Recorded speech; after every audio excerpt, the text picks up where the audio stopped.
Thank you, Crux. No, you just can't hear me. Also, yes, I'll turn down the music a little bit more. There we go. Alright.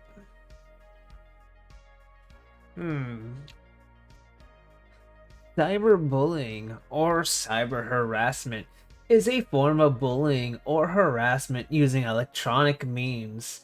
Cyberbullying and cyber harassment are also known as online bullying. I realized that you weren't talking when I went water LML.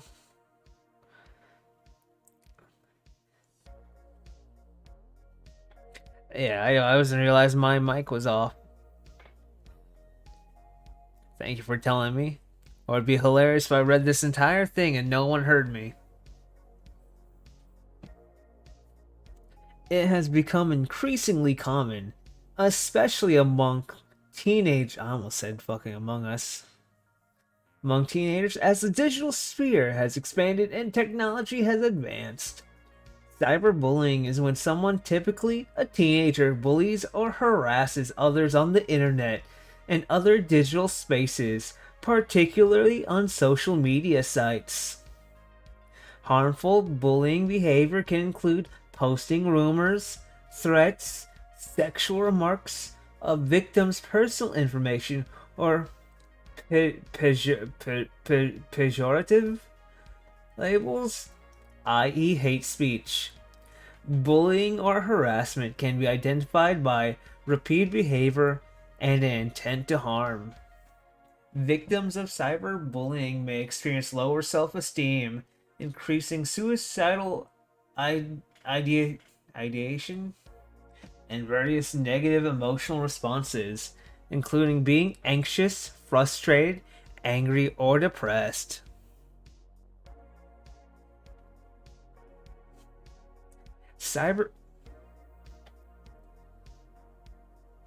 Cyberbullying is in many cases an extension of already existing traditional bullying. Students who are bullied via the internet have, in most cases, also have been bullied in other more traditional ways before, e.g., physically or verbally. There are a few students who are bullied exclusively over the internet. These cyber victims are often physically stronger students, which causes bullies to prefer online confrontations over face-to-face contact at school. See, I'm reading this and my mind kind of wanders to this over. No! To over here. It's like I'm reading and I see these words. Please ignore what pictures just showed up.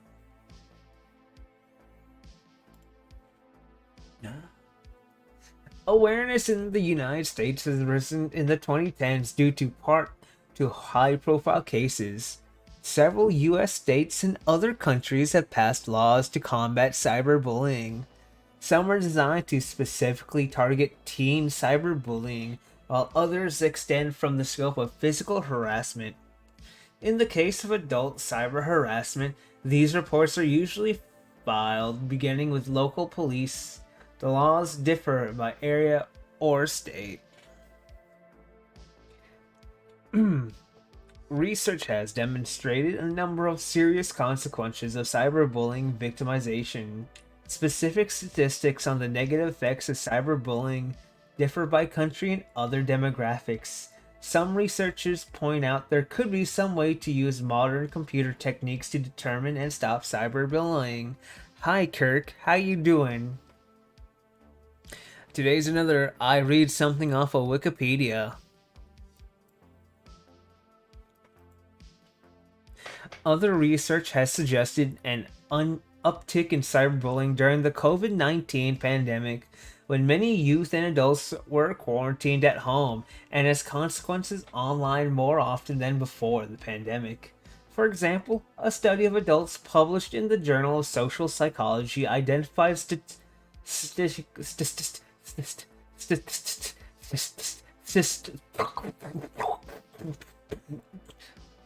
statistic, statistically significant increase in pro-cyberbullying attack.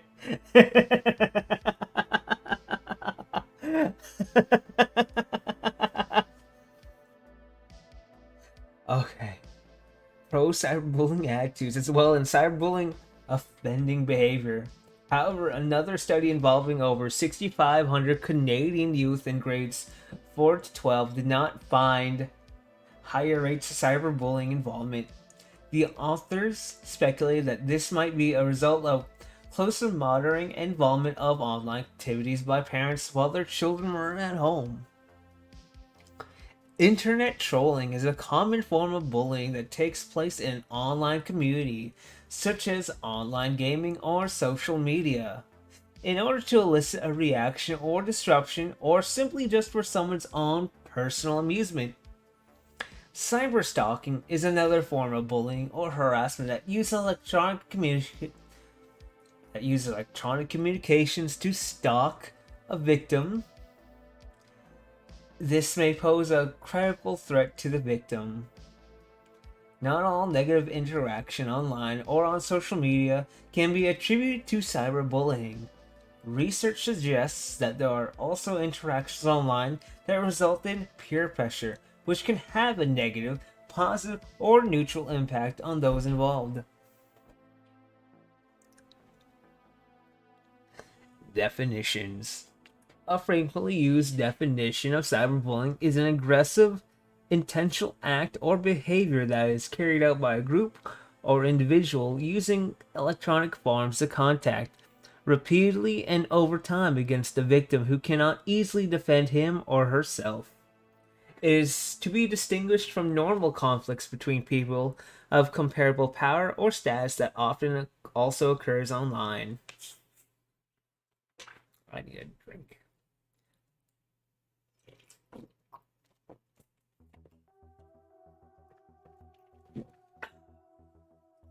RC Cola.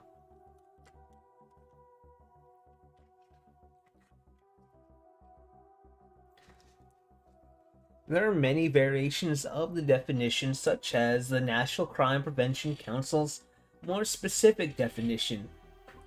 The process of using the internet, cell phones, or other devices to send or post text or images intending to hurt or embarrass another person. Cyberbullying is often similar to traditional bullying, with some notable distinctions. Victims of cyberbullying may not know the identity of the may not know the identity of their bully or why the bully is targeting them. Based on the online nature of the interaction, the harassment can have wide-reaching effects on the victim, as the content used to harass the victim can be spread and shared easily among many people and often remains accessible long after the incident. The terms cyber harassment and cyberbullying are sometimes used synonymously, though some people use the latter to refer specifically to harassment among minors or in a school setting. Man, this is really showing how well I could read. Actually, no, I just stutter. I could read just fine. Oh my god, how much more is there? What the fuck?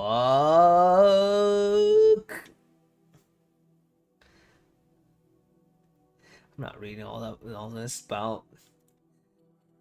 Wow. I'll give it a few more minutes. Cyberstalking is a form of online harassment in which the perpetrator uses electronic communications to stalk a victim.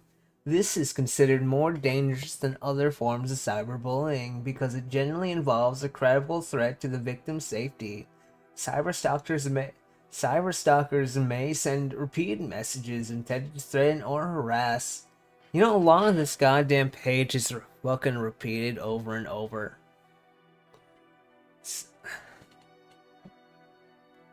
Fortunate consequences probably built half the entries, probably. This can be combined. Fuck, I'm not reading that anymore. Okay. Let me move up to this real fast because internet trolls intentionally try to provoke or offend others in order to elicit reaction. This is true. Trolls and cyberbullies do not always have the same goals. While some trolls engage in cyberbullying, others may be engaged in comparatively harmless mischief. This is very true. A troll may be destructive either for their own amusement or because they genuinely a combative person. Yes, trolling can include insults, false news, or in this case, terrorist threats. That's not trolling. That's literally terrorism. That's a little bit of tomfoolery right there. An example of this is when the infamous Roblox troll Ruben Sim, real name Benjamin Simon, has been banned from the popular game Roblox. This ban was court ordered, and Sim was ordered to pay Roblox $150,000 before the case was settled. The court's judgment permanently restrains the defendant Simon from making, publishing, or republishing false threats of terrorist activity relating to Roblox. Not only making false statements of fact about encouraging violence against Roblox, its employees, facilities, and more. Simon is also barred from accessing the Roblox platform, other than those public portions of Roblox website that do not require an account to access, and must stay 100 feet from any Roblox office or facility as well. Why is this here? Why is this the example? I'm just moving on to internet trolling. Fuck it.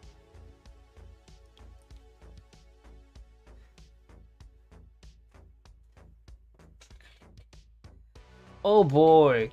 Try not to leak information. War Thunder challenge. You know, back in 2011, I wrote a paper on how trolling is not cyberbullying, but I think that has fucking changed because when I wrote that was like 2011 or so, and times were absolutely different.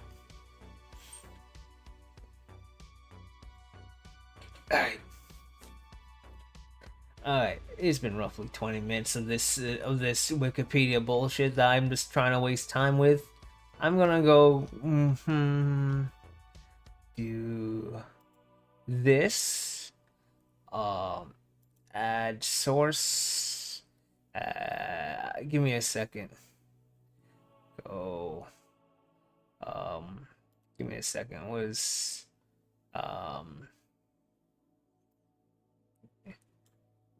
Is VC face a window cache? Yes, it's game capture, window capture. It's game capture. All right. And game capture.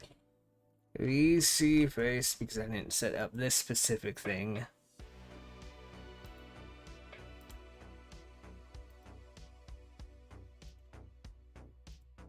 Wow.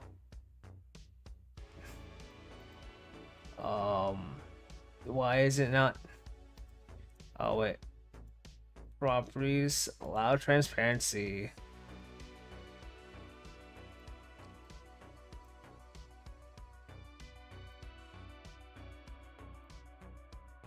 Put me in the corner. Put me in the corner here. It'll lose tracking because I won't be sitting at my desk for this one. I probably won't be able to read chat. Actually, if I grab my phone, I'll probably be able to read chat.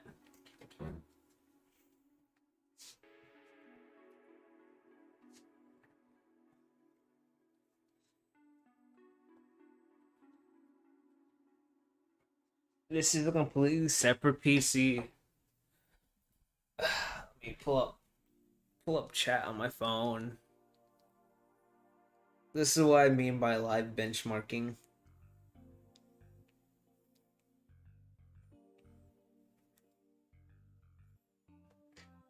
Okay. use my phone. And I think I got the audio right. Wait, give me a second. Well, yeah.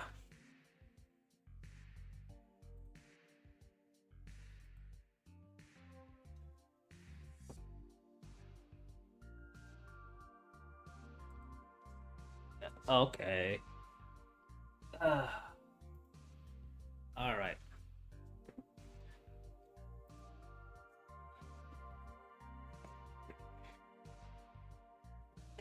As you can see, this is a completely separate PC.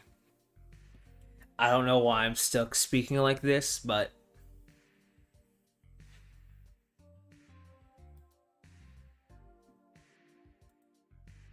I haven't tested this PC yet. Oh no, fuck.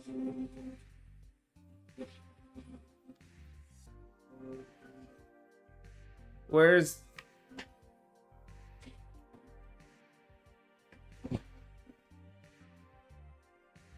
Why is it coming out from there? Actually, oh no, that's one. What the fuck did I not?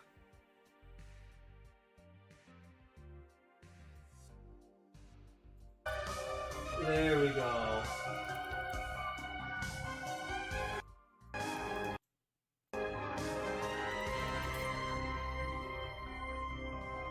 Okay. Down.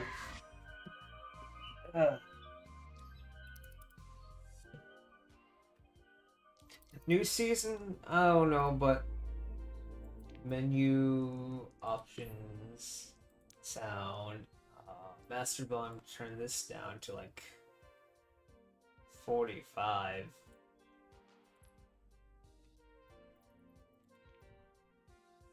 Options. This is the GTX 750 graphics quality. I know I could bump it up to medium. Video interscale custom, keep it.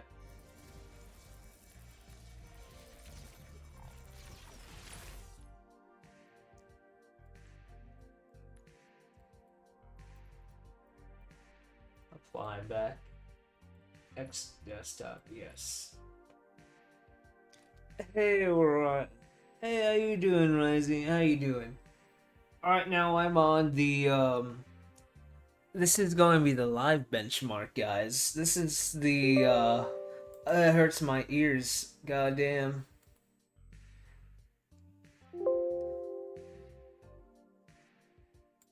Okay, that's fine. It's fine.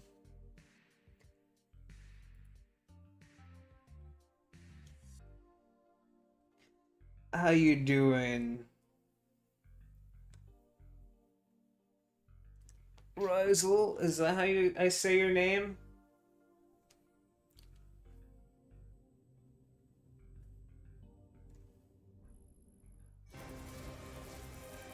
Okay, that's not as bad. Alright. I think I have set up where... I think volume should be fine. Remember to not be sure. Yes, I won't be... This is just the... I need to get the benchmark numbers, so...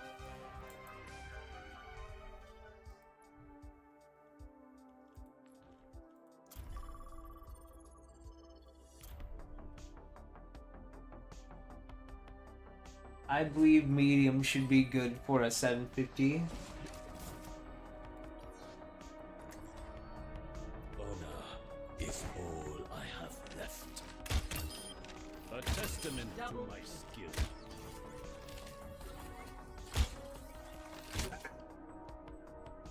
Bring my chair down. I'm doing good. My arrows fly Double, true. triple kill. They crumble like ash before me. Double kill. Triple kill. Yuga wagateki wo kurao! Tooth and claw. Alright, let's see. i5 2500, 8 gigs RAM with a GTX 750 Ti. Waiting for versus. This is just the test for the live. Triple kill. Don't you see? I will do what I must. Double kill. Triple kill. Quadruple kill. Quintuple kill. All lives Sextuple come to an kill. end.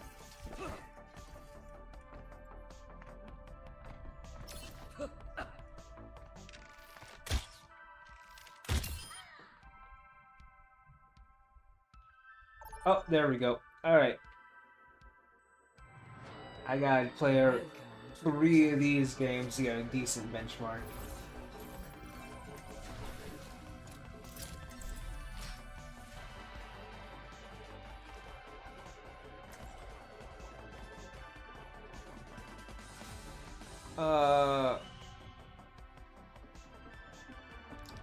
I need to get a really, really long, Breaking me down just builds me there up. we go. Stay near, will you? I hate when people run off without me. Oh yes, our entire team is support, let's go.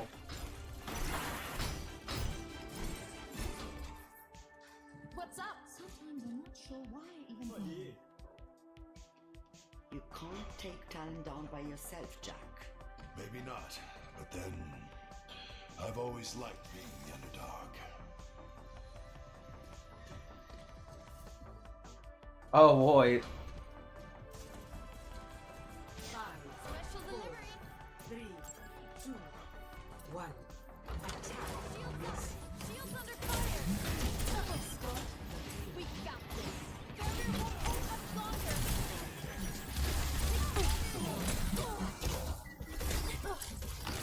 Barrier down. Get back.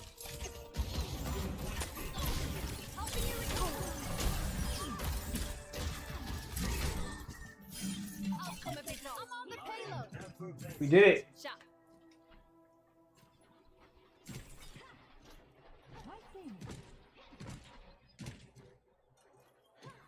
Can you guys hear? Because Yo, back get it.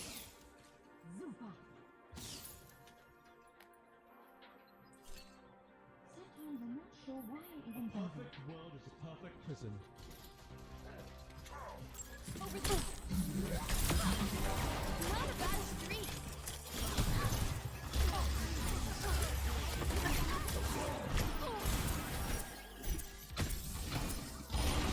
Here, for you. I'm under attack. Hey, here, take this. Pleasure.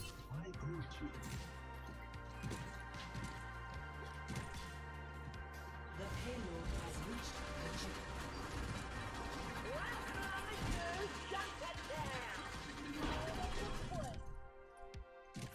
Hey, hey. Greetings.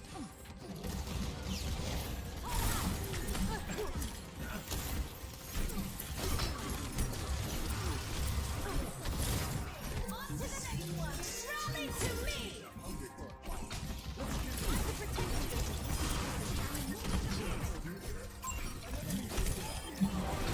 I'm fired up right now. That's how you push back.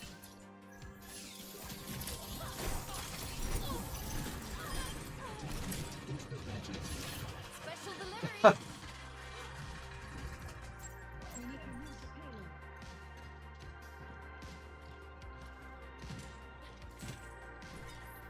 Shot. Here, for you.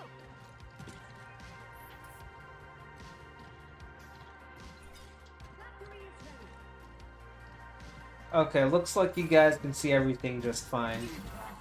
I'm taking damage. Shouldn't have come so close. Shields up. I'll come and be wrong. Double. Let's move the payload together. Hey, Hello there. The payload. I have to double as tank. Hello. Okay.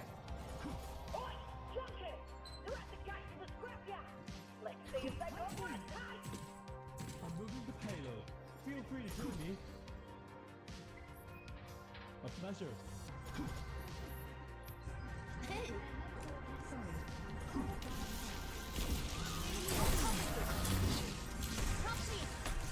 I don't know where he is.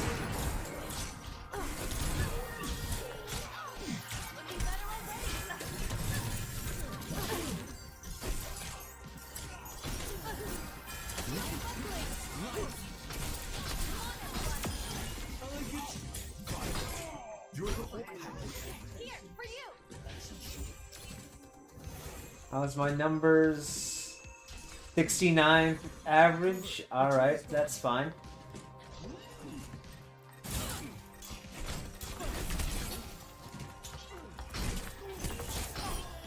Is anyone gonna kill me? No? Well, this is a bot match, so I'm just here to grab numbers.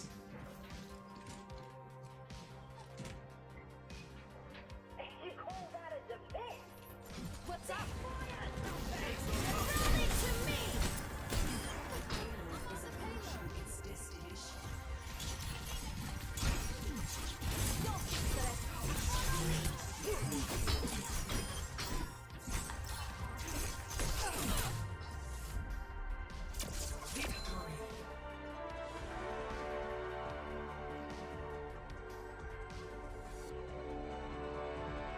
Give it to me.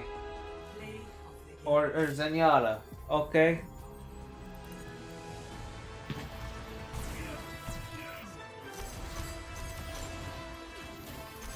Oh, okay, I see what.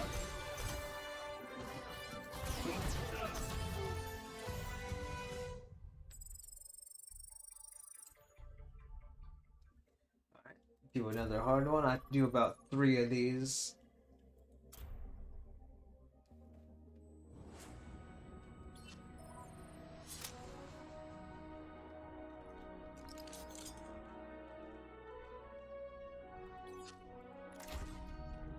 Plenty of bones to go around.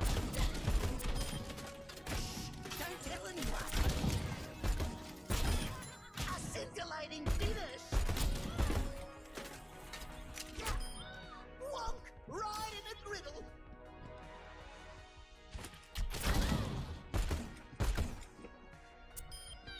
Farewell. Goodbye. Whoop, whoop. I made that bomb myself. Woohoo! Oh!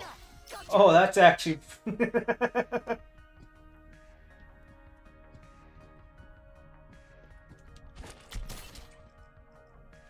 This'll tickle their feet. The pleasure is mine.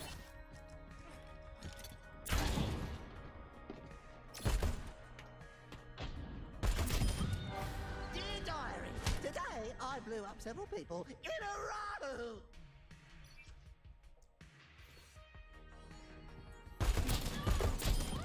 Right on target. Can't wait. Ready for a shot. Entirely That did not happen.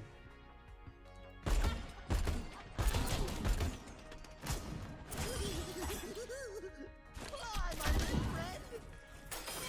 If Whoa. I can't fly, you're not allowed either. That was a ricochet.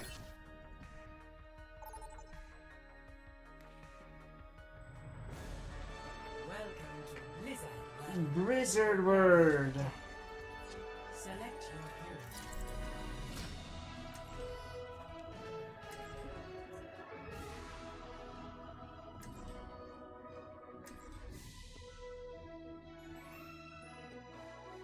Oh, okay.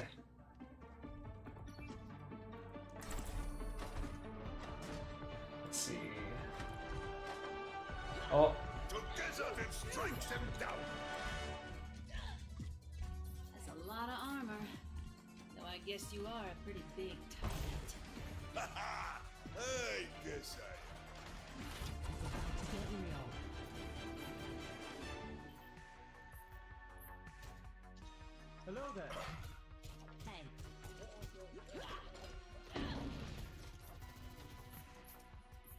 No nonsense. We do this clean. Copy? Respect your elders. Russ. How was the Junker chick? Junk Queen? She's alright. I don't play her, but I like her personality. 2, 1. Attack commencing. Capture objective A. Look alive out there. Where's the enemy team? Enemy team.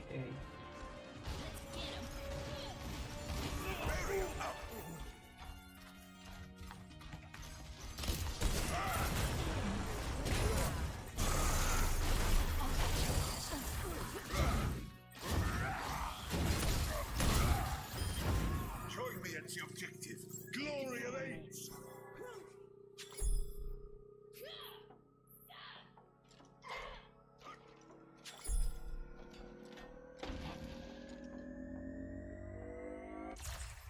Objective A.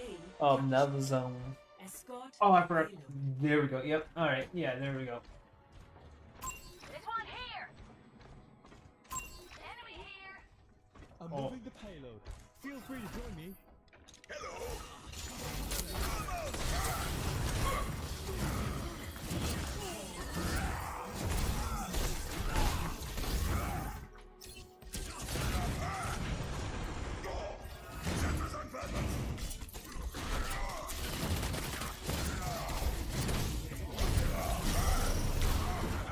Appreciate it. I'm taking the payload. Need help here. Oh, this armor really needs more padding. Thank you, my friend. I salute you.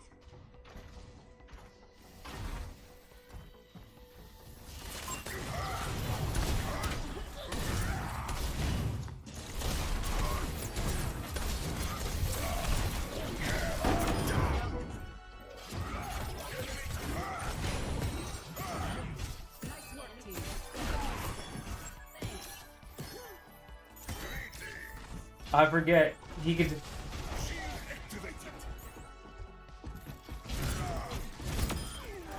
They fall like dominoes. Payload has reached Can you feel the heat? I just. Thank you. I'm taking the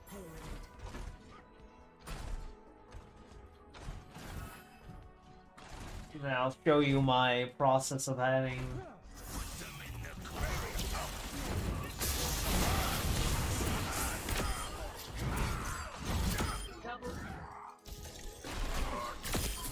Don't you have the breeze? Much better. Thanks. My ultimate is ready. Oh! My ultimate is ready. Just.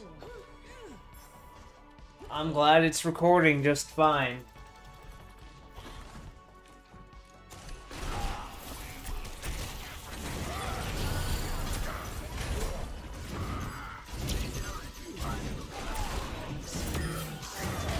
Removing the payload. Convince me.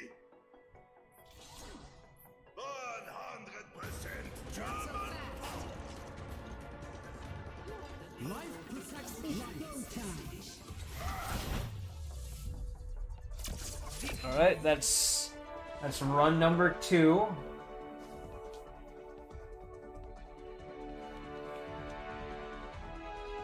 play of the game.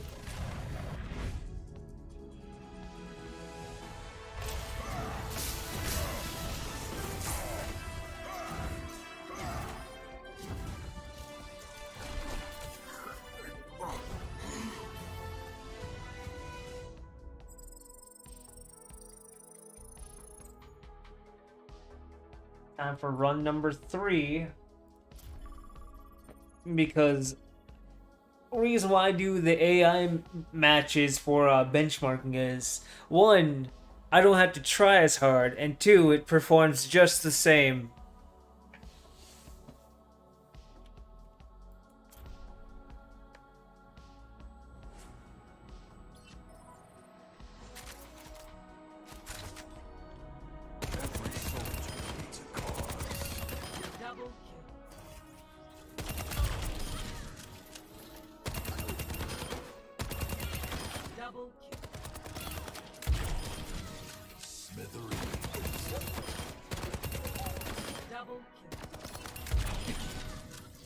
my face. Double. Triple kill. Malta, I've got you in my sights. I love charcoal. You can't beat me. Double.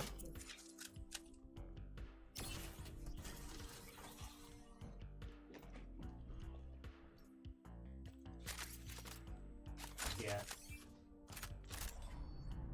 My throne is where I say it is.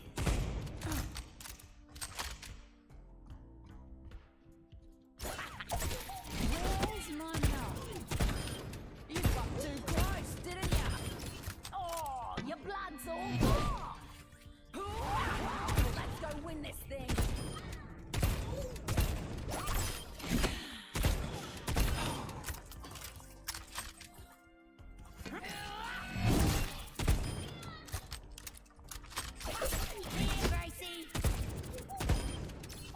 Is the combo this?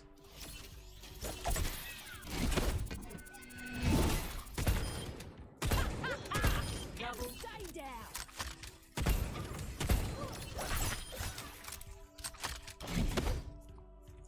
Time for the reckoning.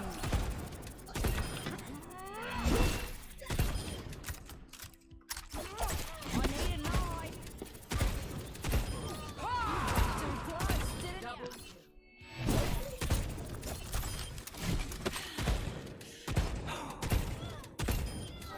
And I'm just getting started.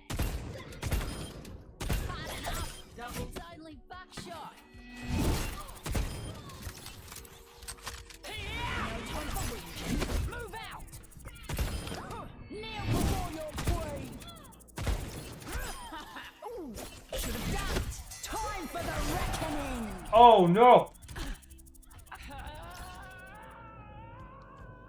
Oh no! Here, Gracie. Oh, How far someone does this- shot ya.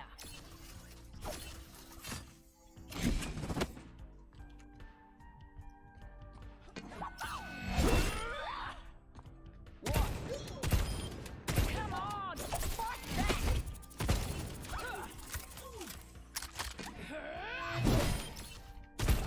Get out. What does this shit even do? Pathfully wounds earned, grants temporary health and wounds on free, dealing damage over time. Oh, okay. My hand needs a knife in it. You got too close, didn't ya? Oh, it does passive damage over time. Okay.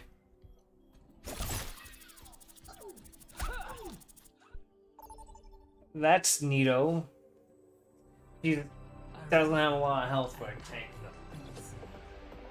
Prepare for battle. Select your hero.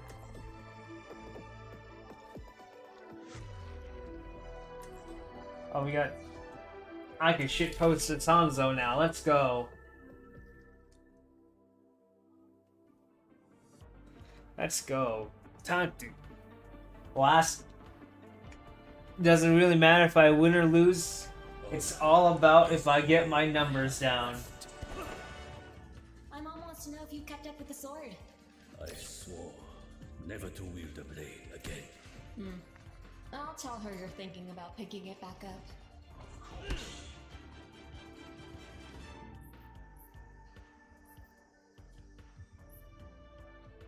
I like how this skin always looks like Hanzo just shat himself. 3, 2, Like, super hard. round 1. Capture the objective. Exciting times ahead. Everyone hydrated? Yes. I am grateful.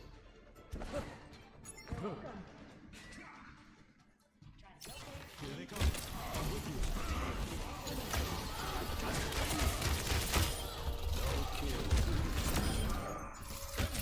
Double. This time. The objective is now.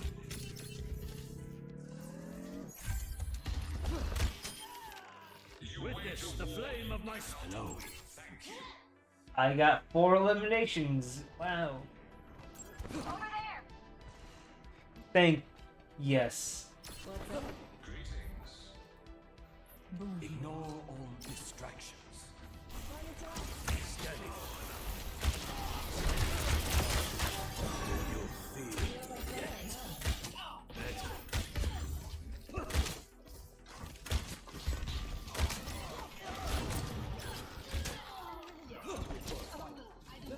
I'll fight them. My aim is true.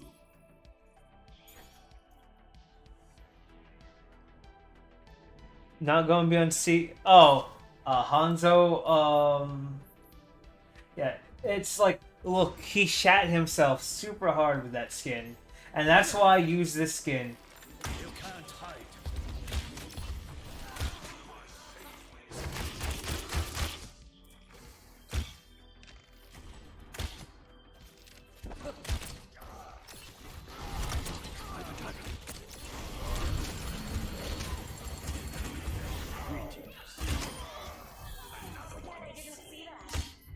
Need healing. Be careful. Smile. Thank you.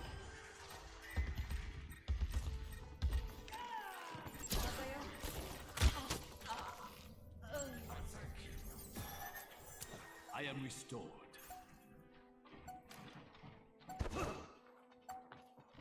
No one can hide from my sight. Yuga wagateki wo kurau! First round. 1.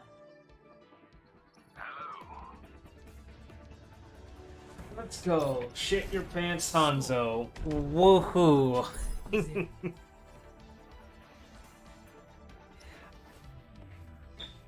Oh yeah, I thought your laptop would hit Slim soon. This should be fun.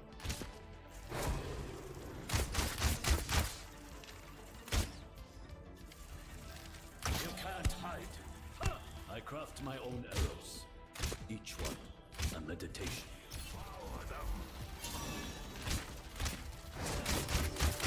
5, 4, 3, 2, Beat them up. round 2. Capture the objective. I was making Tank really angry.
Your concern. I am taking the point. Looks like you've still Willpower burns within me. Of course.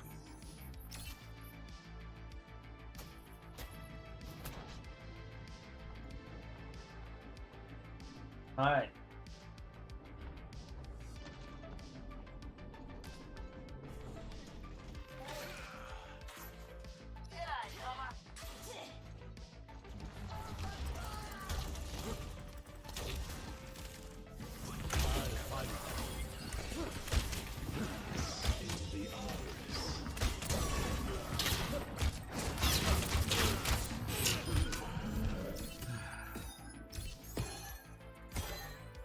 Alright. Thank you.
anyone match my skill?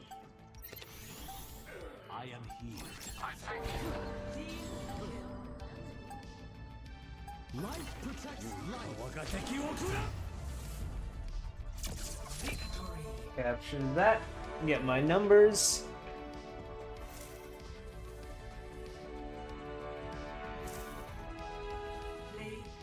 Play of the game, Hanzo.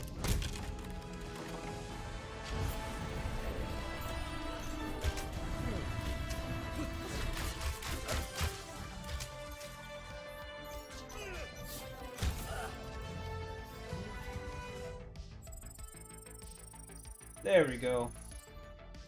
Alright. Back out. Exit this. Back out. Next game, yes. We go to this. Yes, it's Edge. Go to PC. Turn on.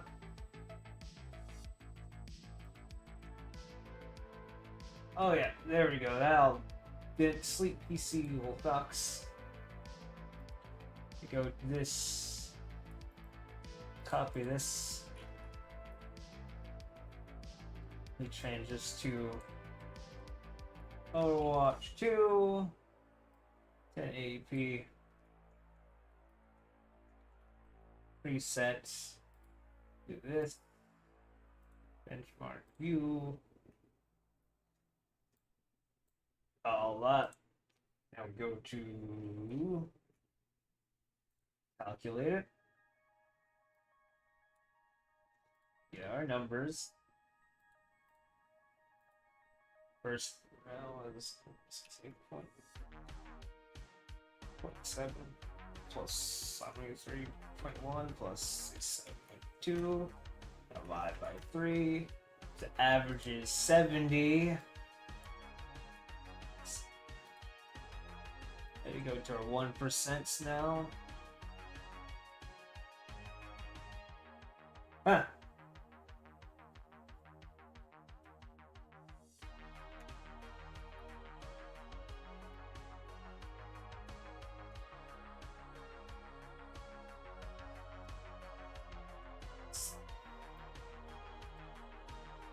And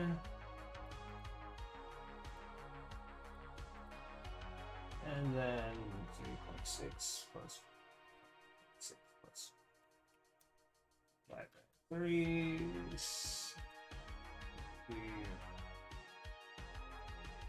4. And there we go. We're done benchmarking for Overwatch 2, and that's how I go and do my and that is how moving over.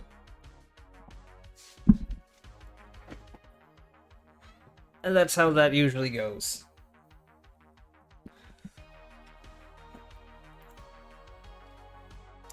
Go to mainstream. Alright. Alright.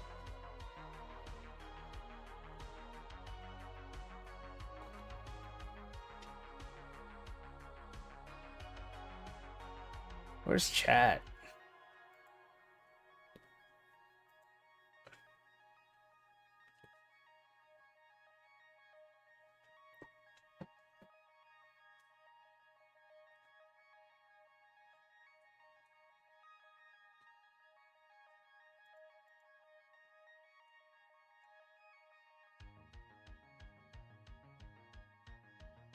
Let's see. Okay, there we go. Chat just has to show up again. Okay, what else did I have planned? What did the title of the goddamn stream say? We can start testing and we could go on to YouTube or whatever. First off, I need to go to the restroom. Be right back.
Alright, I'm back. Yes, I am foldable. Alright, time to just watch YouTube for a little bit. You know, that's what I'm going to do. I'm going to relax. And, pause. Get myself some daily dose of the internet. Hello, everyone. Open these two. Hey, what are you? Turn off the music for now so you can hear the stream.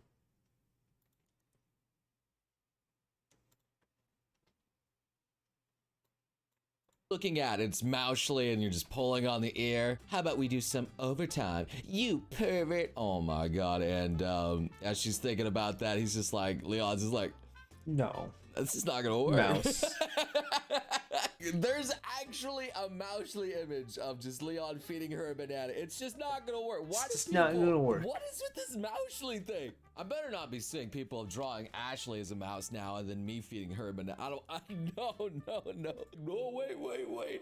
Anyway. I don't what's even going know on, how fellow it started. gamers? I'm Can just you seeing tell I'm a Moushly gamer? everywhere. I have a controller. What actually defines gamers nowadays?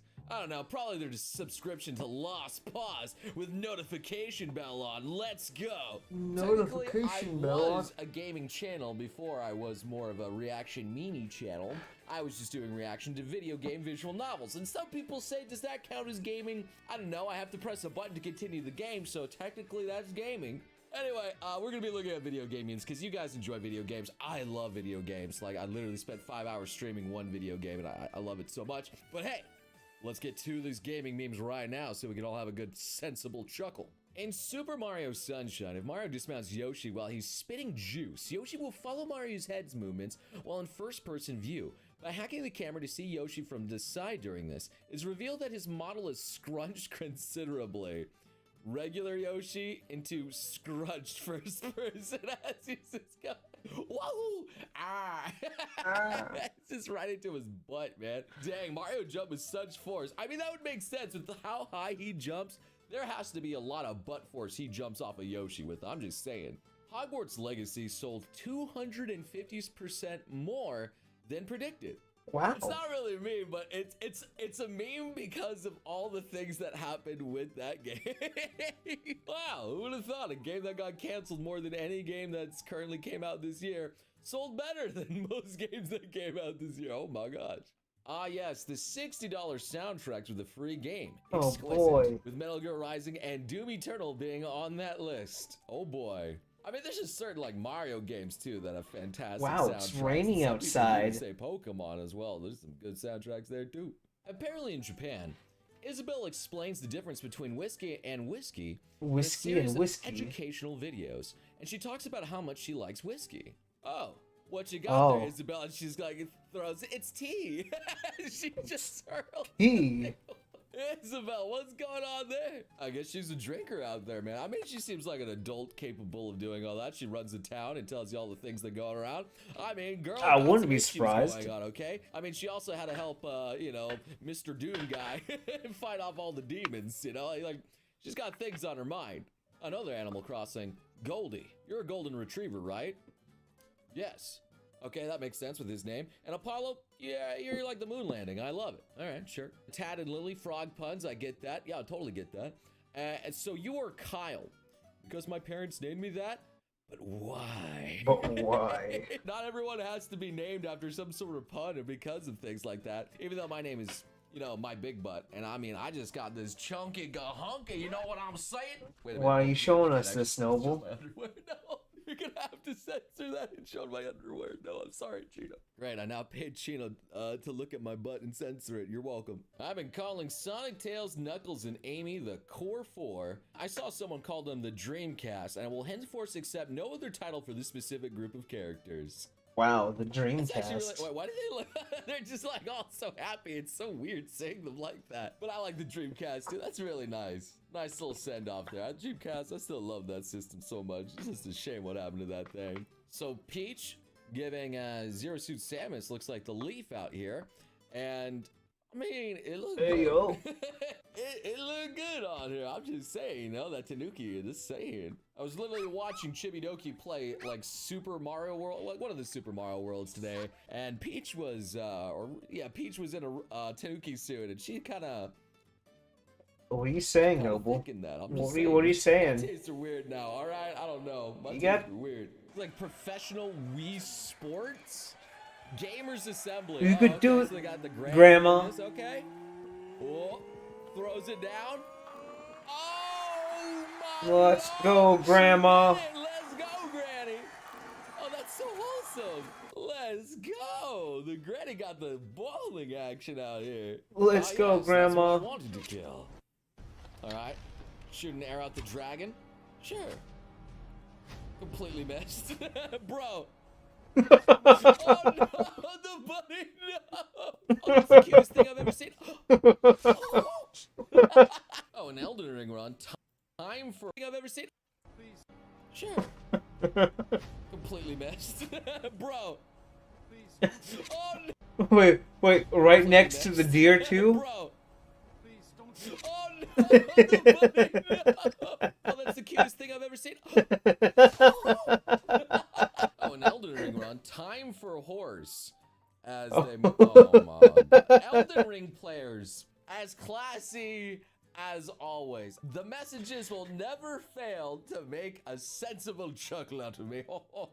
Time My for finger horse. butthole. Got some rare things for sale, stranger. And it's just got a bunch of cute little, the banana cat. Maybe there's an angry cat and an apple cat. There's just some cute little kitties in there. They're not gonna help it in some sort of zombie apocalypse setting. Oh no, but that's adorable. I'm ready to be a mother, Link. And Oh. oh, she laid eggs. Oh. Man, I don't know Oh. about this one, man. Oh. Zora our fish. Oh. Oh. Oh. Oh, he's supposed to like fucking. Now that we are alone, how about we make some babies? If you know what I mean. And wait, there, I laid the eggs. Now you just have to fertilize them. Wait, no. wait, no. I mean, I guess if he's out, I don't even know anymore, man. That's just weird. Can't believe we got two of those in a row. Well, I mean, Tears of the Fallen Kingdom definitely won't have any more fish waifus or anything like that, surely this time. Nothing weird, right? Surely. Therapist, did you experience any anxiety when you were a child? And me? Well, there was, you know, Majora's Mask and these redeads and these awful things that were horrors beyond my imagination.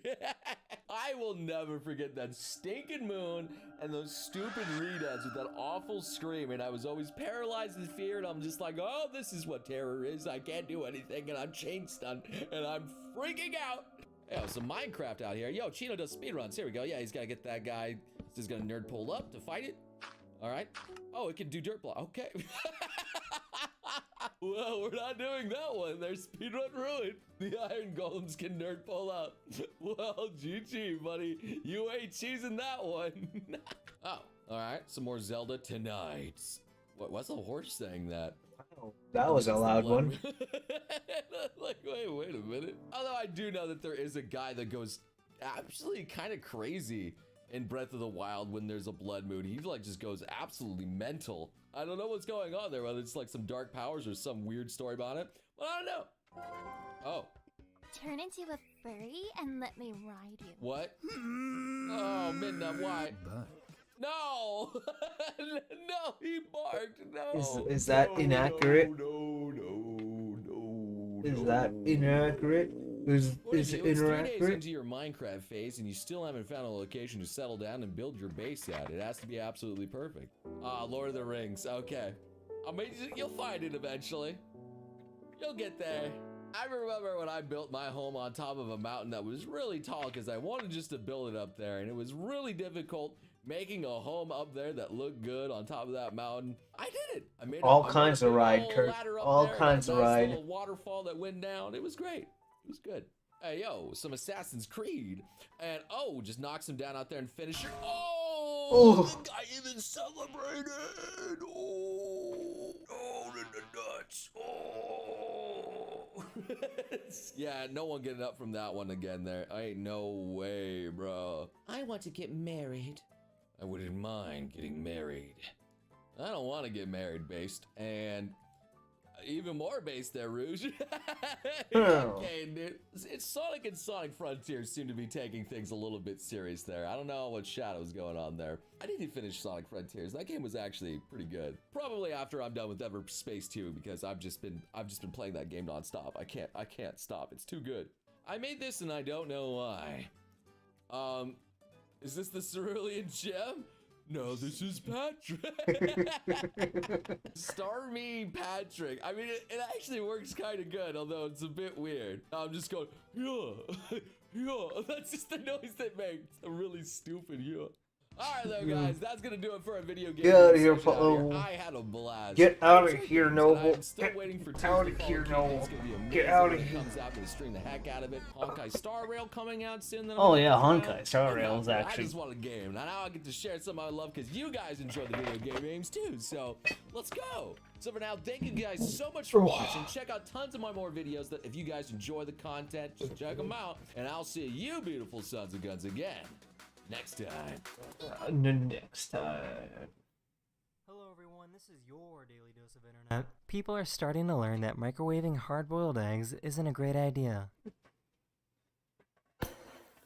Okay. I had to. This is how you hard-boil eggs in a microwave. You put it in water. Okay, you had to put in water first, and then you let it cool down. Don't try cutting it right off the bat. You gotta just let it cool down first.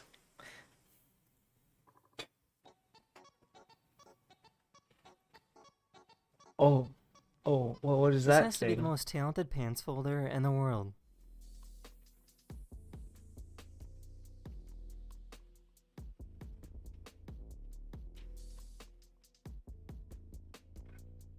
This soldier's parachute didn't deploy properly during a military exercise.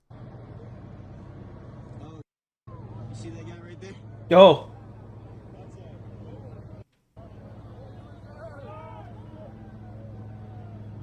Oh,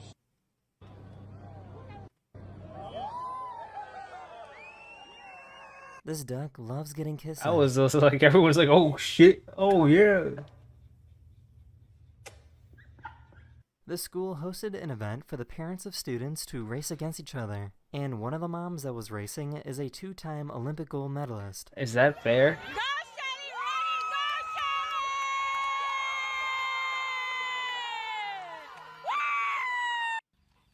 That's not fair.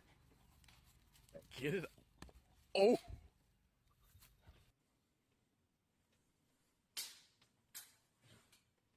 What?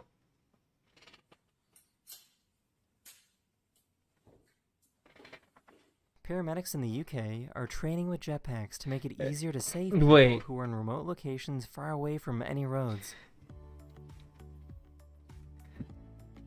I see.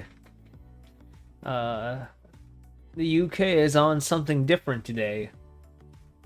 This drone pilot was recording some video footage of a volcano when they got a little too close.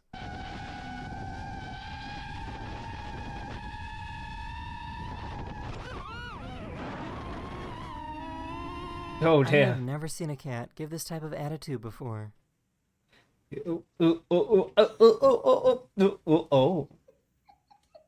Jump, dude.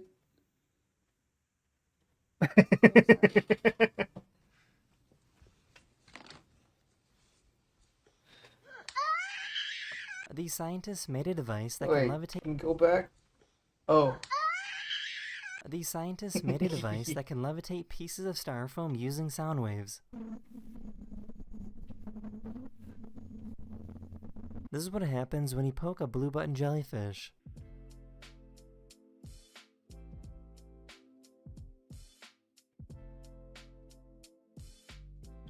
I see. It took me a few watches to finally get it. Oh.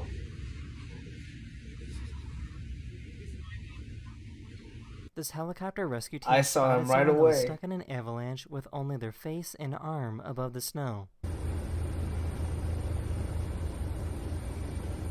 That is the end of this video, or we hope you enjoyed. And How I'll see you and guys why? again very, I don't very soon. understand. Later. Well, I'll have that one open because I need more things to watch. This is your daily dose of internet. This police officer wanted these people to pull over, but they were in a self-driving taxi. Let us move! We're not driving! He's trying to... Sir, there's no one there. Alright, we're protesting. Thank you. What are we protesting? We're protesting everything. We're angry and we're not gonna take it anymore. Okay.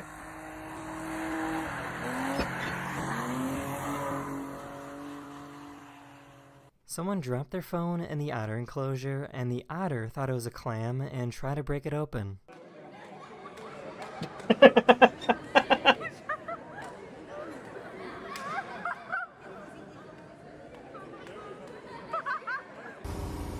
Well, goodbye phone. This guy made a makeshift bagpipe using a balloon and a harmonica.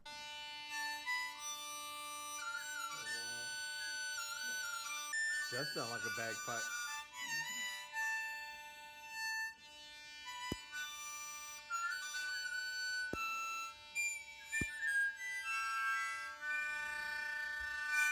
This person tried to trick their dog into eating their medicine.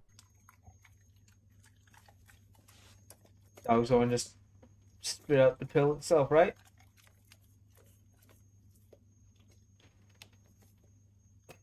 I knew it. Hello, whale. How you doing? No, that's not whale barf, don't worry. Sometimes whales will filter feed by sucking sand off the ocean floor and then spitting it out.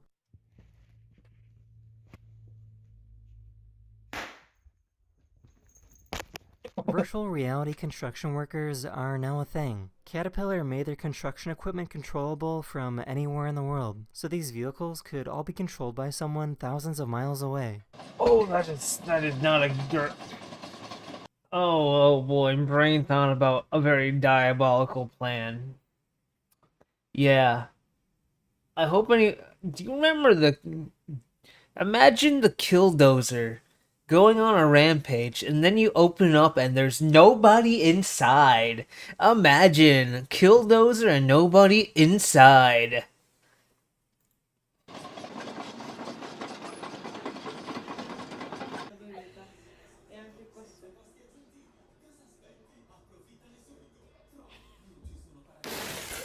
What the This has to be the happiest and most relaxed chicken Hey I've ever yo, seen. chicken?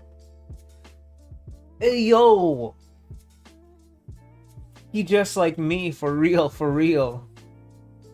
This owl has been trying for a long time to have babies, but the eggs would never hatch. So these people put some baby owls in her nest while she was gone to see if the owl would adopt them. When she came back, she immediately accepted them as her own.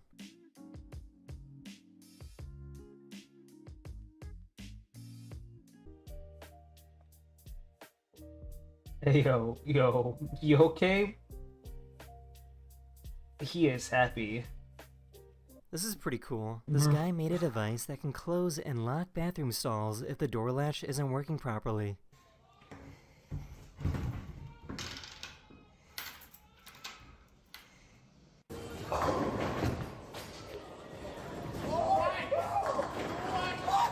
This dog was taking a long time to wake up after surgery, so they used a treat to help out. What is that? Oh my goodness! Oh my gosh! You. That is the end of this video. I really hope you enjoyed, and I'll see you guys again very, very soon. Later. First off, let me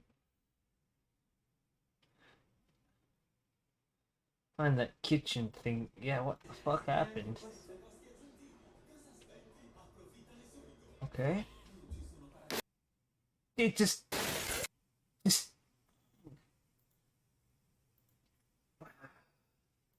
We gotta slow it down.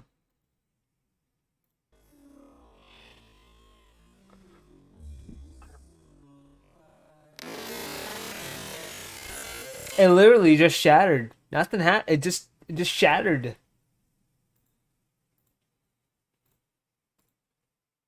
Don't. Okay, go back to normal speed. Oh.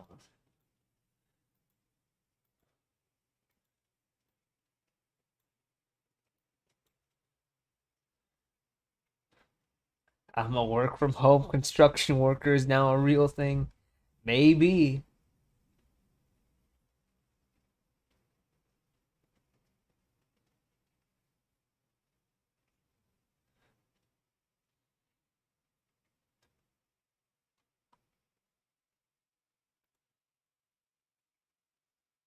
Wow. Some in here was live. Wow, I've never known.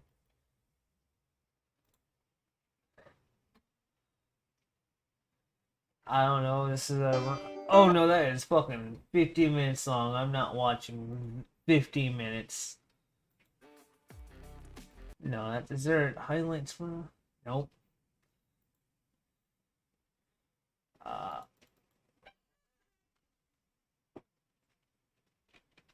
Is it pink sheep? Question mark. Street can. Oh, watch 2 of these. He's looking at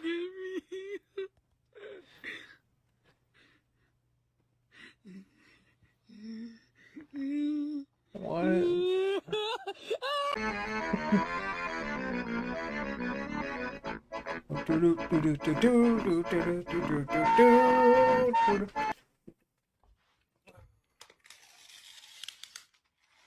Oh, just.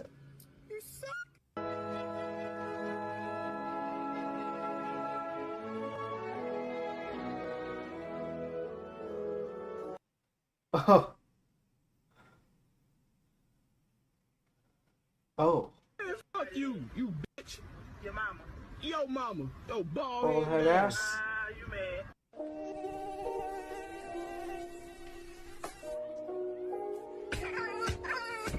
What? Someone show me the best dunk. I gotta see the best dunk. Alright, bet. Let's see what you got, my boy. Okay, I'm gonna see if I can drop this down. I'm on floor 10. What y'all know about the bikini bottom slushy? Shit different.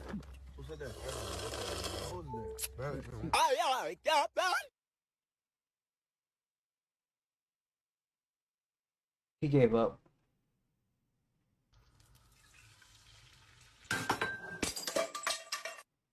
Open that shit, bro. What the f? Oh! Hey, yo. Oh, shit! What?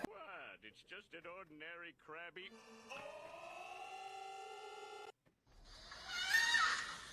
No, that sounds like a bird from the zoo more than Among Us.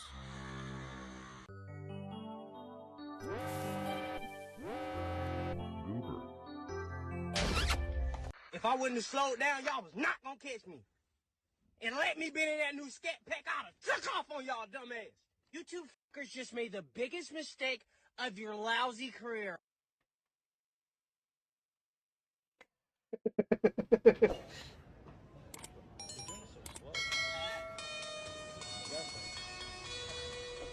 What I will ask you though is, can you give me one more day?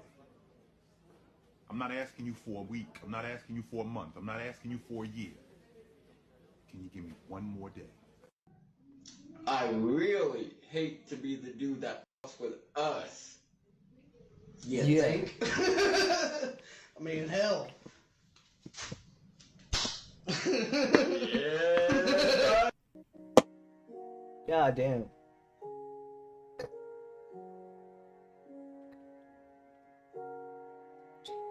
I think he buffing.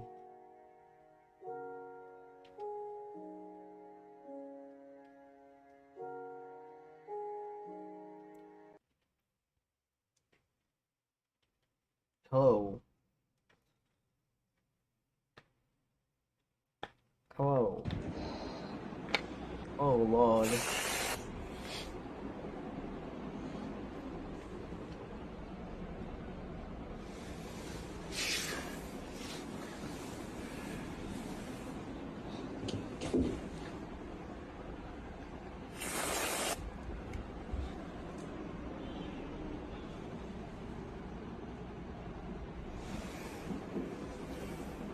'Cause tonight will be the night that I will fall for you over again. Okay, so let's... Yo, this hope. Jerry, you okay? Oh, nah, bro. This... Bro, what the... Okay, so let's... Yo, this hope. Looks like we have a slowly approaching bear. The bears will be in eventually. Scratch that, bear will arrive sooner than thought. Oh shit, bear is approaching at alarming speeds. Bear is go fast, losing track of bear. Bear has reached Mach 1. I repeat, Mach 1. We have lost vision.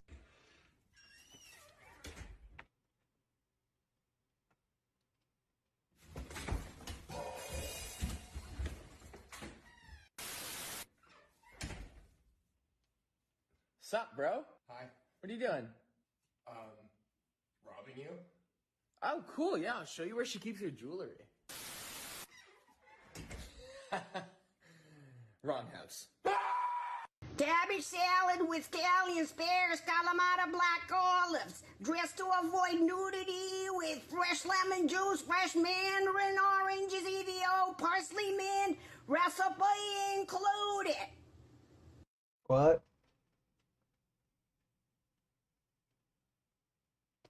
Cat. Bro, you gave up, bro. What's Gave going up? on, man? I'm sitting there drinking tea. A And I'm sip. like, hey, what happened to that guy? He was kind of funny, you know? Bro, what'd you give up for, bro? You were doing well. You had an actual Discord server. You got so far. I can't believe you gave up. He gave up. If you really wanted that, if you really wanted all that success, bro, you would have reached out for it and grabbed it. You didn't work hard enough, bro. You gotta put some more work in, bro. What you doing? Oh. You got this, man. You gotta get back on the grind. Cold bro. AF right now. You gotta hurry up, man. Oh. What the fuck is going on? Oh, you haven't seen 18, have you? Huh? No? Oh. Are you What? okay? Yeah. Oh, dear.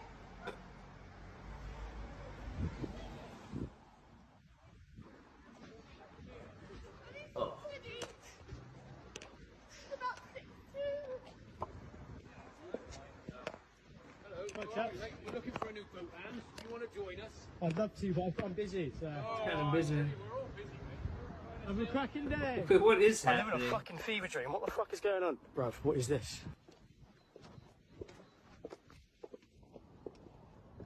Yeah. What's have happening? you gone mentally insane? I'm seeing things, or that's actually happening happening. right now.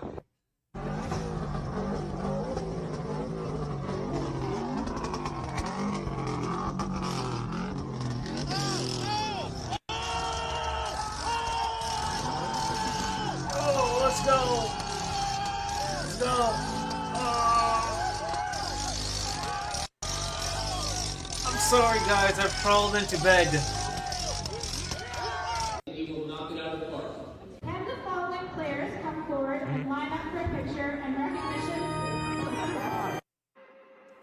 Wait, what?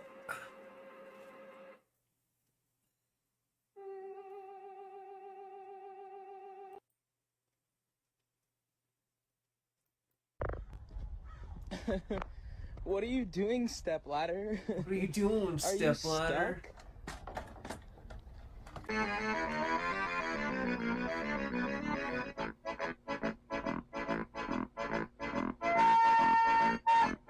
That's why your grandma fell down the stairs and it sounded like this.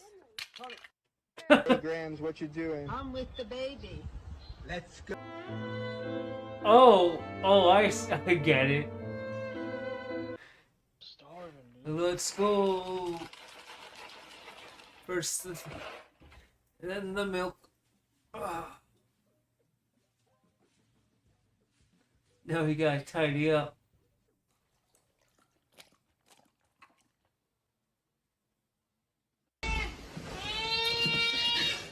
Hi.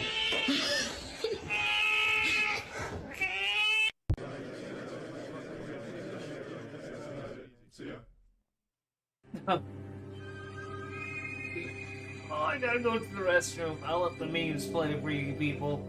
Kevin! Why do you keep evading your taxes?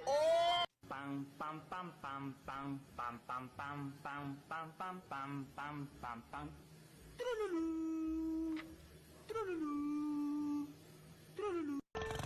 But what the hell, bro?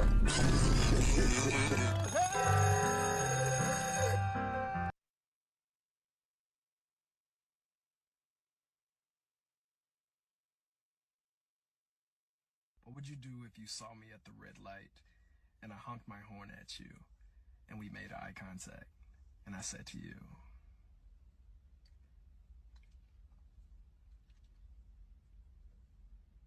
"What's up, baby girl?"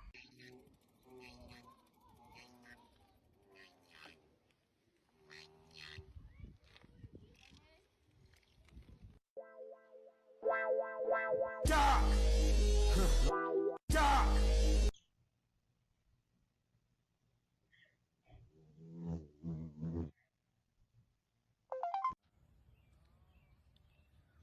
If a time traveler isn't coming back to stop you.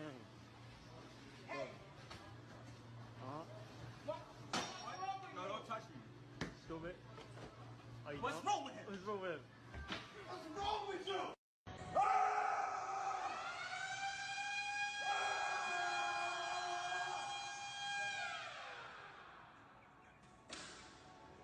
These are the top 3 things I wish I would have done differently when starting my pressure washing business.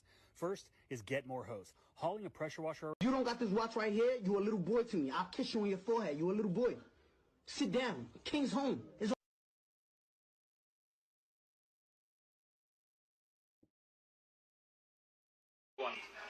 I need one. Let's go ahead and throw that on for me. Any weapons on you today? Guns, knives, pepper spray, any weapons on you at all? No, but the girls say I'm the bomb. I haven't heard that. These hot dogs gooder than a mug. These red snappers, these Johns gooder than a mug.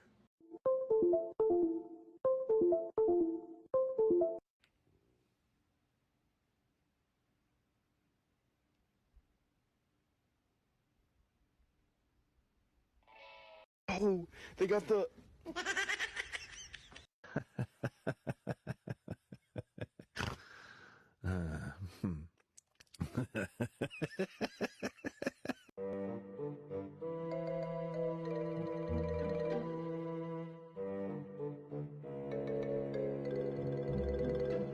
Oh my God, it's a bird, it's a plane. No, it's Spider-Man. What's up, Spider-Man? Whoa, don't put no cobwebs on me. Spider-Man in the store, go get me. So you're trying to weld those 2 pieces together, and it takes with everything, and they're just so and the way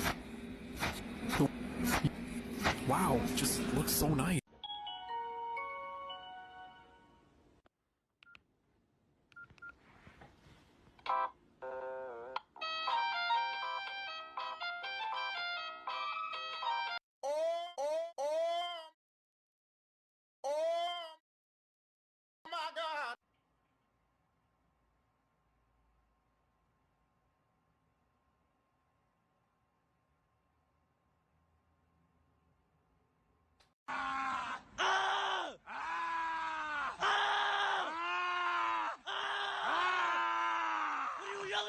I don't know. Why are you yelling? I can't think of. Got jump scared by your model's neck snap. Oh wow. I'm back.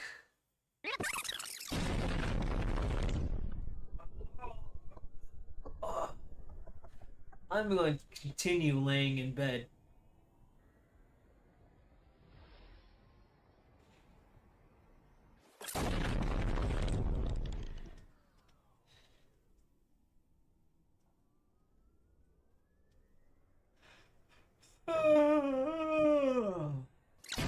Oh. Questa, dormi con Michael Jordan.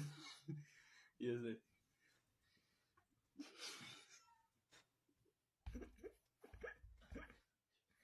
But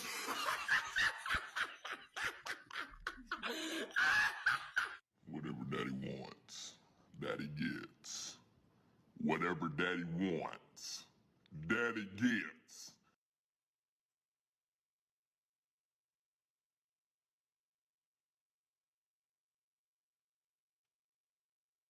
Yeah, that sounds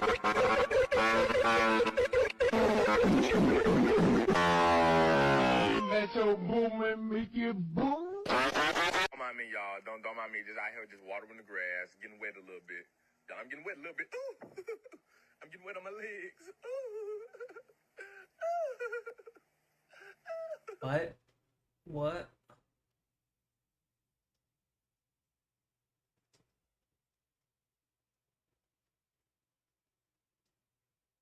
How's it going? Next one. Next one. But I want to get the autograph.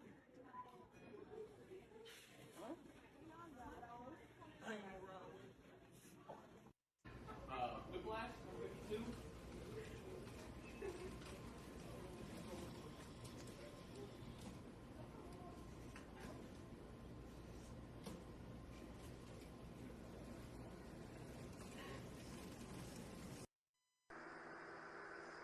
Yo, I like that case.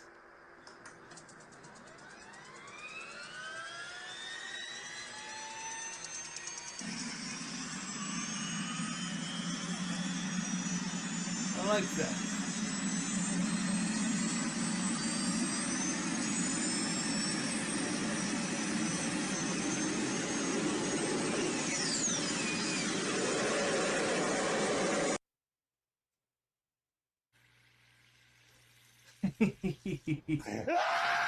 No.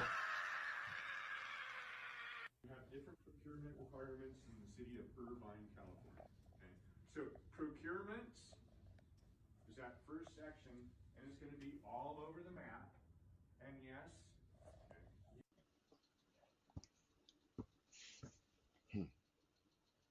Hey, Muffin. Dada? It's okay, baby. I brought my son over here because he said he really wished me and you get back together. Like, he missed us together. Damn, Like, that I love loud. you, baby. I love you. Like, he don't want to see me with nobody else but you. He don't want to see me with his mom. He want to see me with you. I love you, Muffin. Dada. Man, this ain't my fucking son. This is a grown-ass man. Shut the fuck up calling me daddy. Muffin, I can't do this without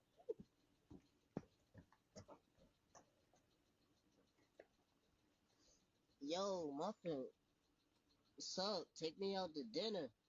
I knew that was gonna happen. I knew that was gonna be the case. How did I know? How did I fucking know? God damn, my stomach! Right back again.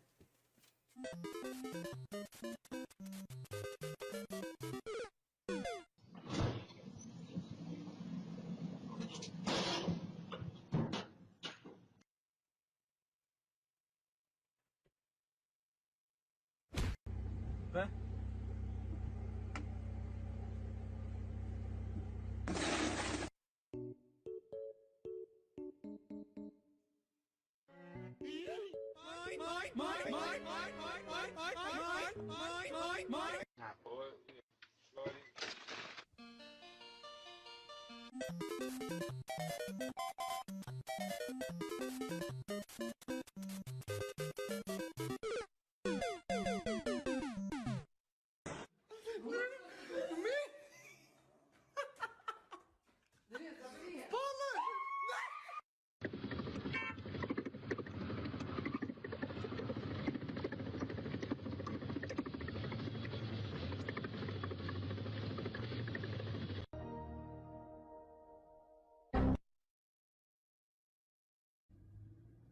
Greg, pass this idiot.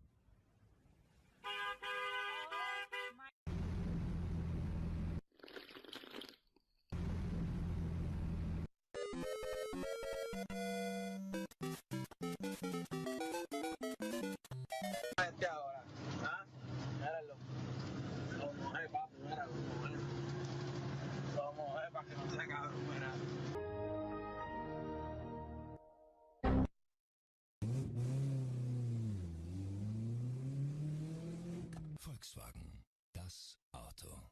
They're looking over here. Oh, what is he doing?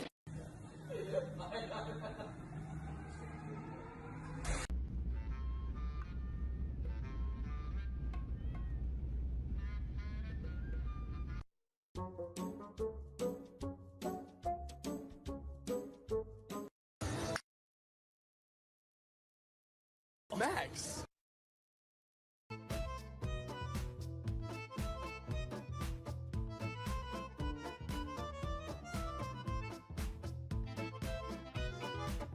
This flight I'm expected to be run on 35 minutes.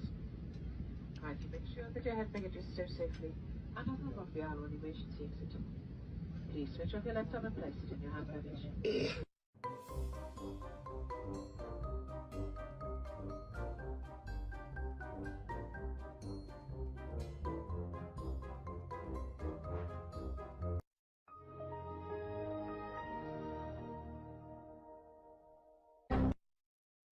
Meme. Ah, igualito. Que coisa é essa? Que é isso? Gente, é inacreditável. Olha aí. Que negócio louco. Oh, to the moon! Yo, yo.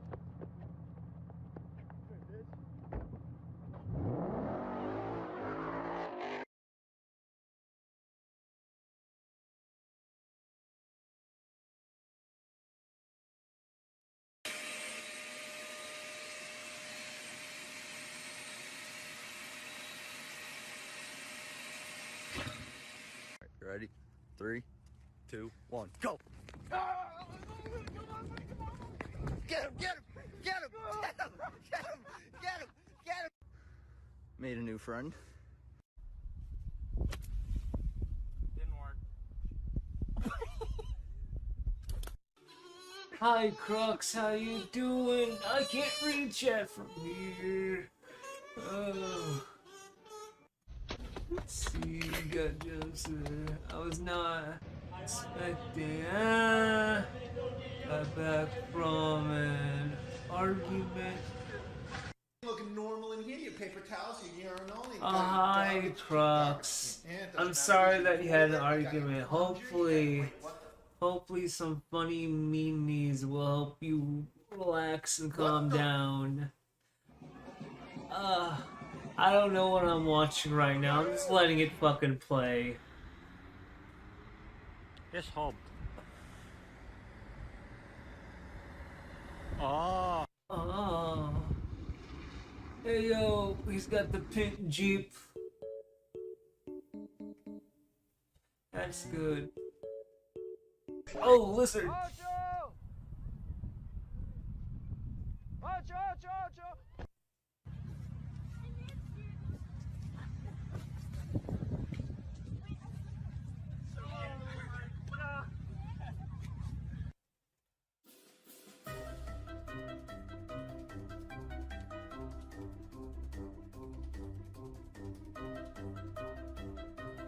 Heyo, let's go.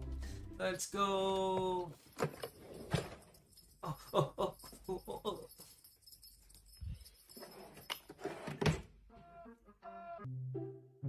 Oh, just laying down in bed right now.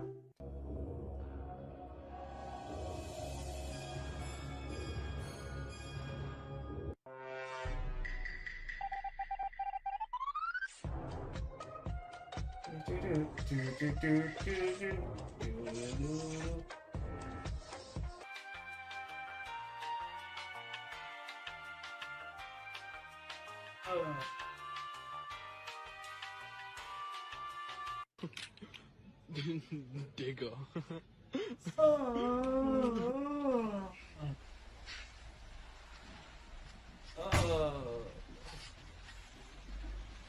What are you doing, head?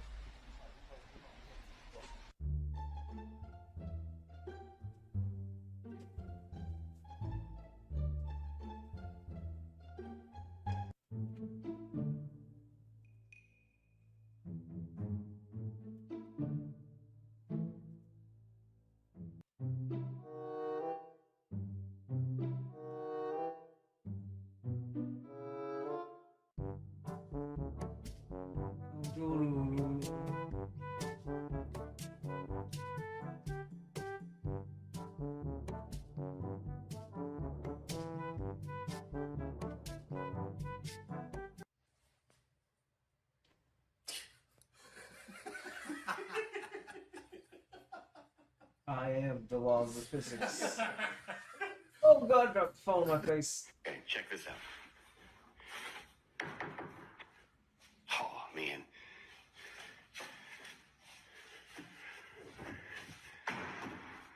Nice.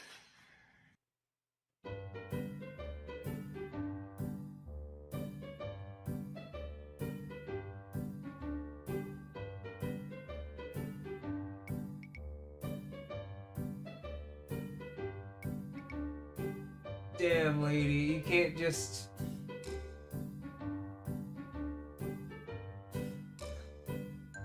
Oh, okay, I'm surprised. Yeah.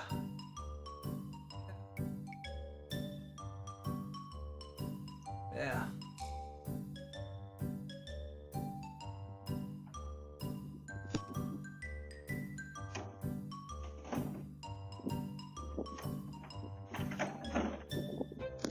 There you go.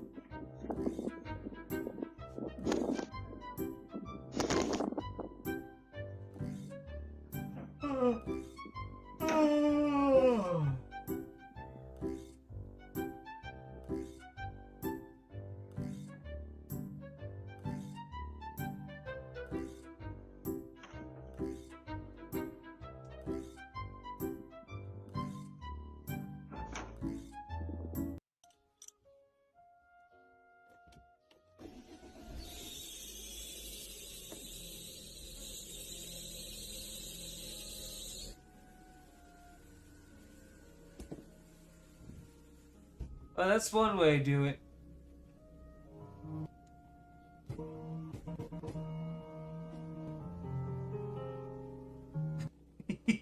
That's really a mood.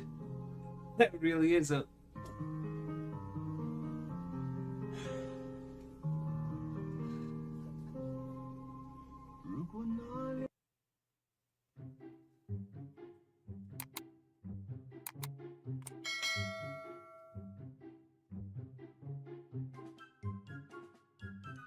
Need me to put this on there, or do you want to just scan it? Yeah, just that. All right, thank you. I appreciate you so much.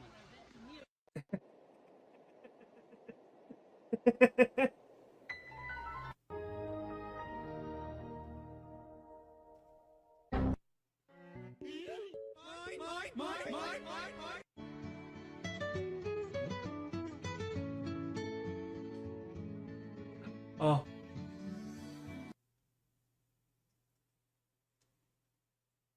Is that chick?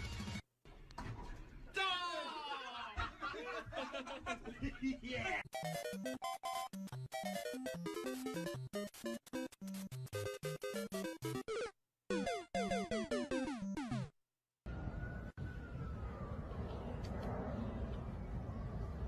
Hello.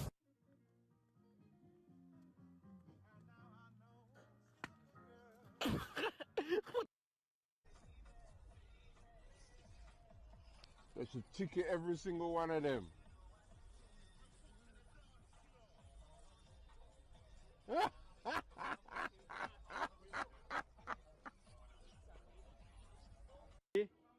Caralho, esse moleque tá jogando muito, depois você pega no deitar, né?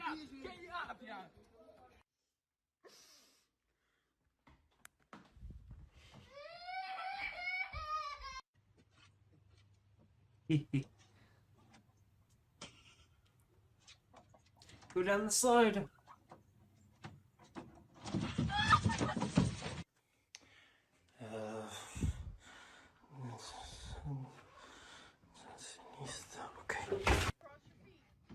Oh, I know what I can. I know what I can do to fix myself.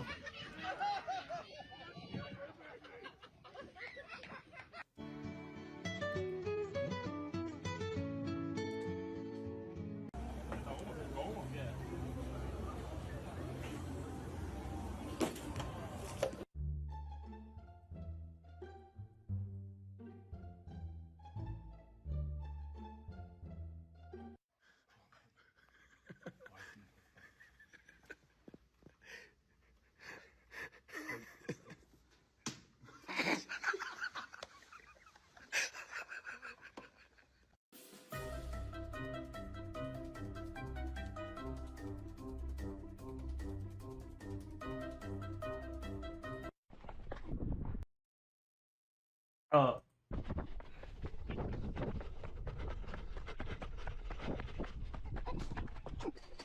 Ha!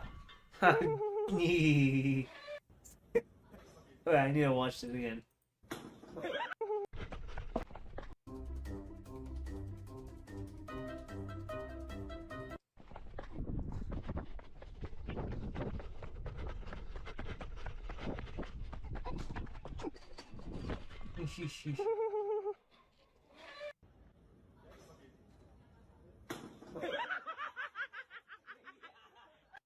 Officer, how you doing? How are you, sir? Good to see you. Sir, how you doing? Sir, Mary, how you doing? Good to see you. Do.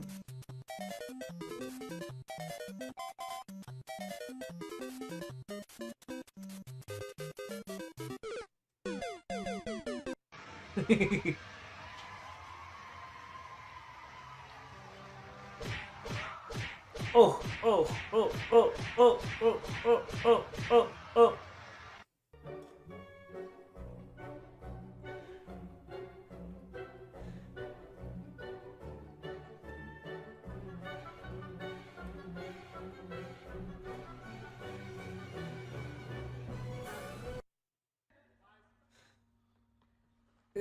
Big brain. Yeah!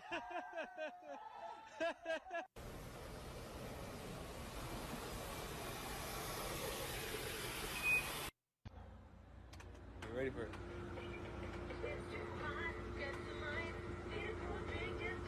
Get ready, it's coming. Get ready, get ready.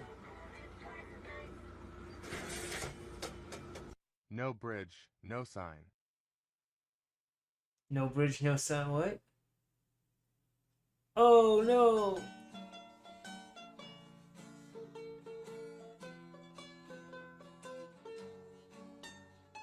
Hey yo!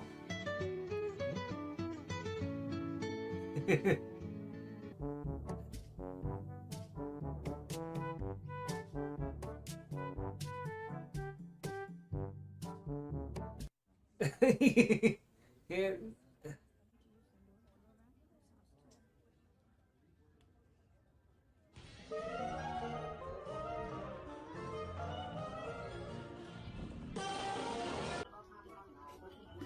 Wait.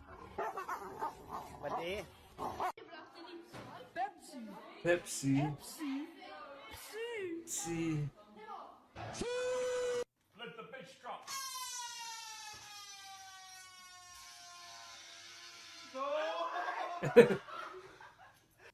Guys, want to see the cookies I just made? Oh, look at that, huh? Look at that, huh? Look at that.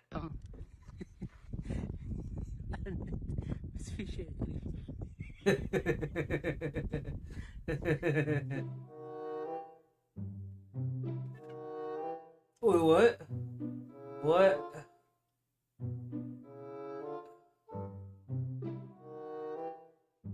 Going through the tree. What the dog? Oh, oh. Oh.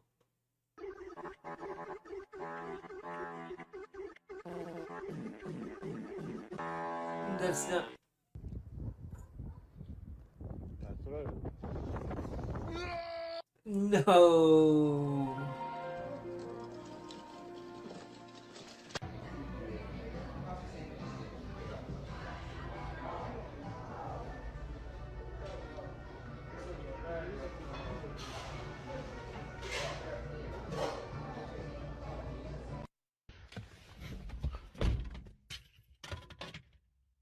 Volkswagen, das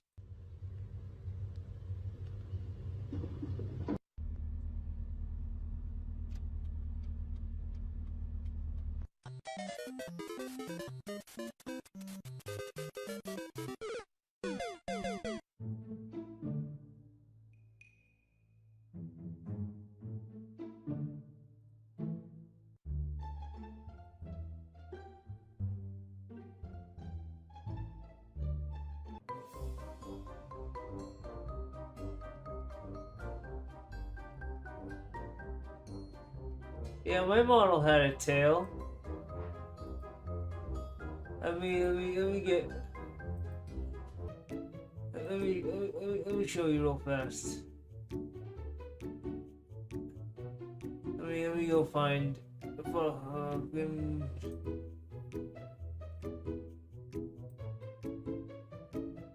Yeah, I have a tail.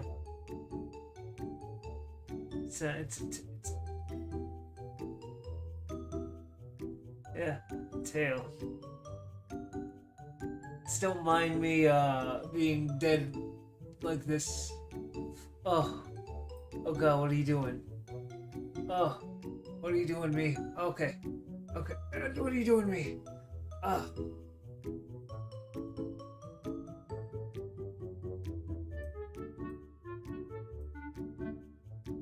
I can't tell what's up.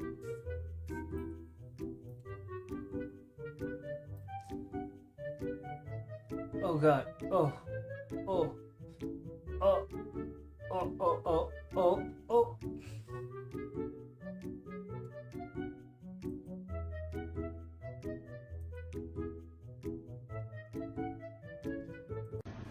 Så heute gönnt man sich eine Kirsche.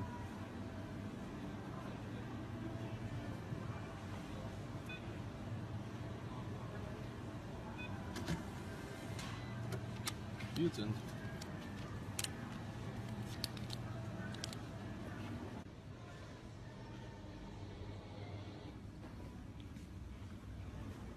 Hallo. Hallo.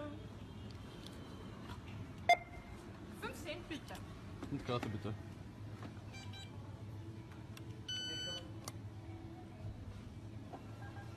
Sicher? Ja, bitte. Danke. Danke. Tschüss.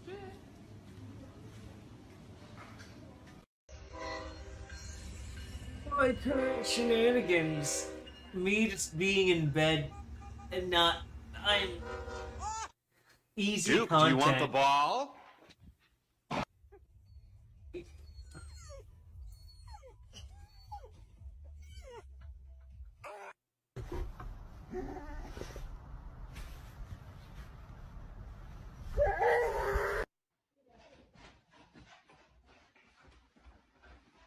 Well, what the dog do?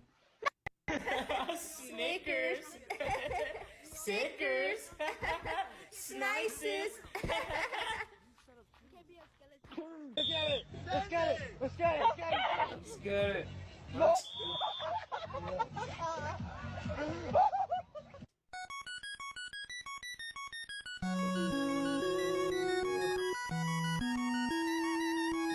What's up, guys? Albert Fingernoodle here. I farted in my grandpa's breathing machine, and his lungs turned black. I'm currently on the run after committing multiple felonies in a gated community. My buddy, Kevin Barnacle Jones, tried to kiss me. So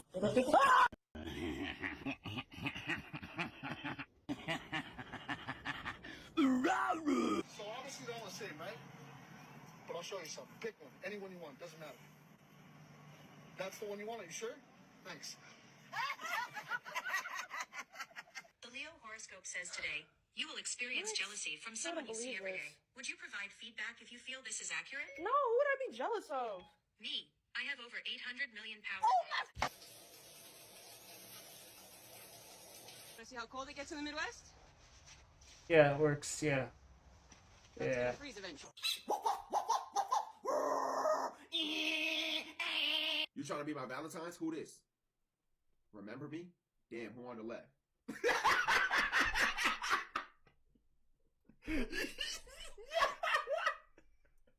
Yeah! Oh, breakfast in bed? That looks so good. A long ass tail I got. Whoa.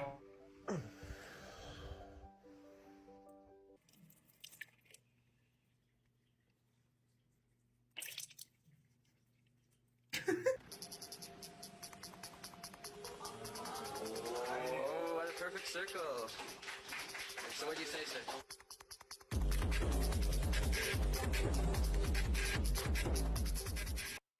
Do the zombie scream.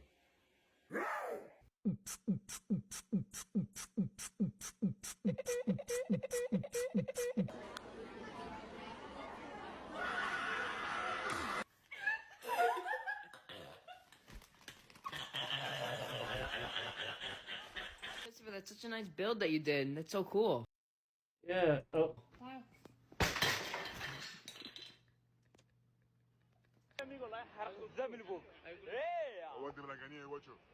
Or back whenever I do like the heavy metal sound.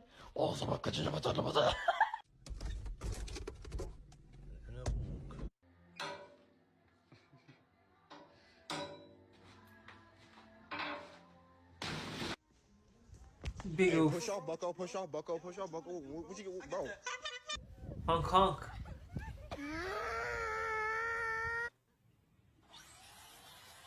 Thank you. Tag, you're it.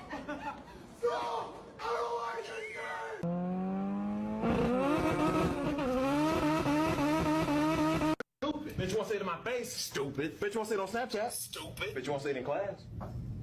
Alright. Hey, how old are you? I'm 14. When is the 4th of July? Oh my god. This is why you stupid. Alright, good night, son. There's a monster under my bed. There's no such thing as monsters. Go to sleep. I told you wouldn't believe shit.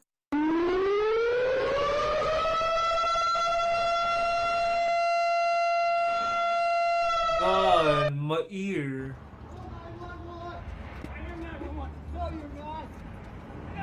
This Twitch streamer is proof that you shouldn't believe everything you see on the internet.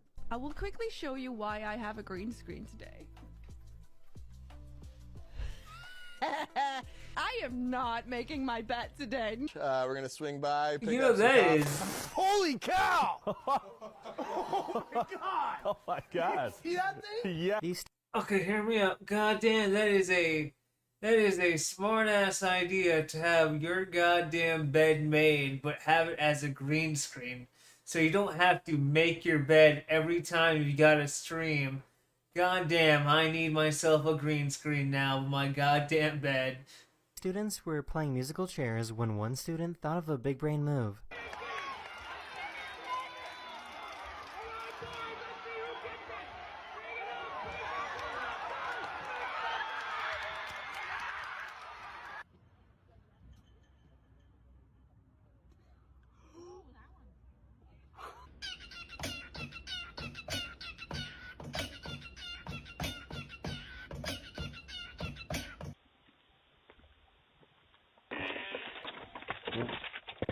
Oh, what? Were those pants? The police came to arrest this guy hiding in a hotel room, but he had other plans instead. You just keep putting your don't tense up, man. Don't tense up, man. Where are you going? Excuse me, miss, do you by any chance work at a library? I do not. That's so crazy, because just like a book, I'm checking you out.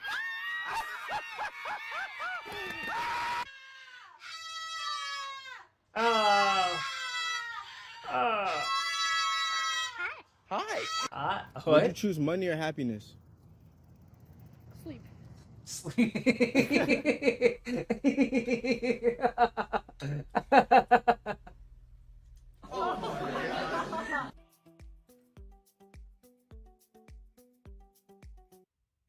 Depress brake pedal to start? Okay. You are a failure. Nobody loves you. Die. That is definitely the right answer.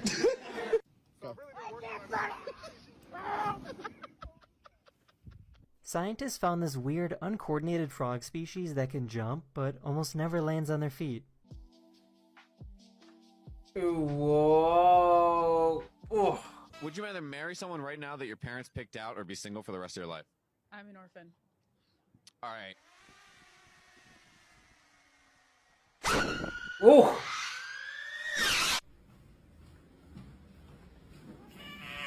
Duncan.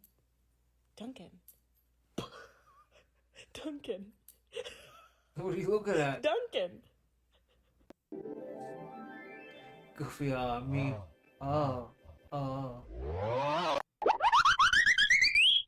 I thought it would be funny to put fireworks in my goofy dad's turkey sandwich.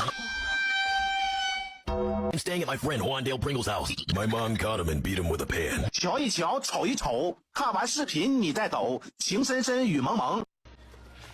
What? Oh, is that? Hello. Hello. She wants to come in, does I? These guys found a really bouncy glass bottle. That's what I say.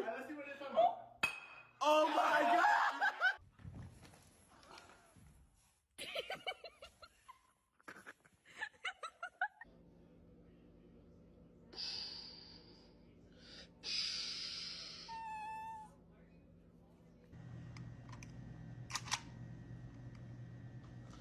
Oh shit, you got corona. Oh man, no, I don't. No, Come on, man. You do got corona. This is probably the most dramatic video you'll see today. No. I got split. Run.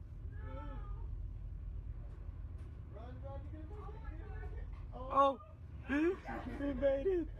Earth, like planet?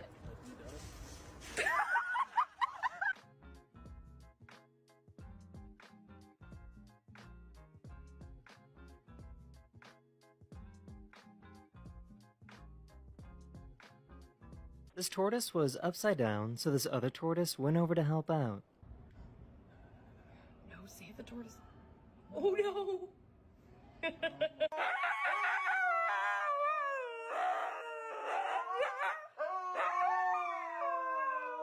You know what? This guy wanted to test out the automatic Big parallel pile of trial parking leaves, feature it's on his not car. bad. It's going too fast! I had no idea flying fish could stay in the air for this long. That's why it's flying. Going shopping, yeah. What's up?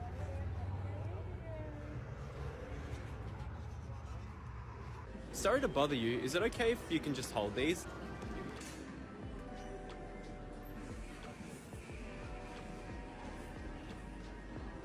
Have a lovely day.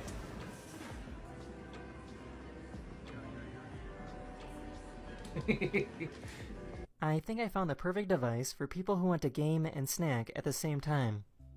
Yes, game and snack at the same time. Oh yes. Yummy. This photographer used a stabilized camera to capture Earth's rotation.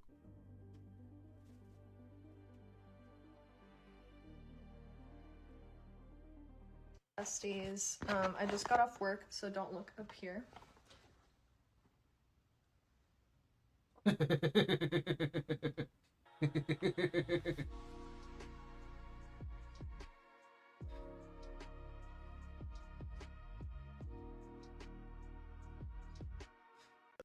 They about to fight. They're about to fight. Yeah, this. Oh.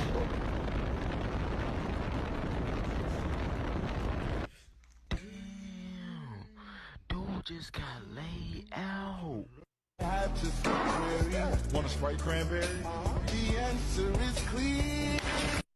Fucking encrusted testicle, my boy. You look like a double dip chocolate chip, cliff slip, charcoal slim jim with a gargamel nose and Mr. Carker hunchback. No fucking feet, 9 arms, 7 stomachs, 2 ball fades. Your stepdad beat you with a wiffle ball bat. You curled up into a ball like an autistic Bakugan. You live in a sophisticated mud hut. Your washing machine is a bucket of water you shaking at. You brush your teeth with your grandpa's back scratcher. You floss your teeth with zip line cables. I got you jerking off in a porta potty with a Thanos gauntlet on, where your grandmother got simultaneously butt fucked by a clan of chimpanzees dressed up as the Wiggles while she was snorting fucking Keemstar's cotton candy fuel off the back of a dirty toilet seat, my boy. You were really ugly like shit. You were a walking glitch, DJ Trunks. Every time your dad asks you a question at dinner, you say, okay, it start fucking lagging. You fucking ugly ass boy. You weird like shit, boy. Ugly ass boy. And I got you giving a reverse cow rim job to your Tickle Me Elmo doll. And that bitch was like, Hey, you. What the fuck?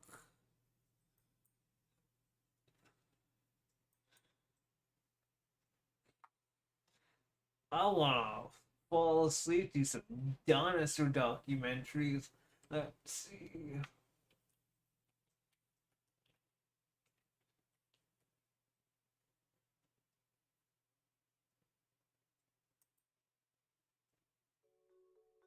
They lived in the late Cretaceous period, about 85.8 to 70.6 million years ago. But it wasn't until 1993 that the Velociraptor became world famous, when it had its starring turn in the film Jurassic Park.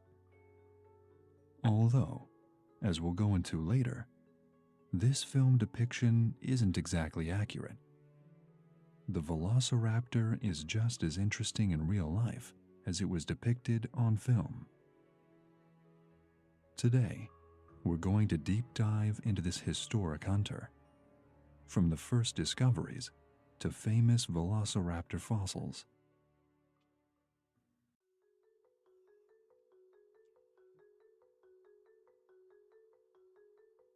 The first known velociraptor fossil was discovered on the 11th of August, 1923, in the Gobi Desert on an American Museum of Natural History expedition. The Gobi Desert is located in southern Mongolia and areas of northern China. At the time, this was one of the most remote places on Earth, accessible only by reliable vehicles and trustworthy horses. But it was rich with potential dinosaur fossil finds. Roy Chapman Andrews led the expedition into an area of the desert called TROGLODYTE. Andrews was known for his adventurous exploits, and some people think he was the inspiration for Indiana Jones. He led expeditions to Mongolia's Gobi Desert from 1921 to 1930. His team found many significant discoveries, including the first nest of dinosaur eggs to ever be found in 1923. And as you might have guessed, on these expeditions, the velociraptor was discovered. Amongst the dirt and dust, a member of Andrew's team, Peter Kaizen, found an impressive claw, alongside a complete, albeit crushed, skull, about 176 millimeters in length. Although we know now that this ferocious-looking claw comes from a velociraptor foot, at the time, Henry Fairfield Osborn, the president of the American Museum of Natural History, published drawings in 1924, assuming this was a claw, and named the specimen Velociraptor mongoliensis, which roughly translates to speedy thief from Mongolia, or quick plunderer. The world was introduced to the velociraptor. Totally yoga. Well, almost. Originally, Osborn had called the dinosaur discovery Oviraptor judokatari when he wrote about the discovery in the news. However, he never used this name in a scientific journal, and velociraptor quickly became the official name for this creature. Henry Fairfield Osborn recognized that this dinosaur would have been a speedy predator, hence the name he chose for it, which is a combination of two Latin words, velox, meaning swift or quick, and raptor, which means thief or plunderer. Politics prevented further American expeditions into Mongolia a few years later, when a communist revolution overthrew the Mongolian government. With the help of allies from the Soviet Union and Poland, Mongolian researchers returned to the fossil site where Kaizen discovered the raptor claw over and over again. They eventually found one of the most famous velociraptor fossils ever discovered, and one we'll cover later in this video. In 1971, a velociraptor caught struggling with a protoceratops, fossilized in combat for eternity.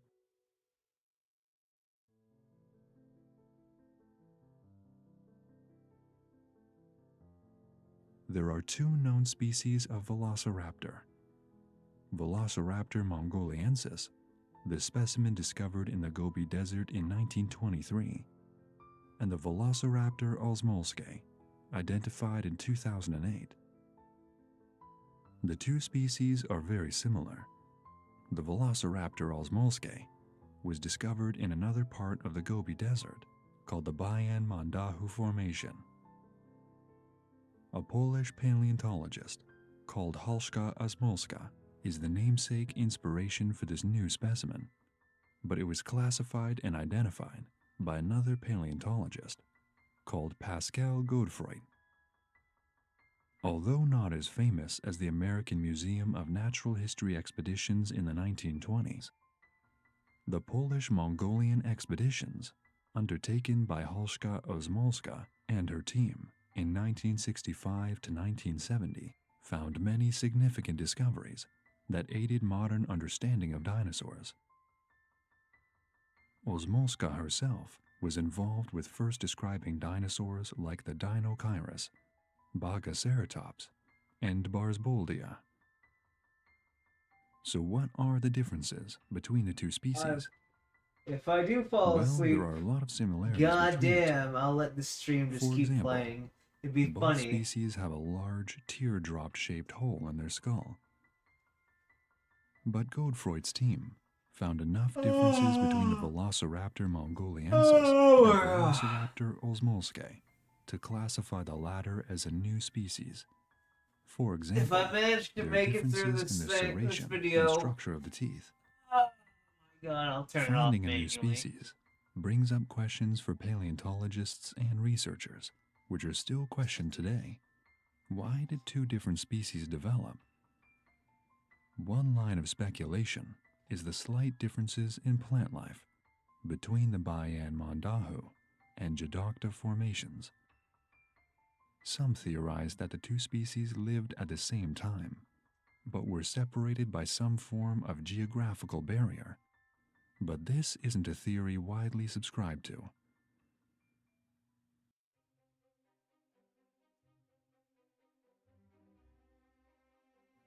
The Velociraptor was a small theropod, the type of dinosaur who walks on two hind legs and has three-toed limbs. He's just like me, It for was real, about for real. 1.8 meters long, about 5'9", and stood about half a meter high, about 1'6" similar sizes to a large turkey or a coyote, and about 1/3 the height of the average adult. They were a lightweight creature, weighing between 7 and 15 kilograms. But mighty things can come in small packages. Yeah.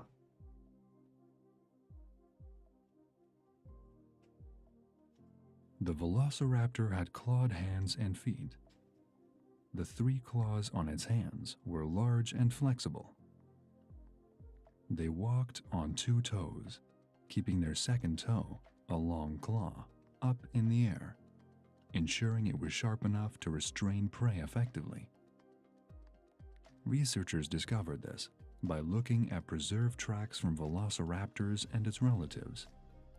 There are no marks made by the middle claw.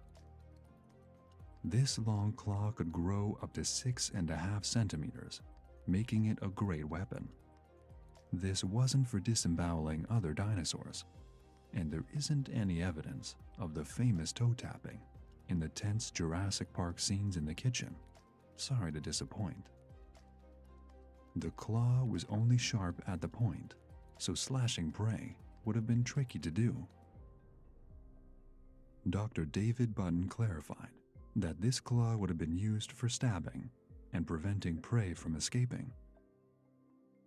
He told the Natural History Museum that It's if you for look at the stabbing. claw, He's a it rapper looks like just me, like the for talon real, of an eagle, for real. It's which in is my used to grip DNA. prey and pin it down.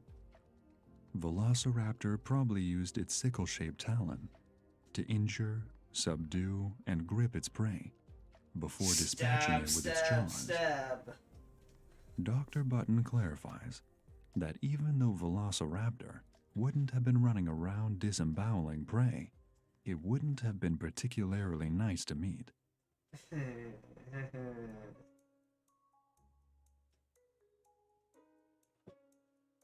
The Velociraptor had many sharp, pointed teeth in its upper and lower jaws, but not a beak like some dinosaurs.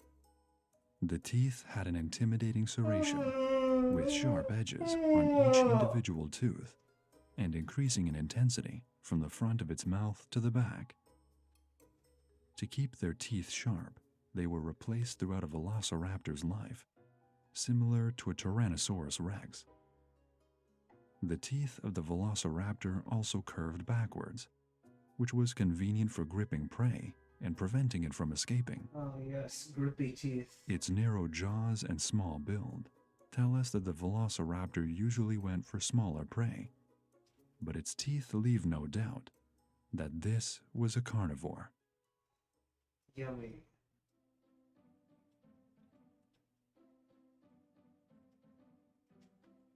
The velociraptor's box-like skull was quite large for its size, about 23 centimeters, or 9.1 inches. It had a long, narrow snout, which made up about 60% of its entire skull. A slender snout is useful for catching speedy prey, as the velociraptor could make quick, snappy bites. The velociraptor is famous for its intelligence, even learning how to open doors, according to Jurassic Park, but was likely to be on par with the average cat or dog, which Still is to smart. say it was fairly intelligent, but perhaps not smarter than dolphins, smarter than primates, as a fictional paleontologist claims in Jurassic Park 3, released in 2001. This estimation is based on something called the encephalization quotient, that is, the comparison of brain size to body, which can help determine how intelligent an animal is. According to the Natural History Museum, the velociraptor's brain size, in comparison to its body, was high compared to other animals, including other dinosaurs at the time. There are some suggestions this dinosaur was nocturnal, thanks to a large sclerotic ring, which is a ring of bone found inside the eye socket, which supports the eye. Creatures that live or hunt at night have larger holes in the middle of the sclerotic ring, which means as much light as possible can be let into the eye. Researchers Lars Schmitz and Ryosuke Motani used a sample of skulls to work out when dinosaurs were active. According to their results, predatory dinosaurs like the velociraptor and microraptor were mostly nocturnal. No sleep Some raptors, exceptions let's in their go. study were determined to be cathemeral, which means they were active in short bursts during the day. This theory is supported by modern animal behavior. Most carnivores are nocturnal. Whilst there are still studies ongoing on this topic, it is certainly food for thought. Think about how often you've seen illustrations of dinosaurs hunting and living in broad daylight. In reality, the dinosaur world may have functioned 24 hours a day. Just like me, for real, for real.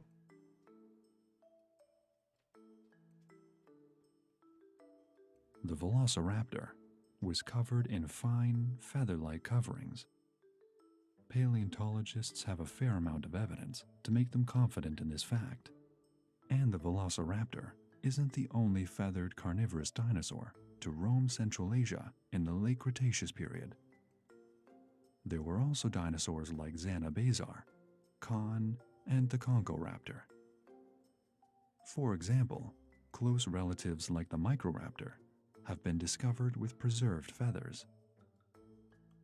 In 2007, a velociraptor forearm was discovered with the imprints of quills, showing that 14 long feathers would have protruded from its second finger up to its arm. The feathers would have provided warmth for the velociraptor, which would have been important, according to Dr. David Button, who explains that there's quite good evidence for dromaeosaurs having elevated metabolisms. If you're generating a lot of warmth, if you lose it, you're wasting loads of energy. Feathers would stop velociraptors losing energy and keep them warm. Dr. David Button also suggests that velociraptors might have used their wings to protect nests, as specimens of oviraptorosaurs, who are closely related to the velociraptor, have been found fossilized in position, protecting their eggs like a chicken. Wings could also help manage the temperature of the nests. Feathers are also useful for creating an effective quick plunderer, helping generate speed on inclines by producing a negative lift. The feathers may have also been for display, ready to attract mates, again, similar to modern birds. these weren't feathers for flight. Although velociraptors have fused wishbones and collarbones like modern birds, they're not the correct shape to support flapping wings for flight. Their feathers would have probably been symmetrical, unlike modern birds who have asymmetrical wings. Finally, the wings simply weren't big enough to glide and support the velociraptor's body weight. One journal, Science, has published a study that suggests the velociraptor may have ancestors who could fly, but it lost the ability as it evolved.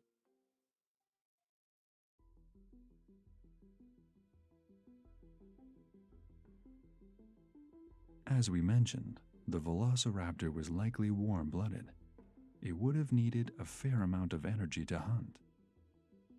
By studying the bones and comparing the velociraptor to modern-day animals, scientists can also determine that the growth rate of a velociraptor was similar to a kiwi bird, a creature with a warm-blooded metabolism.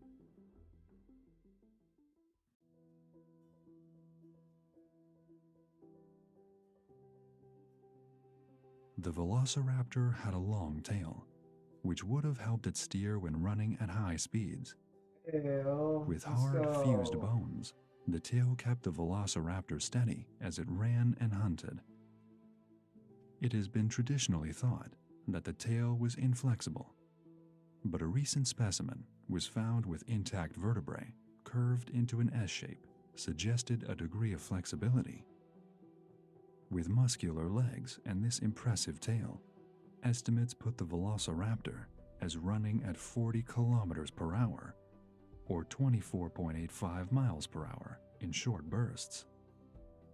Not only is this faster than humans, Yo, you going but crazy, it would have been Mo? faster than Mo its going prey, crazy? which is pretty terrifying. Unfortunately for the velociraptor, it's not the quickest dinosaur though. Ornithomimosaurs, who probably ran like ostriches, are estimated to have reached speeds of 70 kilometers per hour, or 43 miles per hour.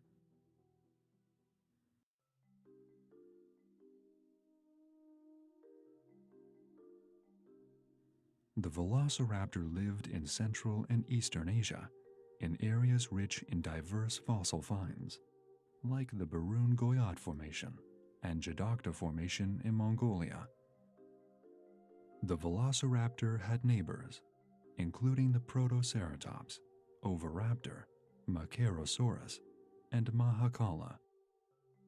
The Barun Goyat and Jadokta formations were dry environments filled with sand dunes.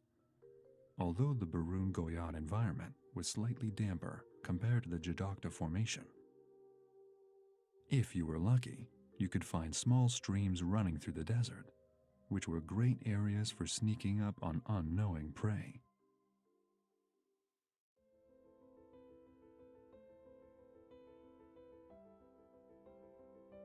Given its size, the velociraptor fed on small mammals, reptiles, amphibians, and insects. Anything that was easy to overpower and kill. They also occasionally fed on small infant dinosaurs, like young Protoceratops, baby Oviraptors, and little Prenocephaly.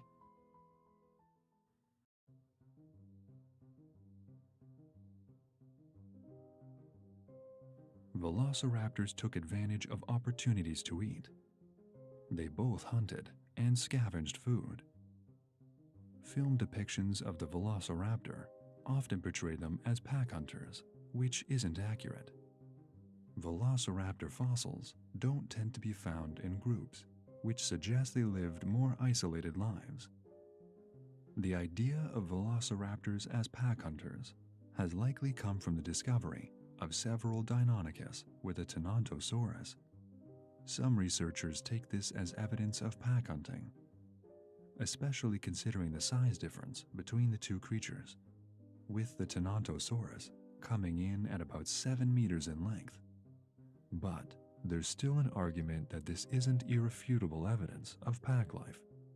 The situation could have been the result of grouping up for opportunistic hunting opportunities, as opposed to creating bonds like a modern wolf pack. Generally, we still don't know much about how the velociraptor behaved socially, or how it cared for its young. Maybe the velociraptor even ate its young, like modern Komodo dragons do.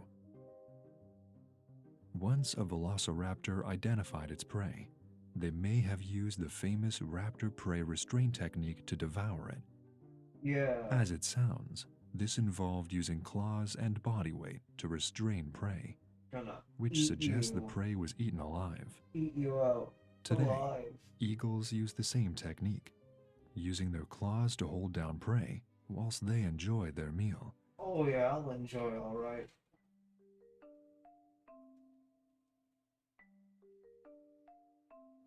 Thanks to Jurassic Park, there's probably a distinct sound that comes to mind when you think of velociraptors. Sound designer Al Nelson, who created dinosaur sounds for Jurassic World, released in 2015, admits that we don't know what dinosaurs sounded like. But if you want to hear the creepy grumbles of Tyrannosaurus Rex, check out our video on the topic. However, he claims that scientific accuracy wasn't the point anyway, telling Vanity Fair, "To be honest, much of what we're trying to do is create something that is believable, but also has emotional context and personality. In our case, authenticity comes down to whether you believe that the creature you see sounds like it does." Sounds from the modern animal kingdom were mixed up to create the dinosaur vocalizations in the films, something Nelson described as creating a whole new language and a new creature. The chatter of the velociraptors in Jurassic Park and its sequels is a mixture of African cranes, hissing geese, dogs, dolphin, horses, and infamously, mating tortoises. Higher pitch sounds and lower pitch sounds are combined to give some weight to the sound. In the Jurassic World franchise, these sounds were added to even more, throwing in macaque monkeys, baby orangutans, penguins, happy tigers, and Nelson's pet Labrador into the mix. When it comes to actual velociraptors, they were probably less chatty. Not being pack hunters, they wouldn't have had any need for many of the vocalizations produced by their fictional counterparts. Whilst we don't have solid evidence of what a velociraptor sounded like, Yes. and without a time Yes. machine, we'll never really know. Some researchers believe the Steller's sea eagle may give us a hint, as Steller's sea eagles have similar skull shapes to Velociraptor. Have a listen to its distinct vocalization and see what you think. Other researchers have pointed to the vocalizations of the cassowary as a suggested similar sound. Have a listen and let us know which researchers you think have the best guess. Perhaps it isn't about vocal communication either. We know the Velociraptor had long feathers. This could have also been a communication tool in the same way they are for modern birds. As we mentioned earlier, they could have been useful for attracting a mate.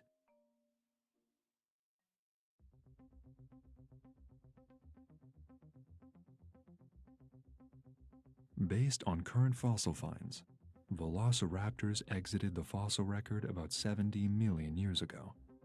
They went extinct millions of years before a 6-mile-wide asteroid struck the Yucatan Peninsula, creating a ripple effect of events that destroyed and reinvented the ecosystem at the time. However, other raptors in body the family shouldn't tree, twist like that at known all. as Dromaeosauridae, That was continue an to exist until the unnatural mass extinction twist. event.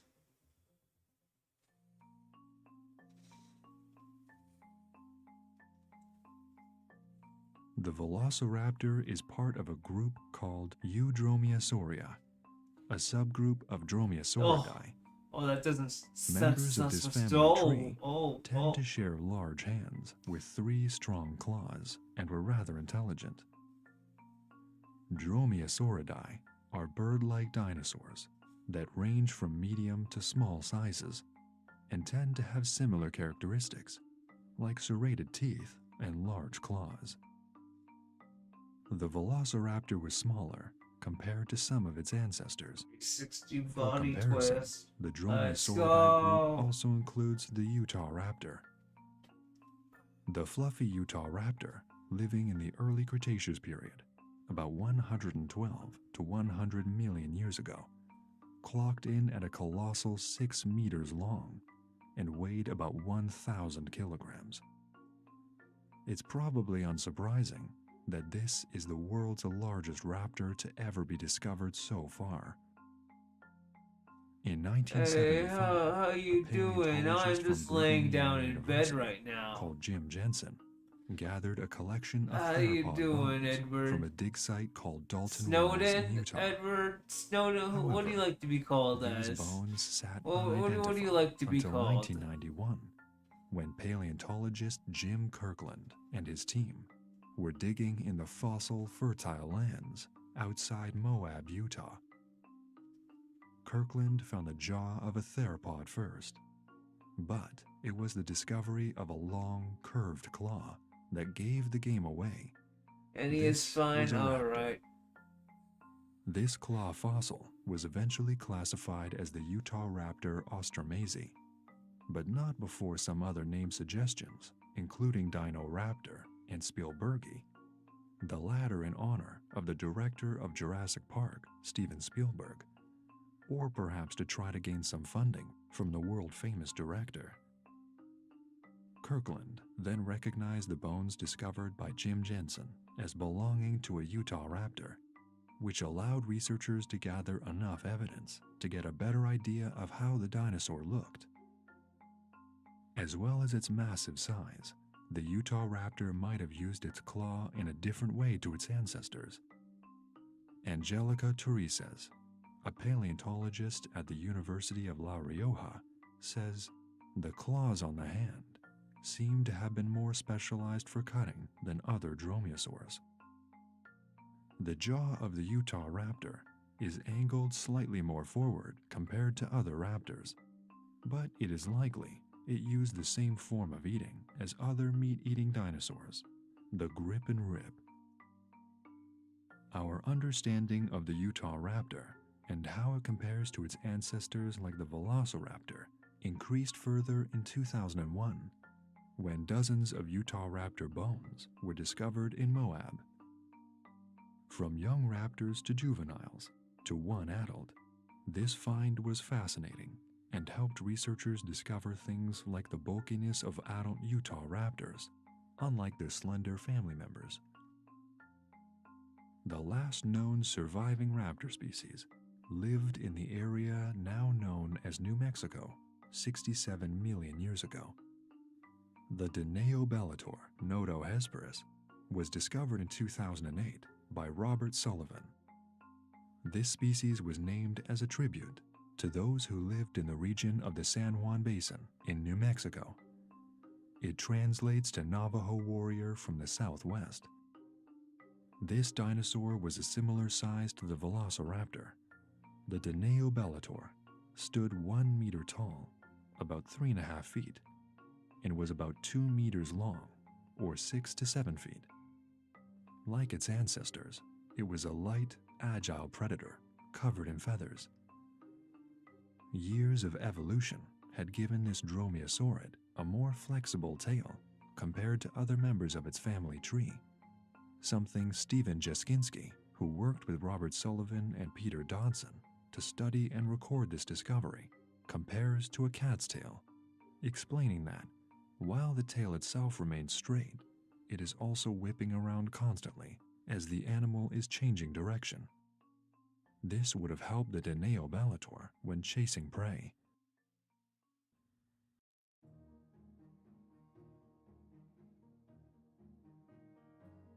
The Velociraptor is not just famous for its film career. There have also been some amazing Velociraptor fossils found. One example is a Velociraptor locked in combat with a Protoceratops, a fossil which is now a national treasure in the country it was found in, Mongolia. The fighting dinosaurs fossil was discovered in 1971 by a Polish-Mongolian team. Although it is unlikely that these two were mortal enemies, the battle certainly looks ferocious. The velociraptor's long foot claw is embedded in the Protoceratop's throat, whilst the Protoceratops is crushing the velociraptor's arm in its mouth, which probably broke the velociraptor's arm. Thanks to Lars Schmitz and Ryosuke Motani's study on the sclerotic rings of dinosaurs, we can guess this battle probably took place at dawn or dusk, which is most likely the time of day these creatures would have crossed paths. Whilst you might hope the plucky velociraptor won this fight, it is probably unlikely. Generally, fights like these go to the bulkiest creature, which would be the Protoceratops in this case. So why did this velociraptor take on a Protoceratops? This question is still debated. Was it a case of desperation and starvation? Or was the velociraptor an inexperienced hunter? To quote Dr. David Hone, was it young and dumb? Was the Protoceratops particularly vulnerable for some reason? Generally, it is rare for predators to take on prey over double their size. As Dr. David Button points out, carnivores tend to only attack something larger if it's sick, injured, or old. They don't want to risk injury themselves, as it could be fatal. A broken leg, for example, would stop it from being able to hunt. The fighting dinosaurs were forever preserved after being buried, perhaps due to a collapsed sand dune or a sandstorm. Despite the rareness of this encounter, this doesn't mean the velociraptor wasn't partial to the occasional Protoceratops snack when it could get one. In 2008, fossil hunters unearthed Protoceratops fossils with bite marks from raptor teeth, alongside two teeth belonging to Dromaeosauridae, like a velociraptor. After analyzing the specimen, researchers were able to determine that the herbivore hadn't been killed by a raptor. See you later, There was little Crooks. meat left on it, hence the bite marks, Enjoy your suggesting writing. that this corpse was scavenged. Velociraptors were more partial to hunting than scavenging. For example, they didn't have the size to scare off other dinosaurs from a kill, or the jaw strength to bite through bone. But it did happen. Additionally, the velociraptor was made for hunting. Its physical attributes made it an effective predator, which meant it did not have as much need to scavenge regularly. Another famous velociraptor fossil also tells us a little bit about their diet and lifestyle. This fossil was first discovered in the Gobi Desert in 1994, but it wasn't until 2012 when Dr. David Hone and his team of international researchers published a paper describing a velociraptor fossil preserved with a large pterosaur bone in its guts, wedged in the upper part of the velociraptor's ribcage, where the stomach would have been located. This situation was most likely to also be the result of scavenging, given the size difference between the two dinosaurs. The pterosaur had a wingspan of 2 meters, or around 6.5 feet, so would have made a difficult and dangerous target. So it seems even the velociraptor wouldn't turn down a freebie. The pterosaur bone is 75 millimeters long and in remarkably good condition, so the velociraptor may have died soon after eating the bone. As Dr. David Hone pointed out, that the bone has no unusual traces of marks or deformation that could be attributed to digestive acids. The velociraptor had an injury to its ribs when it died, which may have contributed to its demise.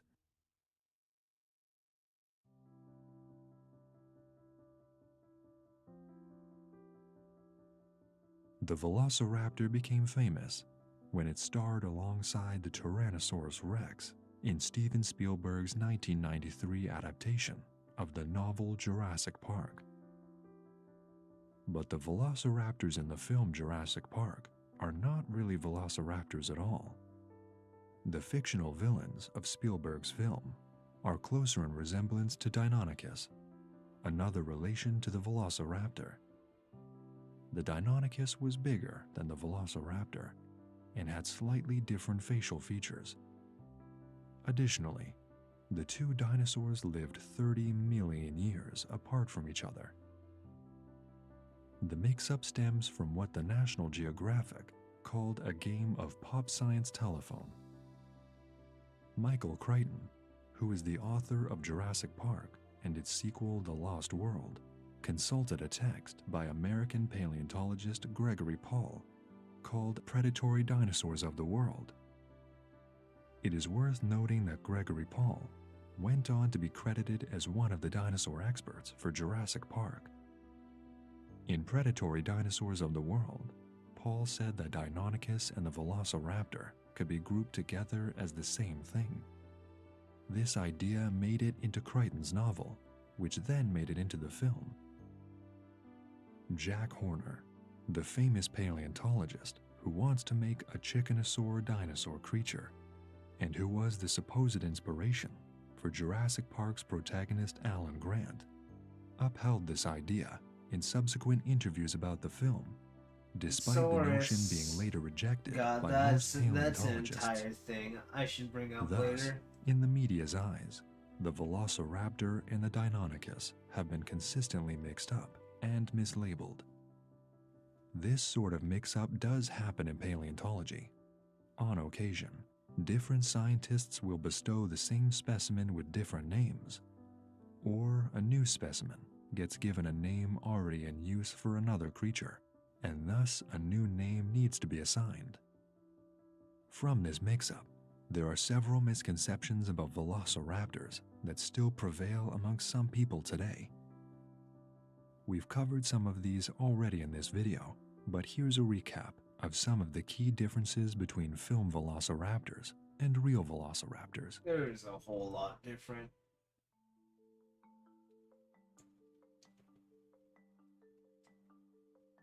As we've learned, the velociraptor was just under 2 meters long and less than 1 meter in height. In comparison, the Deinonychus was 3 meters long and could reach just over 1 meter in height. Because of Jurassic Park, people are often surprised at the velociraptor's smaller stature. The lack of feathers was another huge difference between actual velociraptors and their scaly, reptilian, filmic counterparts featured on Jurassic Park and its subsequent sequels and spin-offs. When dinosaurs were first discovered, researchers thought they were large, scaly, lizard-like creatures. The term dinosaur, coined by paleontologist Richard Owen in 1842, created the word by combining two Greek words, dinos, which translates to terrible and fearfully great, and saur, which means lizard. As research has developed and more discoveries have been made, many paleontologists agree that many dinosaurs, and maybe even most dinosaurs, had a feathery coating. This development in research hasn't translated into our mainstream media. Professor John O. Maliarca, a professor of film and television at Kingston University, thinks that Hollywood wouldn't have allowed feathery dinosaurs to come onto screen. He says, "I don't think they would have allowed feathered animals to be the monstrous creatures. There's something about feathers that's just a bit comical." Jack Horner also defended the featherless velociraptors in Jurassic World, pointing out that we made the best dinosaurs we could at the time. We can't say that we're going to have feathered dinosaurs brought back now. We need to keep the consistency. Jurassic Park 1, 2, 3, and 4 are all pieces of one story, and so, unfortunately, we can't change the way the dinosaurs look. On the other hand, some paleontologists object to the fact that recent scientific discoveries aren't being represented on the big screen. especially in the Jurassic World franchise, which began 2015, a time well after the feathered dinosaur theory was established in the scientific community. Dr. David Button thinks it's a shame they don't put feathers on the Velociraptor in the Jurassic Park movies. They'd actually be much creepier because it would be something we recognize, but a bit wrong. Who do you agree with? The idea of velociraptors hunting in packs is evident from the first Jurassic Park film, gaining even more traction in the reboot of the franchise, Jurassic World, which gives each velociraptor a name based on the position in the pack. We haven't gotten any evidence of this behavior in velociraptors at the moment, and nor do we think they would have communicated like they would in the film. And, as discussed earlier, whilst Deinonychus may have hunted in packs, not all paleontologists are convinced this was the case. A key scene which occurs earlier in Jurassic Park involves a dig discovery of a velociraptor by Alan Grant and Ellie Sattler. Obviously, this can't have been a velociraptor, but could have been a Deinonychus. The first specimen of a Deinonychus was actually discovered by Barnum Brown in Montana in 1931. He wasn't very interested in the specimen and named it Daptosaurus. It wasn't until the 1960s that paleontologist John Ostrom officially described and named the Deinonychus. We've established that velociraptors were fairly smart, but not as smart as they were depicted in film. This is likely to be the case for Deinonychus too. They were relatively intelligent for their species, but they certainly wouldn't be hatching up schemes to chase young children around an amusement park. As discussed, the velociraptor is believed to have been pretty speedy. There's still debate on the speed of Deinonychus.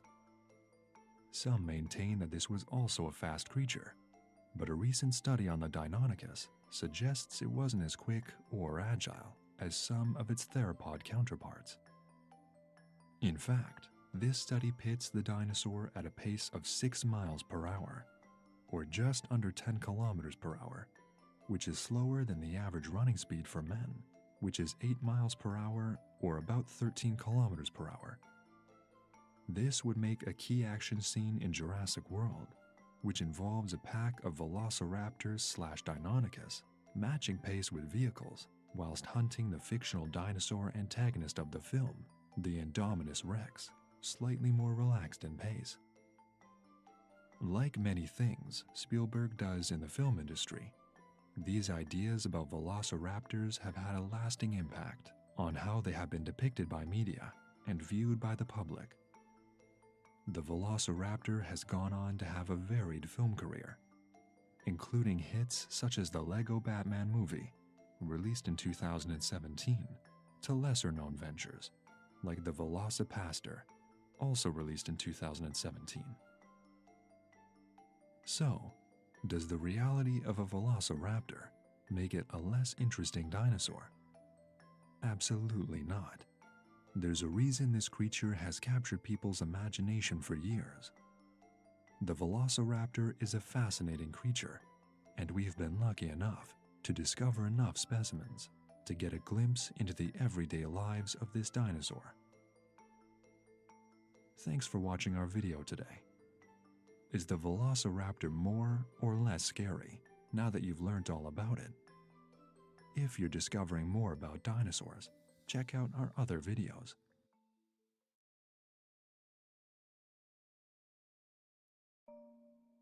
Therefore, this dinosaur would have had to move its entire limb in one go, without the use of its hands. 4 tiny stump-like fingers tipped the hand, which were also vestigial and would have been useless for grasping or manipulation. So what was the purpose of them? Apple TV's Prehistoric Planet, a recent 2022 documentary that aimed to depict the dinosaurs in the most accurate light to date, may have the answer. Display. In one scene, a male Carnotaurus is seen displaying to a potential mate in a forest clearing, rapidly waving his bright blue arms around in a manner similar to the way modern birds display.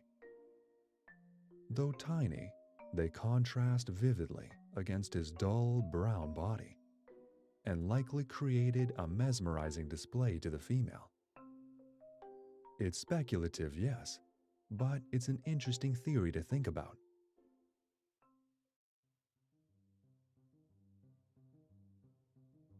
Crossing the Atlantic from Argentina to Spain now, we encounter another strange giant theropod, Concavinator.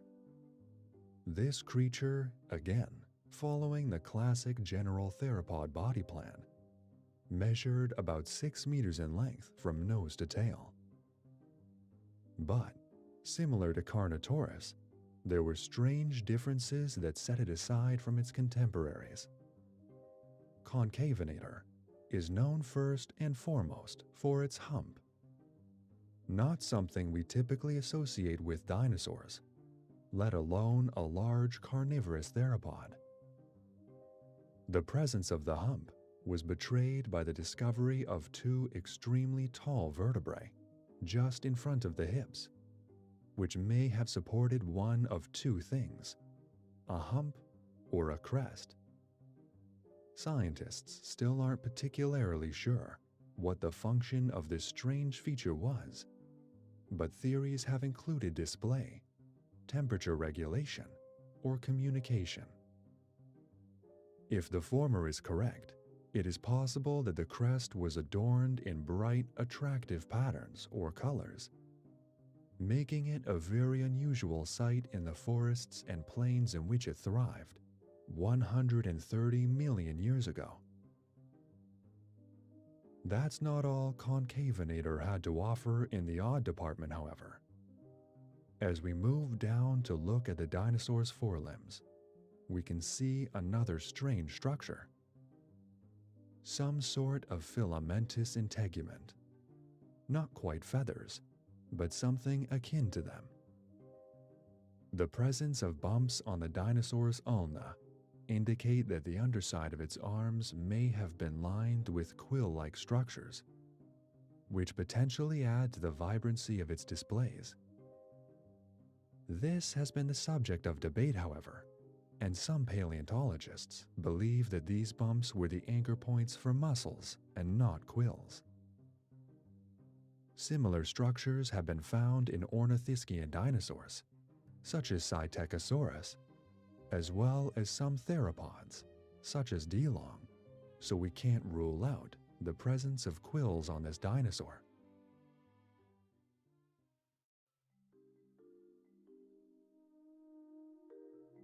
In the eerie silence of the Gobi Desert night, the faint winds are disrupted by the tiny running footsteps of a small dinosaur. Cloaked in a layer of beige and brown feathers, about 1 meter in length, and adorned with a face making it look like a peculiar modified owl. This little Shibuya is just starting its day. As he runs across the sand, he leaps like a jerboa over the rocks and twigs scattered across the sand, as he approaches a small patch of trees surrounded by pale, jagged rocks. One of these rocks stands much taller than the rest, its dark shades and abnormal structure giving it away as a termite mound. Just what our little Shibuya is looking for. His large eyes scan the scene, and he spots it, leaping up onto its flank to investigate. Without delay, the little dinosaur reveals his bizarre secret weapon.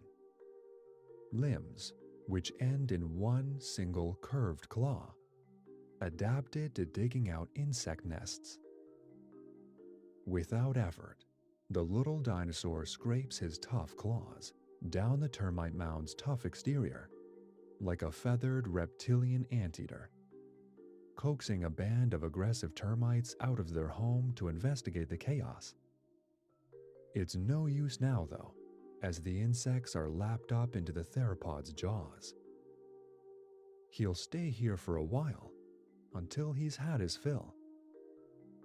Shivuya was an alvarezsaur, a particularly strange group of small feathered theropods that were adapted to digging for their food, usually insects, in the ground, termite mounds, trees, or fallen wood.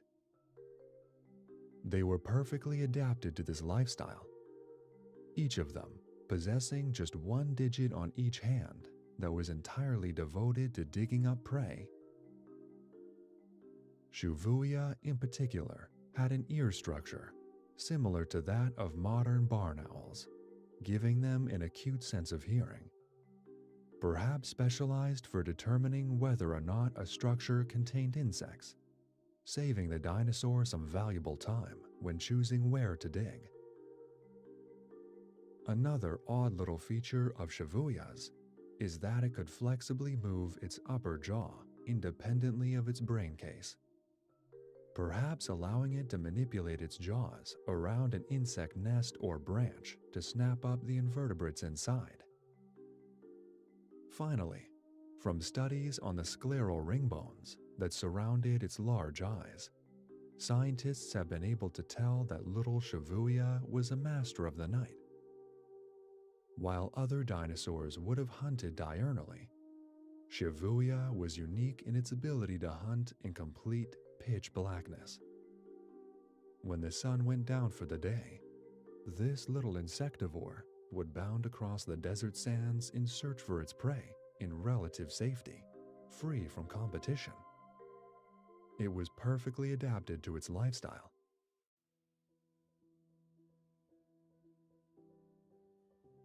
Similar to Shivuya, we're about to meet a little dinosaur with various adaptations that make it a wonder of natural history, and a truly bizarre one at that.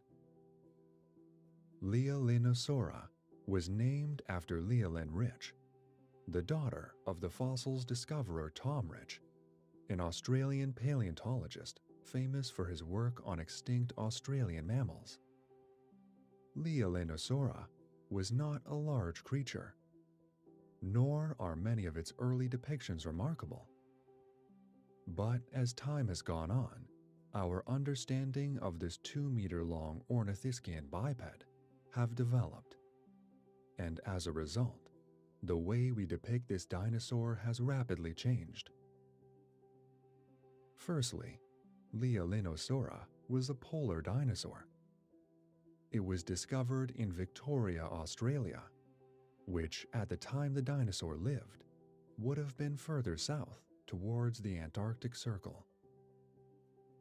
Although conditions here at the time would have been warmer than today's, the dinosaurs that lived at the South Pole would still have been living in very, well, polarized conditions. One long temperate summer day and one long cold winter night would have been the norm for the organisms of the poles in the Cretaceous, similar to the nature of these areas today. In the past, Leolinosaura has been depicted as a typical, nondescript, bipedal ornithischian dinosaur, similar to the ways we have previously looked at dinosaurs such as Dryosaurus. When taking into consideration its habitat, as well as other small bipedal ornithischians across the globe, artists have begun to depict Leolinosaura quite differently. Most modern depictions of this dinosaur now make it look like a bizarre rodent, or perhaps a type of quail, bundled up in thick, fluffy down that would have protected it throughout the long winter months. Perhaps it even changed this coat seasonally, long and white in the winter, short and dark in the summer. To adapt with having to live in long periods of seasonal dark, Leolinosaura also had tremendously large eyes for its size. We can't speak about Leolinosaura without mentioning its bizarre tail. It was immense, 3 times as long as the rest of its body. It's likely that the tail would have been used to keep the dinosaur warm in its burrows or nests, perhaps covered in a thick layer of filamentous feathers that would have been able to wrap around its body or young at night. Other, more speculative depictions of this tale have been published, however, and one in particular sparks the imagination. All Yesterdays by Darren Nish, C.M. Kozman, and John Conway. A book depicting dinosaurs in particularly speculative forms, shows a squirrel-like Leolinosaura wandering an icy forest in a large group, where members prop their long tails, adorned in a bright yellow flag-like tip skyward, perhaps to communicate or to signal danger to the family. What's more is that scientists can't really decide on Leolinosaura's place in Ornithischia. Initially assumed to be a species of Hypsilophodont, it was then counter-debated that the dinosaur could have been a basal iguanodontian. Now, it is suggested that the little dinosaur sits within the clade Elasmaria, much closer to its original placing with the Hypsilophodonts.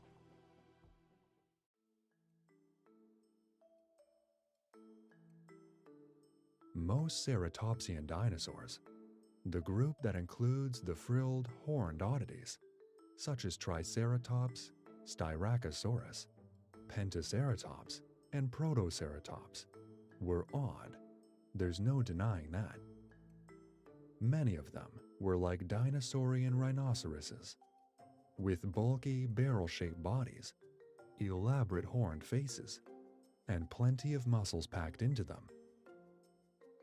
Udanoceratops, however, was even stranger. This roughly 4-meter-long leptoceratopsid ceratopsian dinosaur walked its arid scrubland home on 4 relatively thin legs, which made its bulky body look strangely top-heavy. A deep, paddle-like tail sat at the end of the creature, which has often been depicted as being lined with quill-like filaments, similar to the ones present on the arms of Concavinator, the Spanish theropod we met earlier. This isn't what sets Udanoceratops apart from other ceratopsians, though. What makes it weird is its facial appearance. More than anything, Udanoceratops is strange for the most basic of reasons. It simply looks odd. Most features of the dinosaur make sense. It was herbivorous, with a tough beak that would have allowed it to feed on particularly tough vegetation, possibly plant stems or harder leaves. To cut through these stems, it needed an extremely powerful bite. And it's that function that gives Udanoceratops a strange look.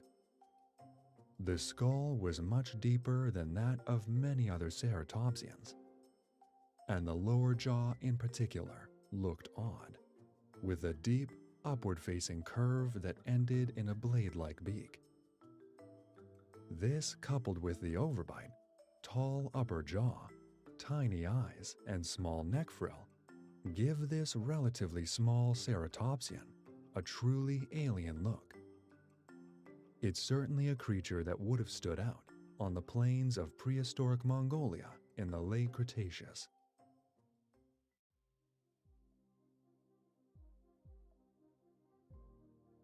We finish our tour of the Cretaceous's strangest dinosaurs in the icy fields and forests of Alaska, 17 million years ago. On a freezing, snow-covered hillside, lined with dark rocks and coniferous forests, a group of Alaskocephali are displaying. These large bipedal ornithischians have gathered in a small group, 2 males and a female, to determine which male will gain the right to mate. With their domed heads, they exchange powerful blows to the flanks, headbutting the fatty, insulated skin of their rival's left side, while facing parallel to one another. Despite the thick skin, these blows still take a toll on the combatants, and after 10 minutes or so, one male is deemed victorious. He will gain the right to mate with this female, and it is his successful genes that will be carried down to their offspring. The second male limps away, temporarily wounded from his unsuccessful fight with the victor. As he wanders back down the hill, he is oblivious to the approaching danger. A 6-meter-long polar tyrannosaur camouflaged in the snow. With his leg wounded, there is only so much he can do to escape the jaws of death that close tightly around his torso, and the predator swiftly manages to make a kill. There is no way the unfortunate Alaskacephaly could have avoided this one. With his mind preoccupied on his loss, the mighty Nanoxaurus was just too well camouflaged against the blanket of snow to fail. Like a pale white ghost, he drags his quarry behind a tree and tucks in. Nanoxaurus translates into English to polar bear lizard, which will explain a little bit about how this animal might have lived. It was likely the apex predator of this snowy Alaskan domain at the end of the Cretaceous, and Alaskacephaly is just one animal that it could have preyed on in this vast, cold landscape of large herbivores. It is unusual to picture dinosaurs living in the snow, but the truth is, by the end of the Cretaceous, these reptiles had conquered all the continents, and pretty much all the habitats within them. The poles were no different, and Nanoxaurus commanded its domain of ice with the ferocity of its namesake. A close relative of the famous Tyrannosaurus, Nanoxaurus was likely insulated with a thick layer of downy feathers, which will have not only protected it from the cold weather of Alaska, but may have provided it with valuable camouflage that aided the Tyrannosaur in taking down the large herbivores of the tundra and snowy landscapes it called home. Often depicted in a near all-white cloak of down, it would have been near impossible for a prey item to spot an oncoming Nanoxaurus amidst a howling blizzard or endless expanses of snow, making it an efficient, deadly hunter. Much like Tyrannosaurus, the polar Nanoxaurus possessed long, deep jaws that would have been backed by an immense degree of power, allowing it to deliver a strong bite that could have easily debilitated its prey. Strangely, however, it was much smaller than Tyrannosaurus, possibly attributable to the scarcity of food out on the snowy tundra. Still, it was the largest predator of this paleo environment, and would have been a rather eerie sight amidst a frozen world of glistening white.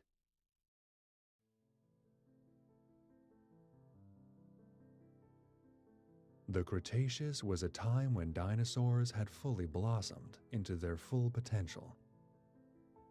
This group of ruling reptiles were not only majestic and plentiful, they were strange too, especially when you look at them in context with the wildlife of our modern world. This is by no means an exhaustive list of the strangest dinosaurs of the Cretaceous alone. As we mentioned at the beginning, the dinosaurs ruled the Earth for around 165 million years, and that time allowed them to bloom into all sorts of bizarre forms. This really is just the tip of the iceberg. Thank you for watching. We hope you enjoyed our trip through the strangest dinosaurs of the Cretaceous period.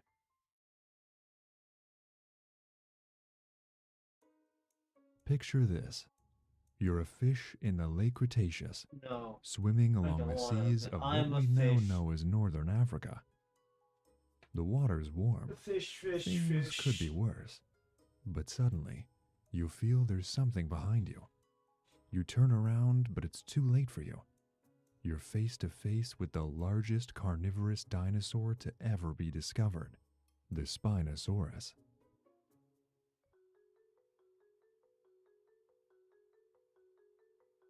What is a Spinosaurus? Well, that's a good question.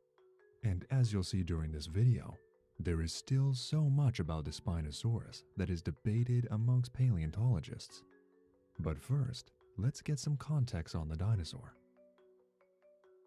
The Spinosaurus is a long, slender, and large carnivore who roamed the Earth in the late Cretaceous period, a period of time that lasted between approximately 100 million and 66 million years ago. The dinosaur is classified as a large theropod, who were carnivorous dinosaurs that were usually bipedal, meaning they walked on two legs. The Spinosaurus is particularly well known because of how strange it is. Postdoctoral researcher Matteo Fabri, who is based at the Field Museum in Chicago, said, "I think this animal is simply weird. We have nothing alive today that could be considered remotely similar." There are two species of Spinosaurus that have been named so far: Spinosaurus aegypticus, which was found in Egypt, and Spinosaurus maroccanus, which was found in Morocco. Some people believe that the Sahara Desert is full of Spinosaurus fossils waiting to be discovered, but this is a particularly difficult area to dig in, given the harsh and unforgiving environment.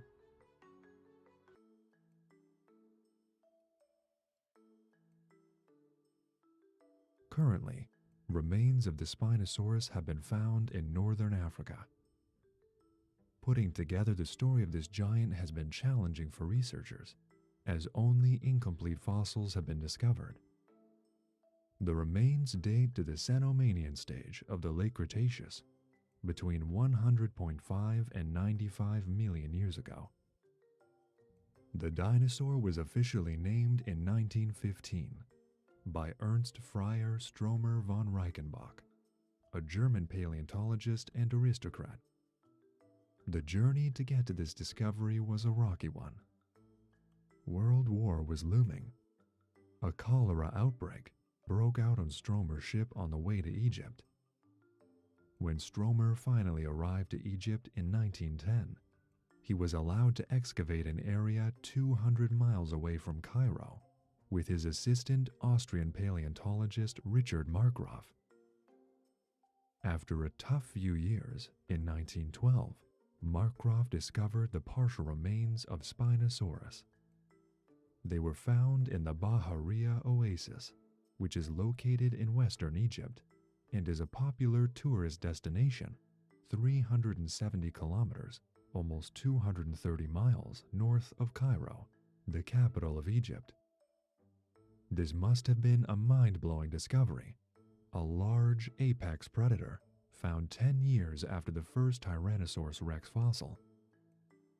Stromer's first descriptions of the fossil show he was slightly taken aback by the find, recording in his description that the specimen would need certain specialization to study it properly. He thought the dinosaur stood on hind limbs, like a Tyrannosaurus rex, and had a long back covered in spines. Stromer did what he could with limited fossils, filling in the blanks with what he already knew about other theropod dinosaurs. At this point in time, paleontology was still a relatively new field of research. We only started getting scientific descriptions of dinosaurs in the 1800s, and anatomist Richard Owen only coined the term dinosaur in 1842. Even then, the field of paleontology wasn't regarded as a serious scientific area of study until the 1970s. Sadly, the Spinosaurus fossils that Stromer and Markgraf discovered were destroyed in April 1944 when they were housed in Munich's Paleontological Museum as part of the Bavarian State Collection of Paleontology. They were bombed by British aircraft in World War II. Stromer had attempted to save the fossils by pleading with the museum director to move them to safe spaces like caves and salt mines. But unfortunately, his pleas came to no avail to the loyal Nazi supporter and museum director, Karl Björlin. Perhaps Stromer's open criticisms of the Nazi regime didn't help his case. After this loss, for a long time the Spinosaurus was known only from Stromer's descriptions and drawings. The Spinosaurus was a mystery, even when, or perhaps especially when, paleontologists found relatives called Spinosaurids around the world in places like Brazil and Thailand. Small sections of Spinosaurus skeletons were found in the post-war world, and theories started to be shared. But without a full specimen, what could researchers do? The mystery continued until the 1990s and 2000s, where more remains were found in Algeria, Morocco, and Tunisia. Southeastern Morocco is a hotbed for finding fossils, thanks to the industry of fossil finders cultivated there. All year round, fossil hunters dig in the rocks, hoping to find bones to sell to exporters and wholesalers, an ethically ambiguous practice, which nevertheless provides important income for many people in this area. Paleontologists like Nizar Ibrahim, who is of German-Moroccan descent, have cultivated relationships with local fossil finders to keep an eye on what they discover. Ibrahim specializes in vertebrae and has been fascinated with the Spinosaurus ever since he was a boy. Therefore, it was a lucky day for Ibrahim when he met someone who found bones belonging to a Spinosaurus in 2008. Soon afterwards, researchers at the Natural History Museum of Milan notified Ibrahim of more discoveries from a local miner. Eventually, Ibrahim and his team were able to go to the site of these discoveries in 2013, where they found more and more bone fragments. These discoveries were found in the Kemkem beds, which are red sandstone formations, dating between 95 and 100 million years old. Millions of years ago, these rocks once held an enormous river system. They're similar to the Bahariya area that Stromer and Markov explored in the early 1900s. Eventually, Ibrahim was able to piece together the puzzle pieces of these discoveries to give us a more complete picture of the Spinosaurus. The discovery of the Spinosaurus has helped us understand more about other Spinosaurids because we've found more complete materials for the Spinosaurus. To help us understand the story of the Spinosaurus, let's take a quick look at their family tree.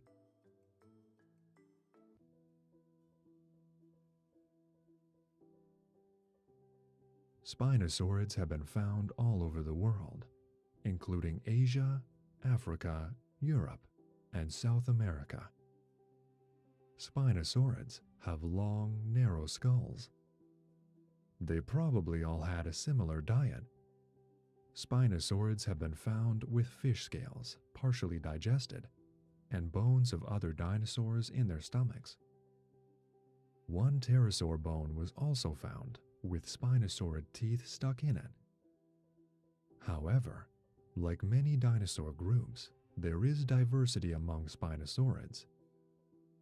For example, if we use what we know from current research, the Baryonyx, a cousin of Spinosaurus, probably swam and had a fairly aquatic lifestyle.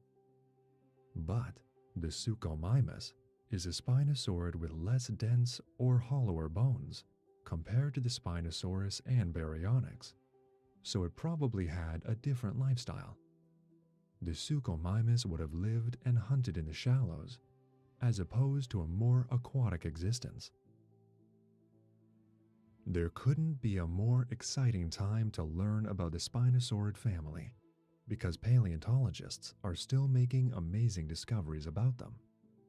In 2022, fossils were found in the Isle of Wight, an island in the English Channel, by Nick Chase, who is renowned for his skill in finding dinosaur fossils.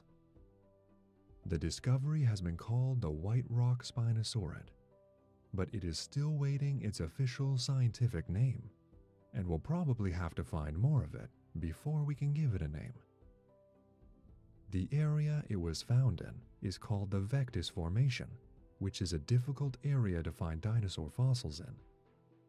The formation protects remnants from a time when sea levels were starting to rise, so the White Rock Spinosaurid was likely to hunt in lagoon waters and sand flats.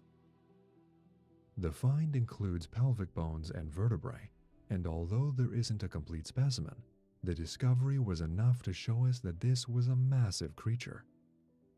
The bones have markings that indicate the dinosaur was scavenged after its death. There are small, finger-sized tunnels in the pelvis, which could be a sign of larvae from a scavenging beetle. Current estimates date the bones to around 125 million years. Chris Baker, who is studying for his PhD at the University of Southampton, was very excited about the discovery, telling journalists that it was a huge animal, more than 10 meters long, and judging by the dimensions, quite possibly the largest hunting dinosaur ever discovered in Europe. This discovery could suggest that Spinosaurids spread through Western Europe before they became more prevalent in other areas of the world.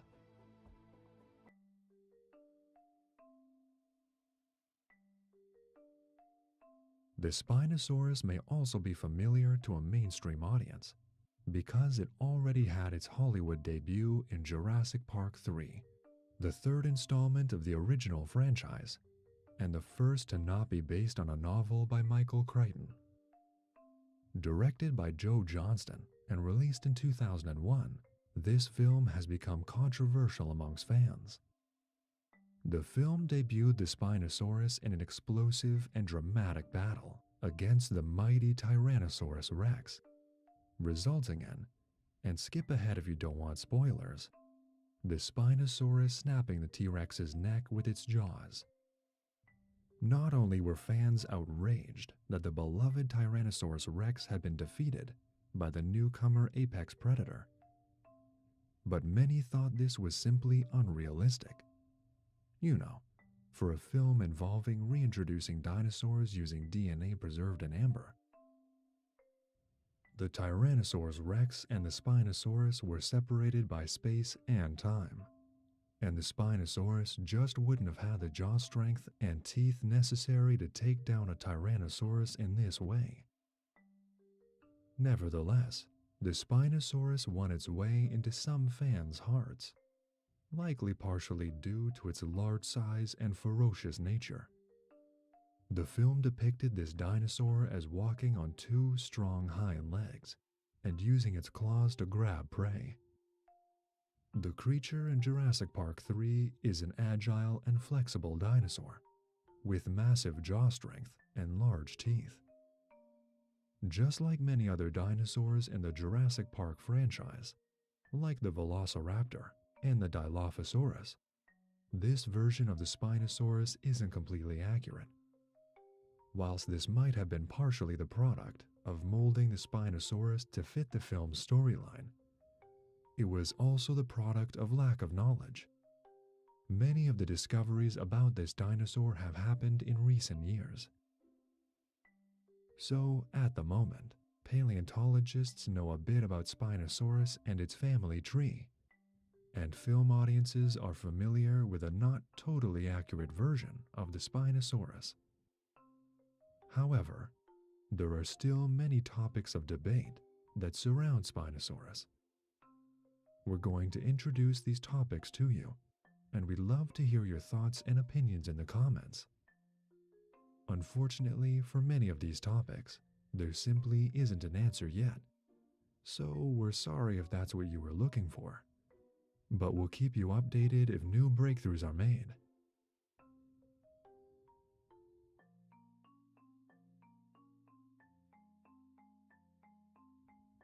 It has been largely agreed that Spinosaurus was bigger than the Tyrannosaurus rex and the Giganotosaurus. But there has been debate over how large the dinosaur was, which hasn't been helped by the current lack of incomplete fossils. In 2005, a study used a Spinosaurus skull to measure it about 16 to 18 meters long, or 52 to 59 feet. That's the size of 2 London buses, one behind the other.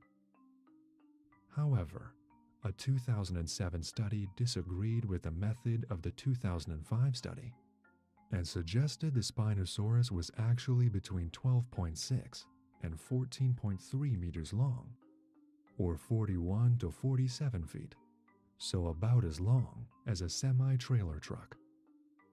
More recently, a partial Spinosaurus skeleton has been analyzed at 15.2 meters long, about 50 feet, and was found to be still growing at the time of its death. The same sense of speculation applies to how much the Spinosaurus weighed. Estimates weigh this dinosaur at between 12,000 to 20,000 kilograms, or between 13 and 22 tons in body mass.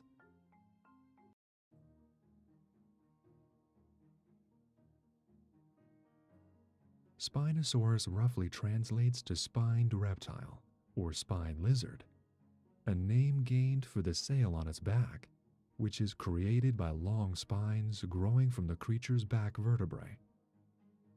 The spines were dense bones, which could grow up to 2.1 meters long, or about 7 feet, and probably had a layer of skin connecting each spine. This fascinating feature has been the subject of debate amongst researchers, with many suggesting the following functions for the Spinosaurus sail. One theory is that the sail, when fully extended, safeguarded the Spinosaurus from any potential predators. The Spinosaurus is already the largest carnivore to exist, but with its sail extended, it could have appeared twice its size, especially because with its flexible spine and ball and socket joints in the vertebrae, the dinosaur could have arched its back to really emphasize its sail. Some researchers, like paleontologist Jack Bowman Bailey, believe the sail wasn't a sail at all, but a large humped back. Stromer, when he first described the Spinosaurus, theorized that the spines were a fatty hump like a bison. Bailey disagreed with what he called the fashionably anorexic image of many large dinosaurs, and argued instead that the hump would have acted like heat shielding and energy storage through gigantothermy. Gigantothermy is a process that enables large animals, like dinosaurs, to maintain constant high body temperature through a large body and insulation.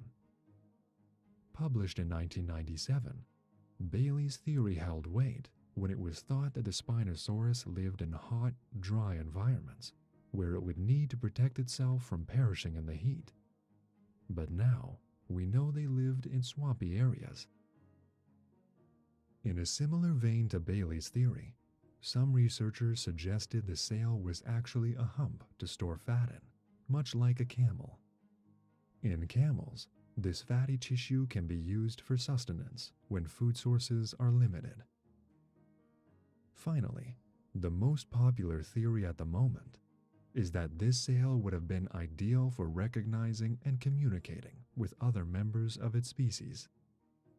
Nizar Ibrahim told the news website Live Science that the sail was likely used as a display structure. It would have been visible from far away, and even when the animal was swimming. This way, the animal could convey information about its age, size, and gender to other animals, in particular other Spinosaurus. Some paleontologists think the sails were brightly colored, which would have been great for display purposes.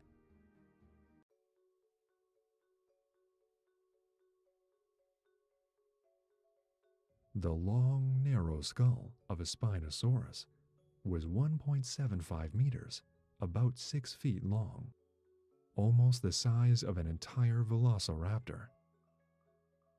The skull resembles a crocodile skull, but had nostrils near the eyes instead of at the end of the snout. The Spinosaurus had flat, cone-shaped teeth in a long, slim snout. These attributes were ideal to feast on fish-like coelacanths, sawfish, lungfish, and sharks, all creatures that were plentiful in the Kem-Kem riverbeds in northern Africa. We know this because the teeth weren't serrated, so the Spinosaurus couldn't rip into a tough hide. This dinosaur may have fed using a grasp smash or grasp crunch method for hunting and eating, getting into fish with harder scales and crustaceans. A 2020 study suggested that the Spinosaurids had very fast tooth replacement rates, especially compared to Abelisaurids and Allosaurids, which, again, would have helped it crunch into crustaceans and armored fish. If you were unlucky enough to have a Spinosaurus open its mouth whilst you were stood in front of it, you'd see some large, slanted teeth interlocking at the end of the snout. Next, you'd find a row of 6 or 7 thin, sharp teeth on each side of the upper jaw. Behind these were 12 more teeth. There has also been a chemical analysis which tells us the preferred diet of a Spinosaurus. In a 2010 study, scientists looked at the tooth enamel on fossils and found the Spinosaurus teeth were comparable to crocodiles and turtles. The Spinosaurus may have also eaten the carcasses of other dinosaurs. As we mentioned before, in 2004 researchers found a pterosaur bone with a Spinosaurid tooth stuck in it. If the ancestors of the Spinosaurus were scavenging, the Spinosaurus could have possibly also scavenged non-aquatic creatures. There are currently 2 theories on how the Spinosaurus lived and hunted. Paleontologist David Hone calls these the waiting model and the pursuit predator model respectively. Some researchers believe in one theory over the other. Others think the situation was actually a bit of both. What's the difference between these 2 theories? This line of thought thinks the Spinosaurus was an opportunist. They would forage for fish, catch prey on the shorelines and land, and even dig for prey like the lungfish. This adaptability would have given the Spinosaurus an edge over other theropods when it came to hunting. This idea is supported by the fact we have no other evidence of a large, semi-land-dwelling creature that lives solely on fishing. This theory could also be applied to other Spinosaurids based on what we know so far. The other theory suggests the Spinosaurus was a specialist, and specifically an aquatic predator. Based on aspects of the Spinosaurus, like its tail, hind limbs, and interlocking teeth, those who believe in the pursuit predator model suggest the Spinosaurus spent more time in the water rather than on land, which leads us on to our next topic of debate.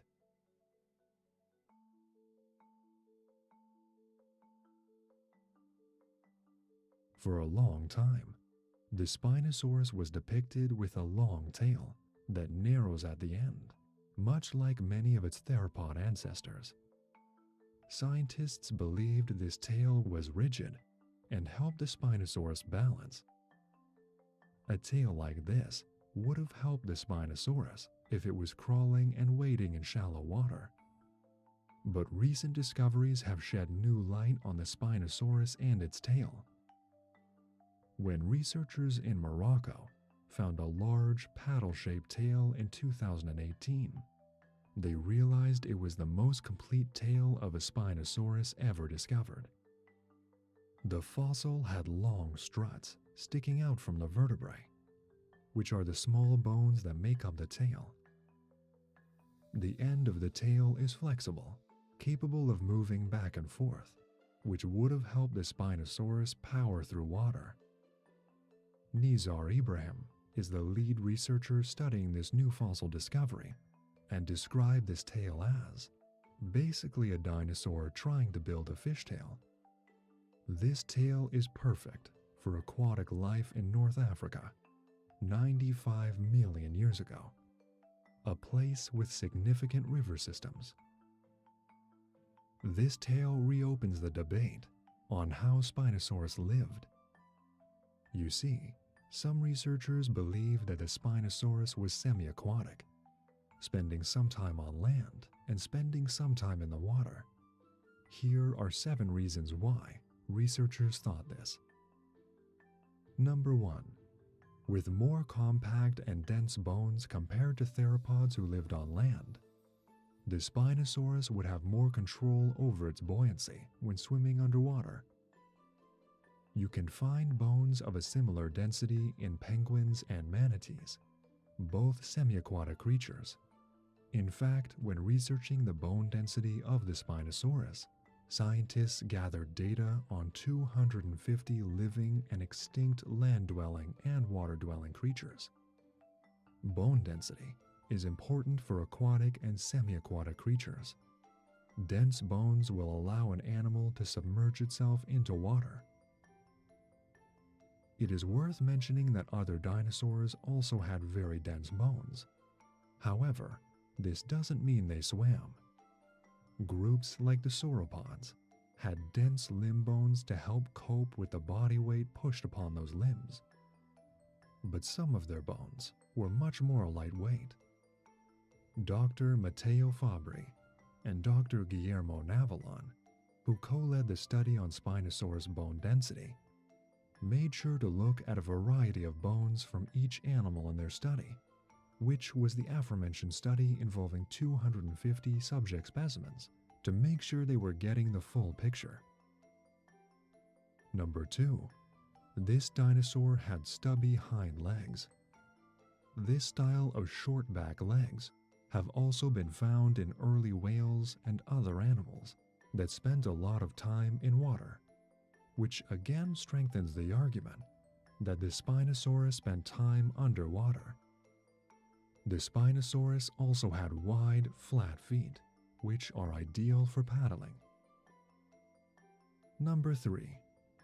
These legs and feet supported a barrel-shaped torso, which you can find in some modern-day aquatic mammals like dolphins. Number 4. Their small nostrils were in the middle of the Spinosaurus skull. This is useful if you're a creature trying to breathe whilst partially underwater. Number 5. Lots of Spinosaurid teeth have been found amongst the Kemkem area of Morocco, in areas that would have been rivers millions of years ago. In comparison, researchers have found less non-Spinosaurid teeth. Only about 1 to 5% of the teeth found in this area are non-Spinosaurid. Number 6. The long neck of a Spinosaurus would have been useful for moving rapidly underwater to catch agile fish swimming by. Number 7. Finally, the curved claws of a Spinosaurus are better for catching prey underwater than trying to walk on land. A Spinosaurus could hook an unsuspecting fish swimming by. However, some people push this idea a little further. They thought the Spinosaurus spent long periods of time hunting in water. Some reptiles had already adapted this way by the time the Spinosaurus evolved. Plesiosaurs, for example, were strong, long-necked marine reptiles who survived the Triassic extinction before being wiped out alongside the dinosaurs 66 million years ago.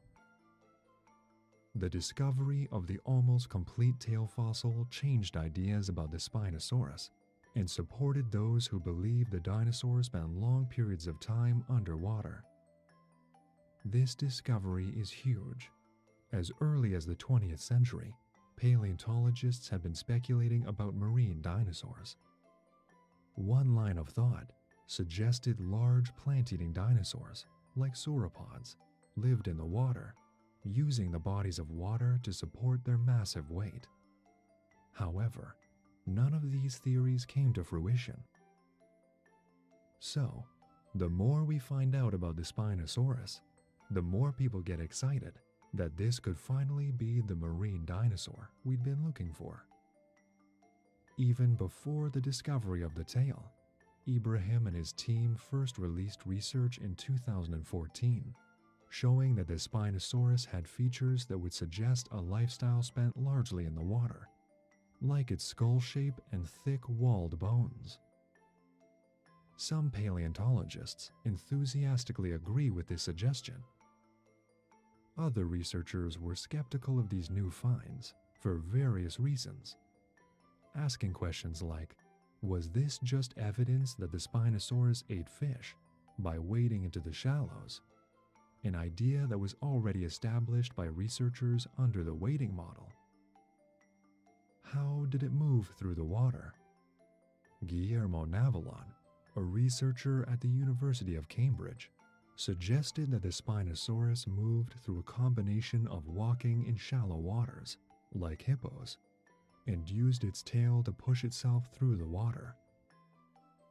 Navalon told journalists he thought this method of moving would be ideal for ambushing large fish, like lungfishes and coelacanths. Did newly discovered remains actually belong to the Spinosaurus? Or could it be another Spinosaurid? These doubts spurred Ibrahim and his team on, and they returned to Morocco in September of 2018. This brutal, tough dig in hot conditions was reportedly fueled by both the hopes of new discovery and team breaks for Nutella. The effort was worth it, and by the end of 2018, the team had discovered over 30 Spinosaurus tail vertebrae. There were several reasons why these were significant. Some of the bones matched up with illustrations first published by Ernst Stromer in the early 1900s. The team didn't find duplicate bones at the dig site, thus, the fossils belonged to one individual. These discoveries went to the lab with Ibrahim, who contacted experts like Stephanie Pierce, a curator of vertebrate paleontology at Harvard's Museum of Comparative Zoology, and George Launder, a fish biologist, to help test his thesis. Models were created using the tailbones and tested in water. This research showed that the Spinosaurus tail had a much stronger and more effective forward thrust in water compared to other theropods. This power could have allowed the Spinosaurus to swim against currents and speed up to capture prey. Ibrahim's team has continued their groundbreaking research. They believe the Spinosaurus possibly had webbed feet, so they're looking to reconstruct the dinosaur's foot to see how it moved its toes. This would be more evidence for Ibrahim's theory, which he summarized as, contrary to recent suggestions that Spinosaurus was confined to wading and the apprehension of prey from around the edges of bodies of water, the morphology and function of its tail, along with its other adaptations for life in water, point to Spinosaurus having been an active and highly specialized aquatic predator that pursued and caught its prey in the water column. Debate over? Well, not exactly. Other paleontologists, like David Hone, who calls the Spinosaurus a shoreline generalist, have pointed out that being a good swimmer doesn't rule out foraging behaviors. Hone points out that, based on what we know, the Spinosaurus could have been unstable in the water based on the proportions of its body, could have had high drag because of its body shape, particularly the sail on its back, when moving in the water, which wouldn't make it easy to pursue fast fishy prey. could have had low swimming efficiency. Ibrahim's paper compares the efficiency of the Spinosaurus's tail for swimming to creatures like crocodiles. But using Ibrahim's data, crocodiles had an efficiency 1.5 times greater compared to the Spinosaurus. And although crocodiles are excellent swimmers, their speed and agility don't compare to other swimming creatures like fish. Whilst the Spinosaurus was very likely to be a better swimmer than other theropods, it might not have been good enough to keep up with some of its prey. Hone also points out that different groups of Spinosaurus living in different areas would have had to adapt to suit their environment, and juvenile Spinosaurus would have again had to adapt to their shape and size, which may have changed the way they hunted. It might not be a case of one size fits all. So, this topic is still up for debate, and who knows, in the future new evidence may cement one of these arguments, or point researchers into a whole new direction.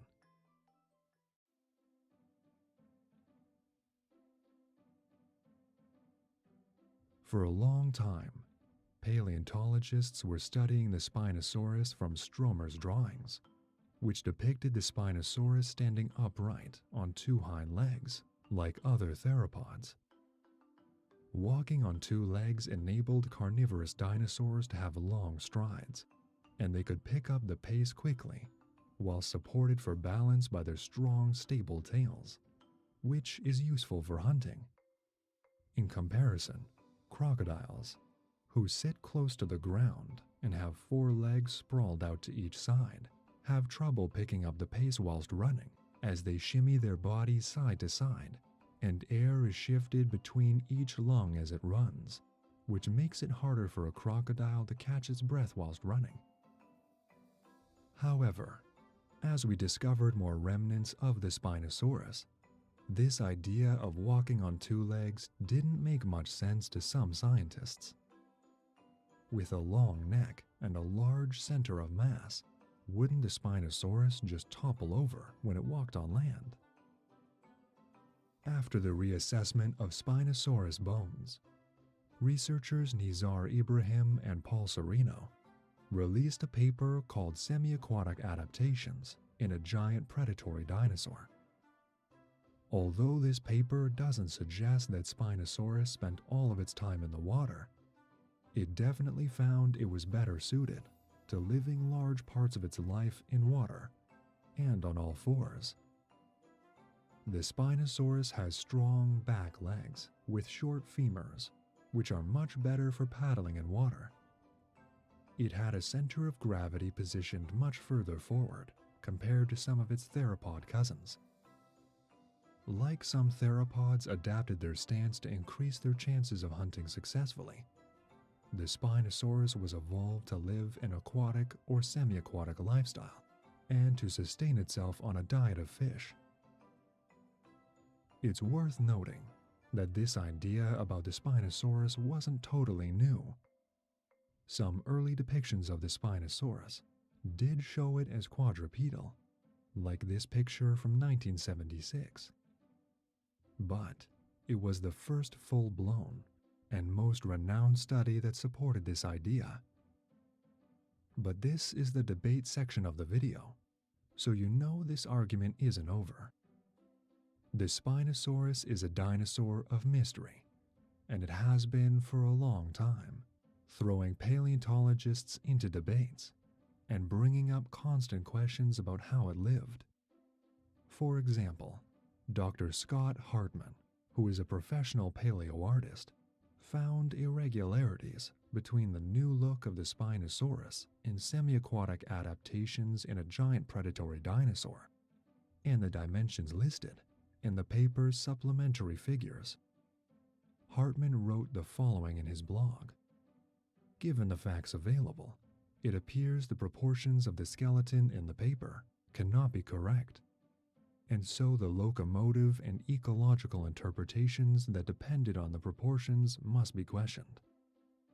Hartman compared the way the Spinosaurus had been reconstructed to animals like gorillas, who walk on their knuckles. But there's no evidence a carnivorous dinosaur could walk like this. Hartman's redrawing of the Spinosaurus looks more conventional, with larger hind limbs. Another paleontologist, Italian André Cao, created a different model for the Spinosaurus. He drew the Spinosaurus with a larger curve in its neck, which Cao says would account for the range of motion of a Spinosaurus and more upright stance. Paul Sereno wasn't convinced about the negative reactions to his conclusions, stating that he found theories like Cao's and Hartman's to be musings based on little evidence. So the story continues. The tale of the Spinosaurus is still being written and rewritten all the time. Even when scientists disagree, that can often help bring forward more research and new discoveries.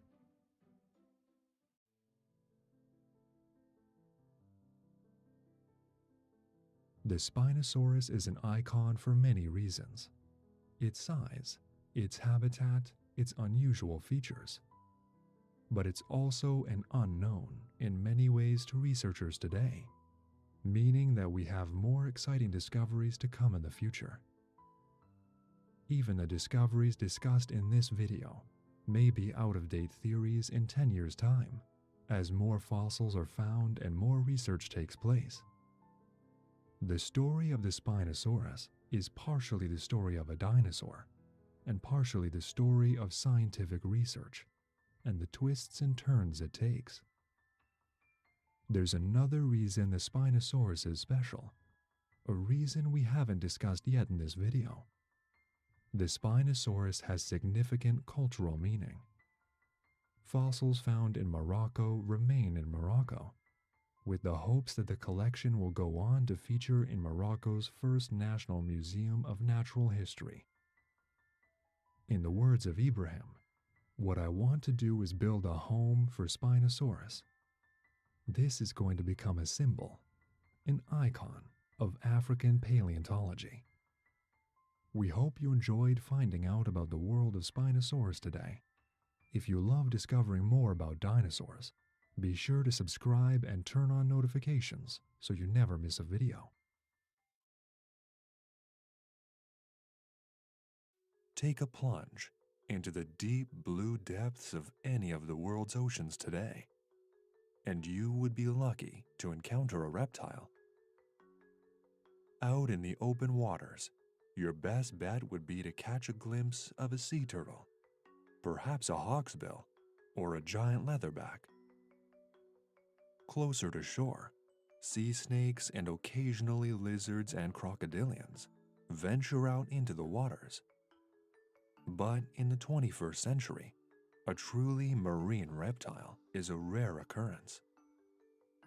In the Mesozoic era, the time when dinosaurs had the run of the land, the oceans were, in fact, teeming with marine reptiles, unlike anything else that exists today.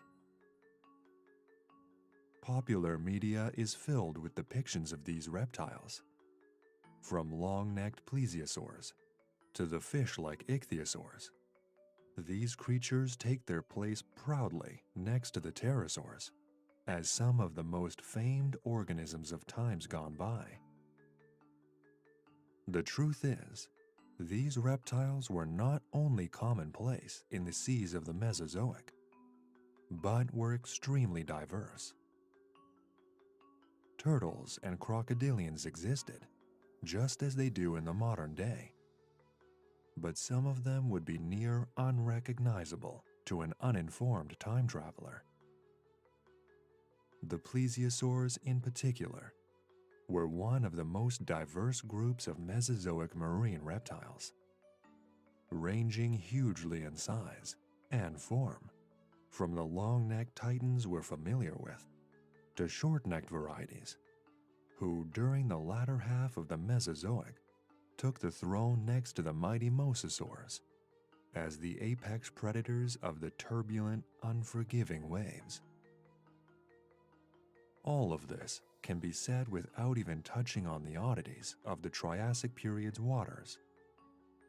A time when weird reptiles were present in every cove, bay, sea, and coastline in the world's waters.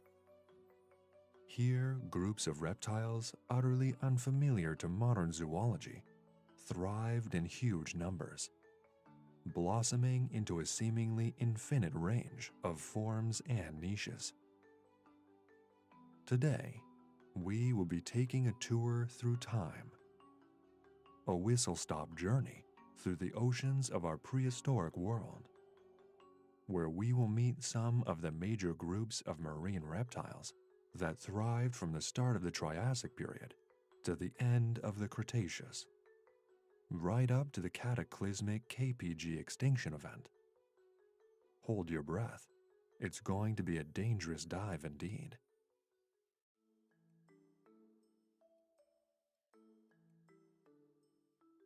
The Triassic period's sheer diversity of marine reptile groups forces us to have to fit everything in one fleeting chapter of this video. If we were to go in depth on each and every group present throughout the dawn of the dinosaurs, we would be here all day. Following the terrible volcanic events of the end Permian extinction, the single worst mass extinction in the history of planet Earth, plenty of marine ecological niches were available to those adaptable enough to take them.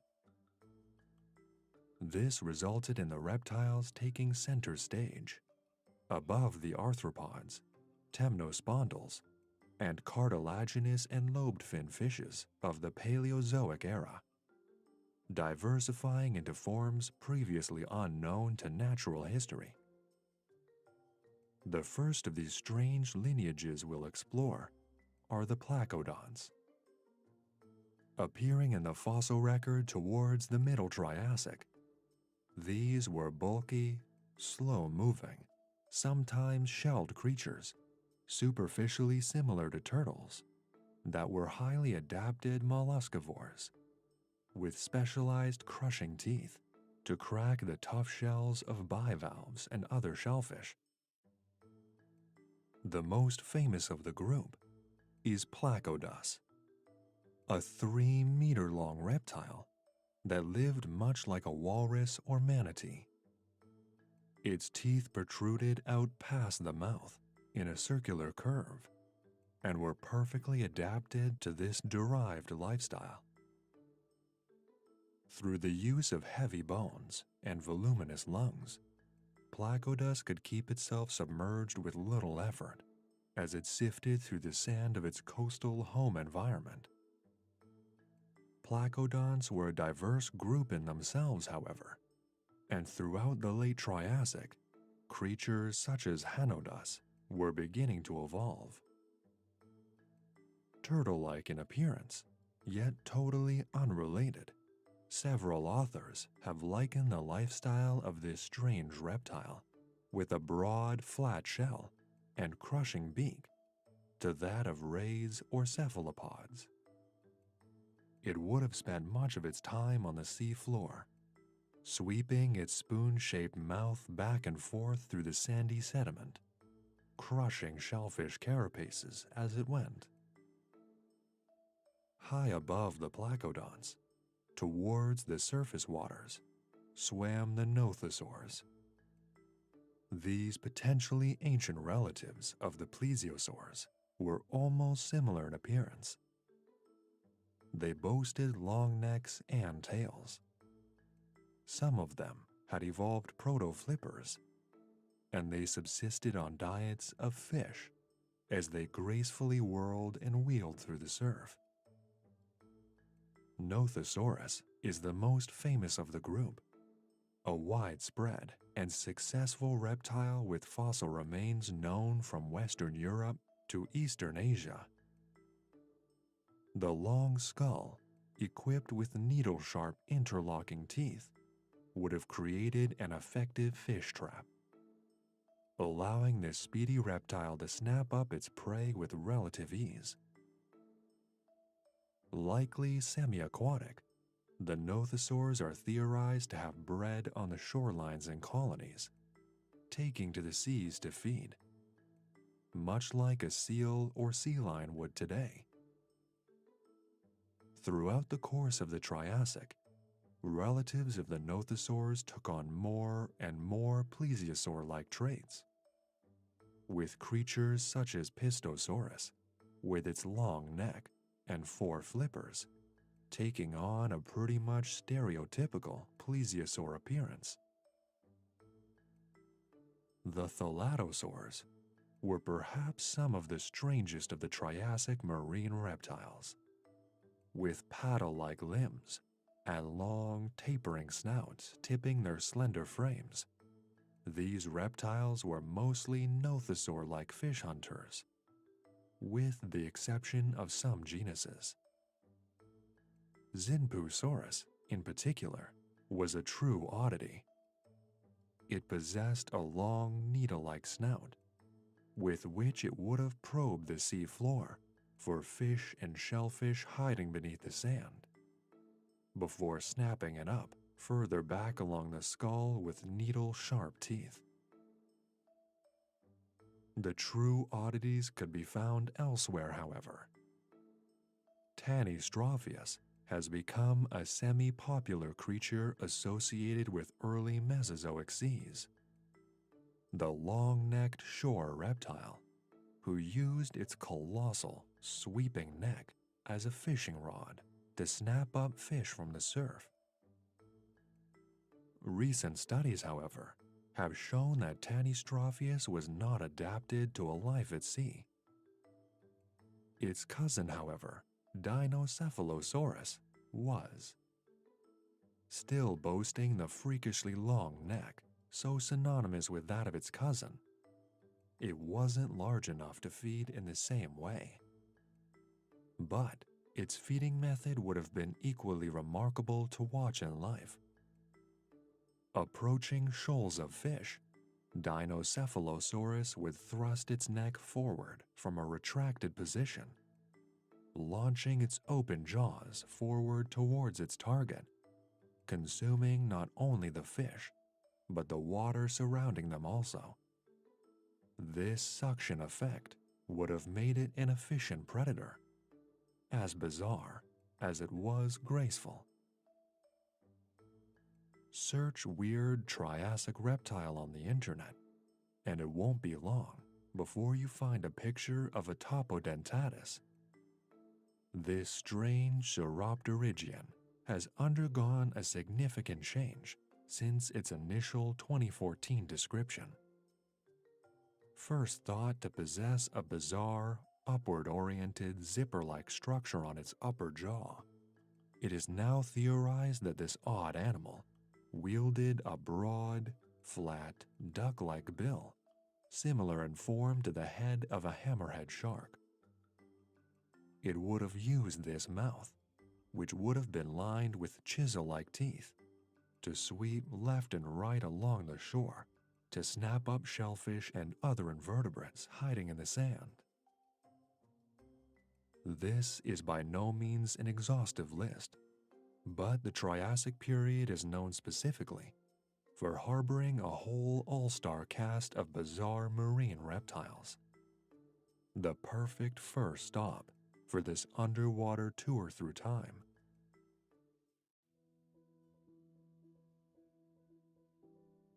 A whole host of ichthyosaurs had established themselves in the seas across the world by the end of the Triassic period. In fact, some of these ichthyosaurs were amongst the most spectacular creatures ever to exist, let alone some of the most marvelous in their group. If the Triassic is known for its ichthyosaurs, it is known for Shastasaurus and Shonisaurus. At the time they evolved, they were the biggest creatures ever to exist on planet Earth. At 21 meters long, Shastasaurus, the larger of the two genuses, was only slightly shorter than a blue whale, the biggest animal ever to live.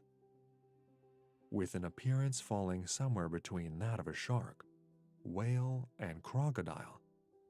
These gigantic marine lizards were pretty much untouchable and would have feared little to nothing in the primitive seas in which they ruled.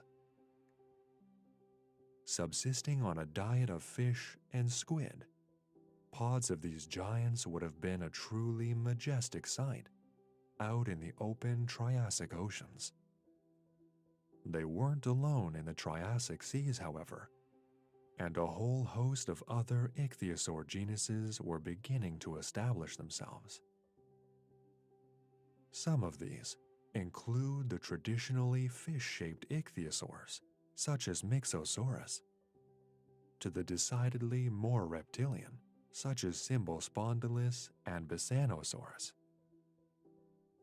Cardoryncus, an early basal member of the group, is theorized to have been a semi-aquatic transitional member of the group.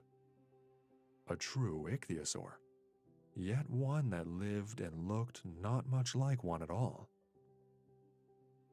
Throughout the Mesozoic, the ichthyosaurs were an extremely successful group of marine reptiles. The Jurassic period, specifically its fossil formations along the coastlines of the United Kingdom, are particularly known for being ichthyosaur gold mines, and many finely preserved specimens have been unearthed since the time of Mary Anning, an accomplished fossil collector and paleontologist known for her ichthyosaur discoveries in the early half of the 1800s. Many of the Jurassic ichthyosaurs were firmly more fish-like in appearance than the more reptilian-looking animals that preceded them in the Triassic. Ichthyosaurus itself, the namesake of the group, is known from Jurassic rocks in southern England, along with a handful of other iconic genuses, Temnodontosaurus and Ophthalmosaurus, to name a few. These creatures would have looked like fish and lived like dolphins, yet were in no way related to either. With large eyes and powerful bodies, they would have been perfectly adapted to tear through the open oceans after shoals of fish and gatherings of squid, using their long, spear-like jaws to entrap individuals with their needle-like teeth. The ichthyosaur legacy would come to a gradual end as the Jurassic progressed, with just one known, but now seemingly invalid genus making it to the waters of the Cretaceous. Platypterygius, known from Australia, North America, and the UK. This is a wastebasket taxon, a name given to the sparse and unknown remains of the ichthyosaurs that made it to the Cretaceous. By the time the ichthyosaurs had died out, the oceans were anything but void of marine reptiles, however. The Cretaceous oceans would prove to be filled with some of the most iconic creatures ever to swim, as we will shortly discover.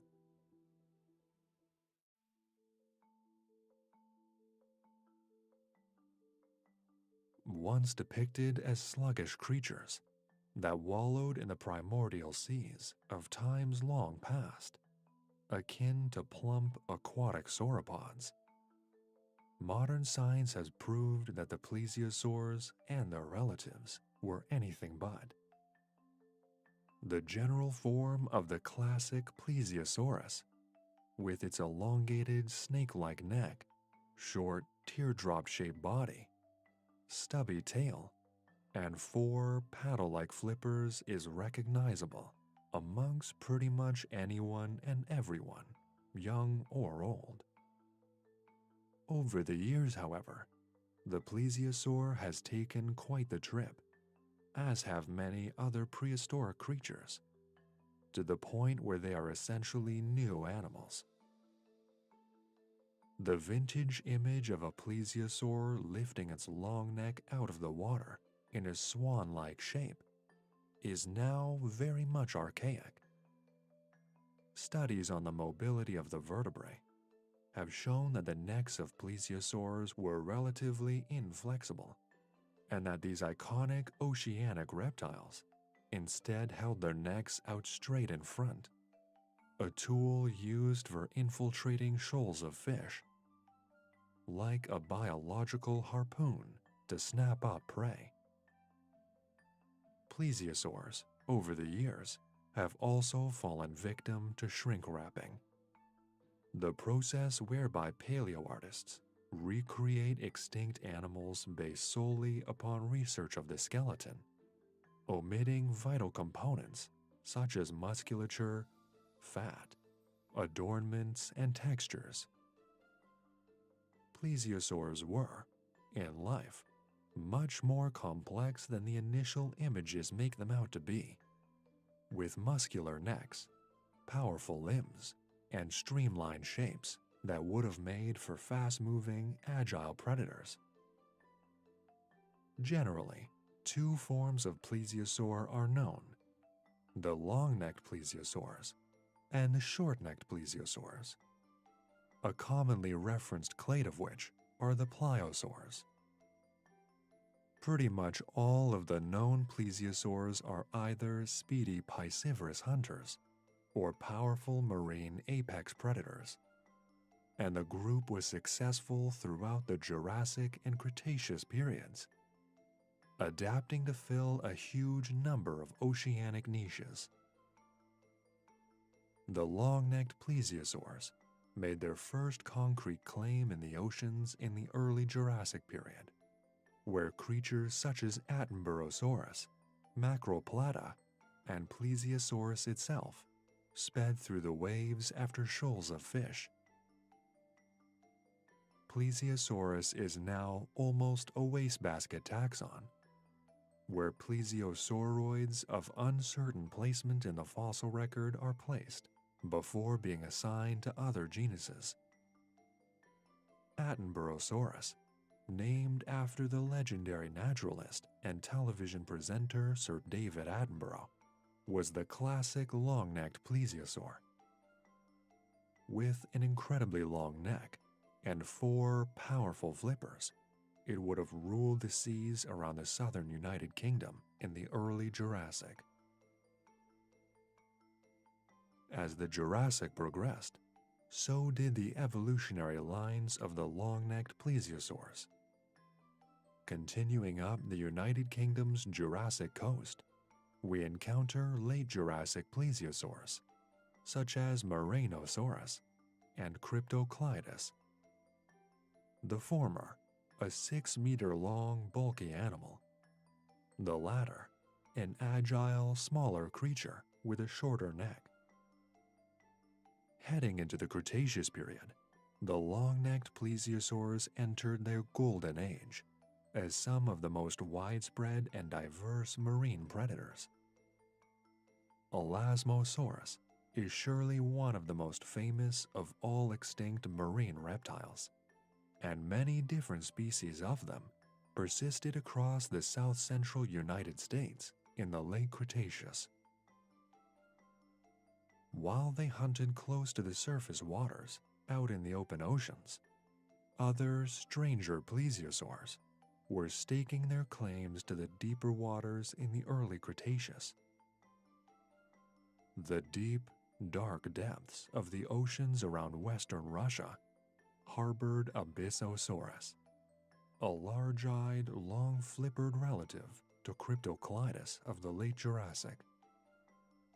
Due to the size of its eyes, it is theorized that this creature hunted in the deepest parts of the ocean, able to withstand a great deal of pressure as it snapped up deep-dwelling Cretaceous fishes and squid. As for the short-necked plesiosaurs, the Jurassic would see them embark on a lineage of some of the most awesome and iconic predators of the marine seas. And it, too, started in the waters surrounding the United Kingdom. Romaliosaurus was one of the first pliosauroid plesiosaurs, or short-necked plesiosaurs. With a keen sense of smell, a powerful, streamlined form, and 6 meters of muscle packed into its body, Romaleosaurus was an incredibly powerful predator of the early Jurassic oceans. Its interlocking teeth would have created a perfect fish trap, and its neck, atrophied to shorter proportions, was the first sign of what was eventually to come: a lineage of massive, powerful marine predators. Carrying on through the late Jurassic, we witness the pliosaurs in full swing, growing to an estimated 6 meters in length, with the potential capacity to grow much larger. This creature was the star of an episode of BBC's iconic dinosaur documentary, Walking with Dinosaurs, where it was incorrectly depicted as a 25-meter-long killer. While it was indeed a large animal, it was much smaller in reality, and was one of the first pliosaurs to show the typical, classic form that would be so prevalent in the pliosaurs of the Cretaceous. It would have lived the life of a reptilian shark, tearing through the waves after its vertebrate prey, ensnaring it in long, toothy jaws. It shared the waves with its smaller relative, Palaeoneustes, a pliosaur specialized for hunting cephalopods.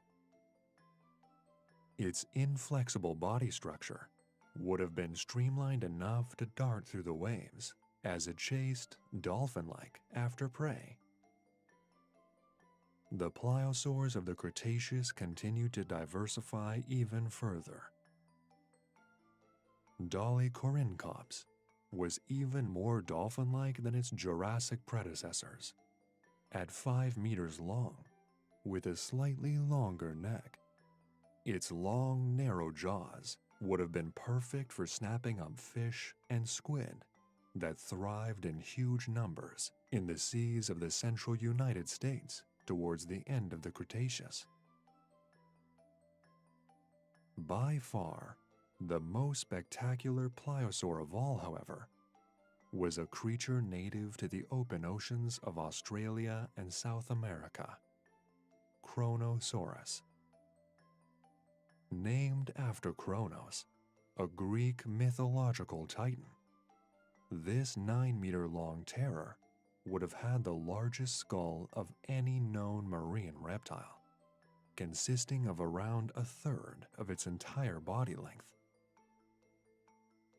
Living like the macro-predatory toothed whales of the modern day, this creature would have been able to use its powerful body to bring down a whole host of creatures in the waters around it, from fish to squid, all the way along through plesiosaurs and other pliosaurs.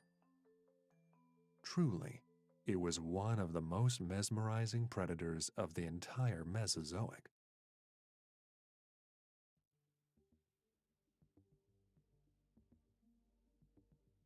Viewers of Jurassic World will be very familiar with Mosasaurus, the gigantic marine lizard that breaches out of the water to consume a shark suspended from a feeding pole in a SeaWorld-esque setup.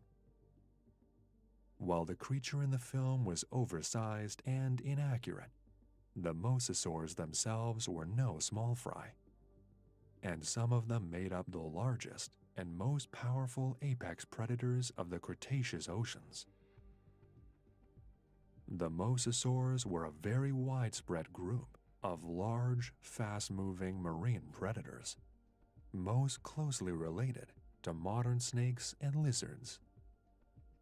In fact, their closest living relatives are the monitor lizards, such as the Komodo dragon, with which they share an order, Squamata.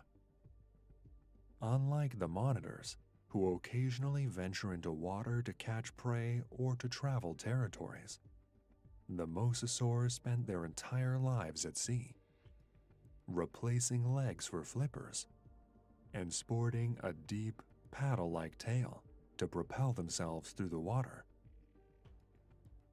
They grew larger than any monitor lizard.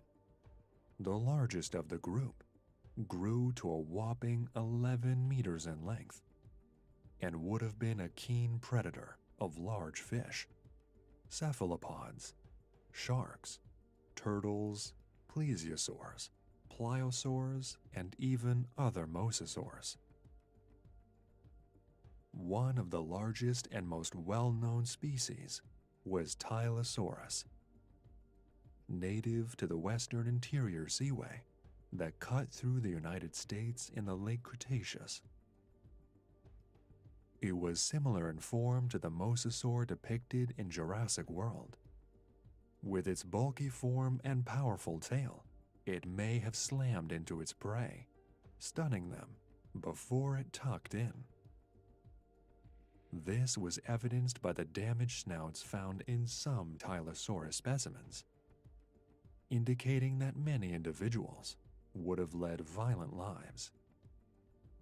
Some mosasaurs, such as the slightly smaller Platycarpus, were capable of crushing the shells of ammonites, tossing and turning the shell over in its mouth to deconstruct the unfortunate invertebrate's defenses before tearing into the soft body within. Platycarpus is also the most commonly unearthed mosasaur, which famously possesses a series of tooth-like structures facing towards the back of the throat to help force prey down the gullet and into the digestive system. Prognathodon, a late Cretaceous mosasaur known to deposits in Europe, North America, and Oceania, seems to have lived much like the Triassic placodonts, sifting through the sand for hidden shelled creatures, crushing its meal with broad, conical teeth. New Zealand's Tanyosaurus, on the other hand, appears to have been a keen chaser of fish, evidenced by its powerful tail and long, narrow jaws, which, combined with its relatively small size of 6 meters, would have been useful adaptations to help it dart through the waves like a swordfish or mako shark. We may know mosasaurs as the terrifying, bulky tyrannosauruses of the sea, as depicted in popular media, but they certainly weren't all like that. In life, they were no doubt as beautiful and diverse as the other marine reptiles which called these ancient seas home.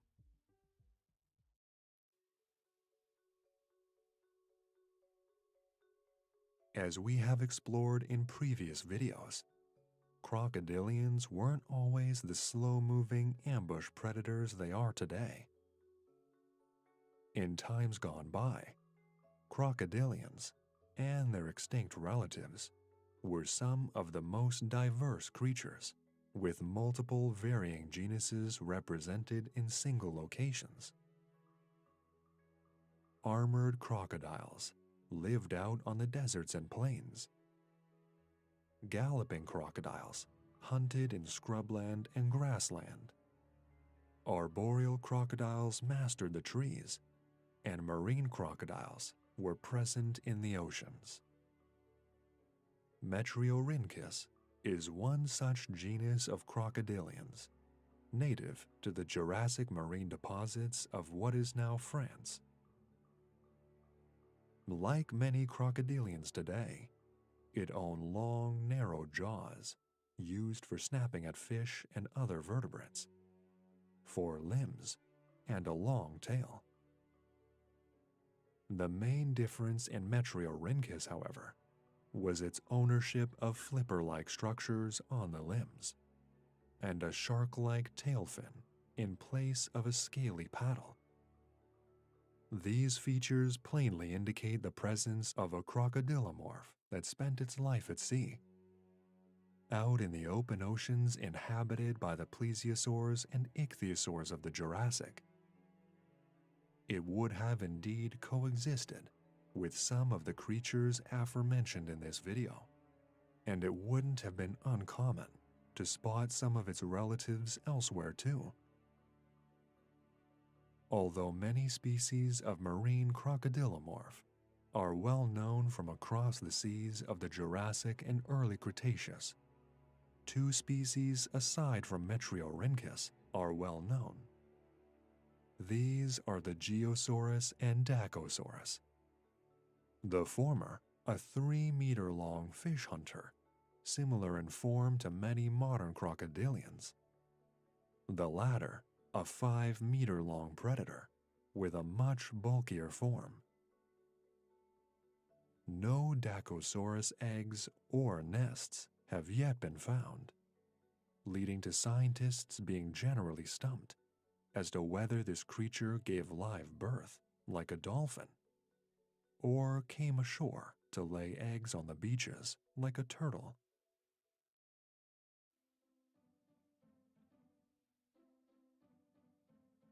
Just as they are today, turtles were one of the most diverse and successful reptile groups throughout the Mesozoic. Today, there are 7 species of sea turtle, who make up one of the only group of truly marine extant reptiles. These range in size drastically, from the small Kemp's Ridley turtle to the gigantic leatherback sea turtle, and many species are now threatened with extinction. Throughout the Mesozoic, some turtles got truly gargantuan, surpassing even the mighty leatherback in size. Archelon is the most famous of these turtles, a species of ocean-going giant that reached over 4 meters in length from nose to tail.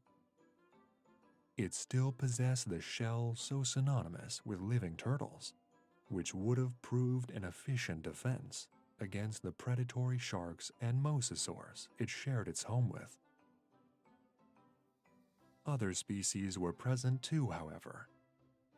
The oceans of the Cretaceous saw a slew of other large prehistoric turtles, which included the 3-meter Protostega, a much more lightweight form with a reduced shell. Its beak was broad and heavy, which would have allowed it to crush the tough carapaces of its invertebrate prey.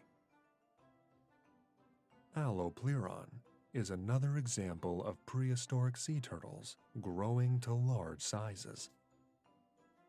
At over 2 meters long, this genus, native to Europe, Asia, and North America, show the adaptations of a generalist. It is theorized that the very diet of this turtle combined jellyfish, seaweed, and even carrion. Interestingly, only adults have been found, leading scientists to believe that the young lived elsewhere, perhaps spending their lives in shallower, safer water before heading out to the open oceans as adults.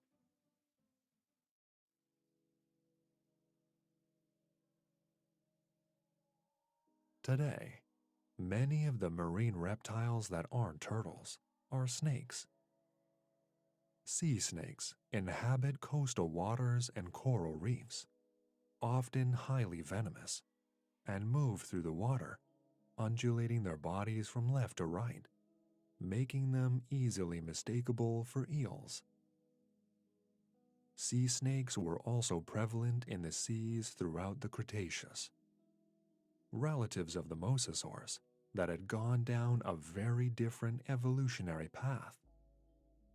Many snake fossils have been found in marine limestone deposits, but strangely enough, it would appear that some of these snakes still possess the remnants of their hind limbs, reminiscent of the lives they led on land in millennia gone by.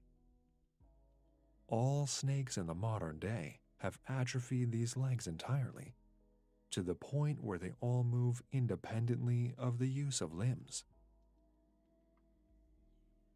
Sea snakes, throughout the Mesozoic, are not well represented in popular media, but include genuses such as Palestine's Pachyrhachis and Haseophis, Bosnia and Herzegovina's Pachyophis, and Lebanon's Eupodophis.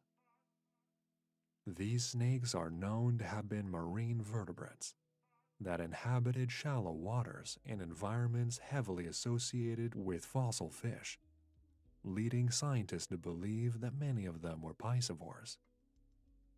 Whether or not, like modern sea snakes, they were venomous is yet to be proven.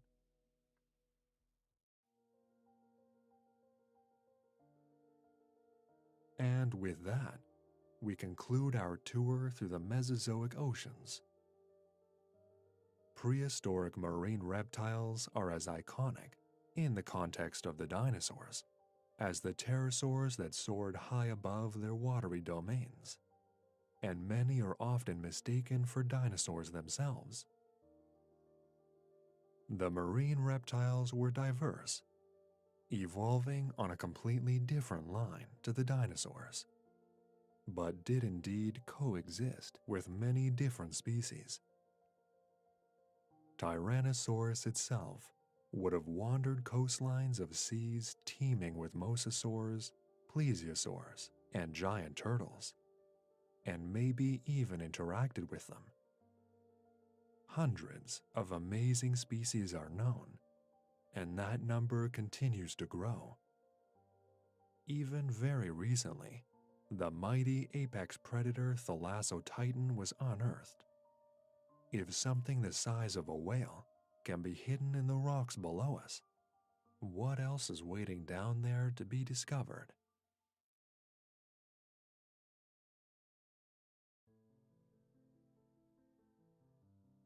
There is nowhere on Earth so synonymous with the word dinosaur than the Hell Creek Formation.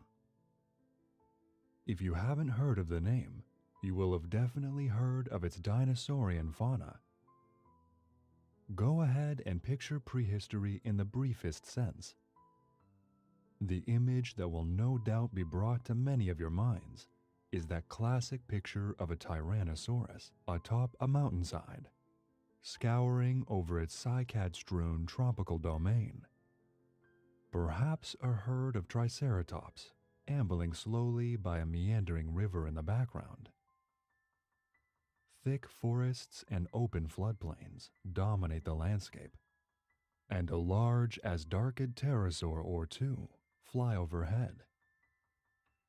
That's a section of the famous Hell Creek Formation, located in what is now a central northern section of the United States of America. Specifically, segments of Montana, Wyoming, and the Dakotas. Today, Hell Creek is a dramatic enough landscape as it is, without the prehistoric context. Aerial photos of the formation will show a jagged landscape of huge rocks and cliffs jutting out into the sky, amidst sparse forests and fields underneath a wide-open sky.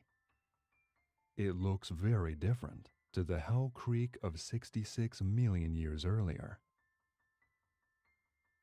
There's a reason we're focusing on this location in prehistory specifically, though.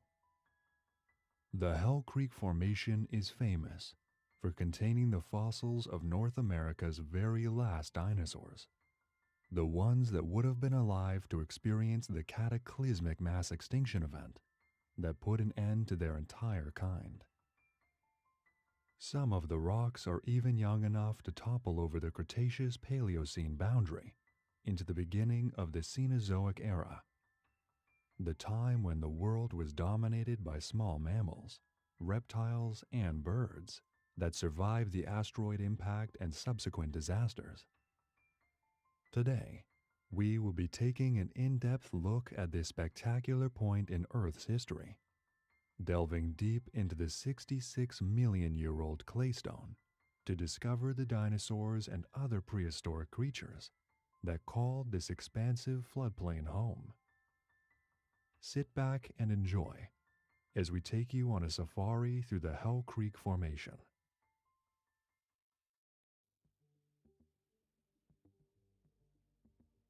Firstly, Hell Creek was warm. Much warmer than today's northern states.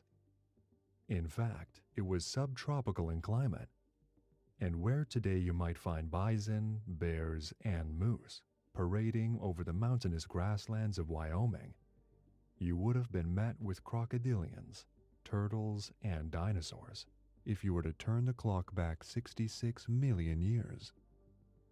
Primarily, Hell Creek was an open floodplain, with large rivers cutting through huge swaths of low-lying land. Forests were present here too, and supported a huge diversity of extinct life. These forests were mainly composed of laurel, beech, sycamore, and palm trees.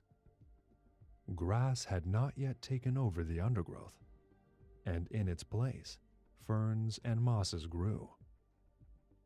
It's those palm trees that initially helped scientists to discern the climate of Hell Creek, noting that they must have needed subtropical conditions at the least to grow in strong numbers. The formation itself was defined in 1907, and the largest fossil collection of items unearthed at Hell Creek can be found at the Museum of the Rockies in Montana. The collection boasts some of the most iconic dinosaur species ever uncovered, including both Tyrannosaurus rex and Triceratops horridus. As well as claystone, the geology of Hell Creek is composed of mainly mudstones and sandstones, deposited by fluvial activity at the end of the Cretaceous period. A wide variety of dinosaur specimens have been discovered in the Hell Creek Formation, and nowhere else on Earth can you expect to find such an iconic set of fossil species.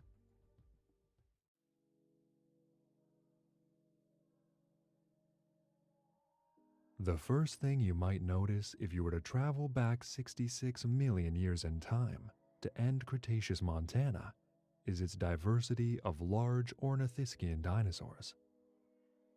Ornithischians being the colossal group of largely herbivorous bird-hipped dinosaurs, which included the ceratopsians, ornithopods, and stegosaurs.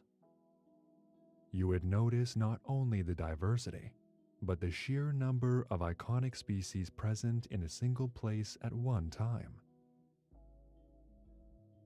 Let's start with one many of you will recognize, the spectacular Pachycephalosaurus.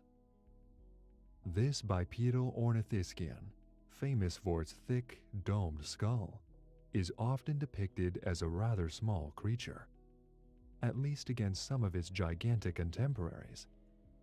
But this powerful animal was still 4 meters in length from nose to tail tip. That domed skull was the most striking and distinguishable feature of Pachycephalosaurus, and it's definitely what, for most of us, will immediately come to mind when you think of this dinosaur. As behavior is very difficult for scientists to determine just by looking at fossilized bone, it is hard to say exactly what the purpose of this solid bone skull was. But it is likely to have served as some form of weapon, at least for competing with conspecific males. It's a common sight to see Pachycephalosaurus males depicted smashing their skulls into one another to compete for territory or mates, almost like a dinosaurian muskox or bighorn sheep. There might be an issue with this theory, however. It's unlikely, given the thickness of these skulls, that Pachycephalosaurus could have sustainably lived like this without quickly taking long-term brain damage. 2 4-meter-long animals smashing their heads together at high speeds could have inflicted serious wounds after a while, and the skull specimens known to science aren't scarred or damaged enough to back this theory up conclusively. Alternatively then, it was suggested that Pachycephalosaurus did use its skull as a weapon, but not for head-to-head combat. Instead, they may have practiced flank butting, where two individuals stood either face to side or parallel to one another, bellowing and displaying before headbutting the other in the torso. This may have been powerful enough to damage the loser of the fight, but the blow would have been soft enough on the attacker's head to ensure that no long-term damage was self-inflicted. This would also account for the lack of scars on the unearthed specimens. The existence of two other pachycephalosaurs in Hell Creek has long been debated: Dracorex and Stygimoloch. Surprisingly, it looks like these dinosaurs may actually have been specimens of Pachycephalosaurus, unearthed at various stages of development. It is theorized that the dinosaurs were born with flat heads and grew the iconic domed skulls as they reached adulthood. For now, the closest Hell Creek relative of Pachycephalosaurus was Sphaerophyllus. Half the size of their cousins, these 2-meter Pachycephalosaurs likely inhabited dense forests and woodlands surrounding the lands composing Hell Creek. One of the largest herd animals of Hell Creek was Edmontosaurus, a huge 12-meter hadrosaur whose specimens are extremely common in the area. This giant herbivore was among the biggest of Hell Creek's fauna and likely lived in groups along Hell Creek's coastal plains, where it could roam the land on either 2 legs or all 4. Edmontosaurus was in fact an incredibly widespread species, with fossils known from Canada as well as Hell Creek. It was most likely a grazer, as proposed by Williams et al., most notably due to the extensive wear and tear on its frequently replaced tooth batteries. This wear and tear would have been developed from the dinosaur chewing on rough plant material that grew closer to the ground, as well as damage inflicted from abrasive soil and stones caught up in the vegetation. A fascinating insight into Edmontosaurus's behavior is also known to science. This animal is likely to have lived in large herds or communal groups, likely for defense in numbers against the region's large theropod predators. Large numbers of Edmontosaurus remains from separate individual animals have been unearthed in the same locations, leading scientists to conclude that these animals lived and ultimately died side by side.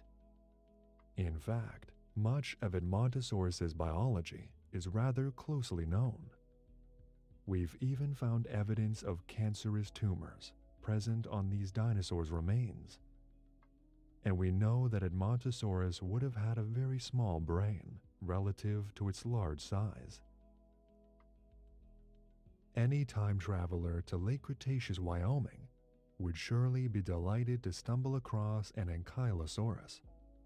This large, powerful denizen of Hell Creek is without a doubt one of the most iconic creatures to ever grace our planet's prehistory, well known even to the most casual dinosaur enthusiast as a heavily armored titan with bony plates and ossicles running in rows down the length of its body. This roughly 8-meter-long ornithischian dinosaur even had a heavily armored head. Solid spikes and rough skin protected it from almost any and all attackers. But this wasn't a creature that focused just on defense. Famously, Ankylosaurus is known primarily for the huge bony club that tipped its powerful tail. This was a formidable weapon, one that would have been used to seriously debilitate an oncoming attacker, or to fight with other members of its own species over territory or the right to mate. A common scene from paleoart over the years depicts a hungry Tyrannosaurus attempting to make a meal out of an Ankylosaurus, only to find itself with a broken leg after biting off more than it can chew with this compact, tank-like animal. Their tails would actually have been surprisingly flexible, probably swinging from left to right at a 100-degree angle, able to smash into the flank, face, or limbs of an assailant or rival. Of all the dangerous creatures that resided in Hell Creek, Ankylosaurus was very close to the top of the list of ones that should have been left well alone. Ankylosaurus's closest Hell Creek relative was a dinosaur described in 1988, Denversaurus. Although they were related, Denversaurus was a nodosaurid, not an ankylosaurid, but the two shared various common features. Denversaurus was still heavily armored, but its osteoderms were smaller, and it had more. It also made greater use of its bony spikes, which were situated down its flanks and neck. It lacked the powerful tail club of Ankylosaurus, and was also a smaller dinosaur overall, albeit only just. No video on Hell Creek would be complete without mentioning its ceratopsian dinosaurs, those being the famously large, bulky, horned, and often frilled dinosaurs. In this case, Hell Creek was home to two world-famous heavy hitters, the spectacular Torosaurus and the iconic Triceratops. Torosaurus was, in fact, at one point thought to be a juvenile Triceratops, and therefore not a valid genus. But recent studies have proved that it is not only a different species, but the genus in itself is very much valid. Both dinosaurs possessed spectacular frills, which were likely used for display purposes, laden with vibrant, flashy colors that would have warded off attackers or attracted mates. At the forefront of the dinosaurs were three long, sharp horns that may have been used to wound would-be predators or to spar with rivals. They broke off tough strands of vegetation with their powerful beaks, and would have likely lived in large family groups. One species of Triceratops, Triceratops horridus, was given a name that roughly translates to horrible three-horned face, when surely, in reality, witnessing herds of these vibrantly colored rhinoceros-like giants ambling across the plains and hills would have been one of the most beautiful sights in all of nature. These creatures' heads alone, making up a third of their entire body length, would have been a substantially spectacular sight, unlike nothing else in modern nature. Triceratops would have been one of the very last genera of non-avian dinosaurs alive in the Mesozoic, and would certainly have been around to witness the catastrophic KPG extinction 66 million years ago. The diversity of the Ornithischian dinosaurs of the Hell Creek Formation was matched by only one other group of creatures present at the time, the theropods. Fossils can take years to discover and unearth, with painstaking archaeological excavations taking place over extended periods of time. This means that the fossils themselves are incredibly valuable, and not just for their historical value. One famous example is Stan, a T-Rex skeleton that sold for over $30 million back in 2020. That's not something most of us can afford, but thanks to today's sponsor, Masterworks, it's possible for people like you and me to invest in million-dollar collectibles for a fraction of the price. Maybe we can't buy an entire T-Rex skeleton, but we can invest in works of art. So how does it all work? Masterworks is a groundbreaking fintech startup in NYC's financial district. They authenticate and buy multi-million-dollar paintings, then securitize them with the SEC, which allows almost anyone, to invest in shares of iconic art from legends like Picasso, Monet, and Banksy. Art that can have really incredible returns. In the last 12 months alone, Masterworks has delivered tens of millions of dollars to their investors. And these results have caught the attention of Forbes, CNN, CNBC, and more. Demand has reached the point where Masterworks is looking to acquire new art every week. Over 617,000 people have signed up so far. The good news is that you can claim your own free, no obligation account at the link in the description.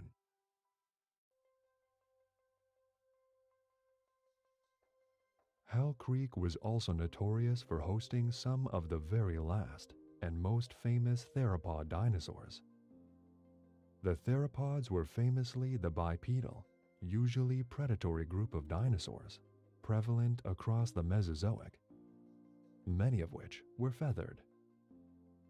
Various groups were represented at Hell Creek, but one of the strangest were surely the Cynignathids. These heavily feathered, turkey-like dinosaurs were not usually particularly big, but there were certain exceptions. Hell Creek's Cynignathids consisted of Anzu, a relatively large species with a prominent head crest that may have made it look superficially like a cassowary, a small group of flightless birds from Southeast Asia and Northern Australia. Also present at Hell Creek was the much smaller Leptorhynchus, whose head crest was less prominent than its Anzu cousins. These creatures were Oviraptorosaurs, a group related to the peculiar Asian genera Oviraptor, a very famous creature once thought to prey on other dinosaurs' eggs.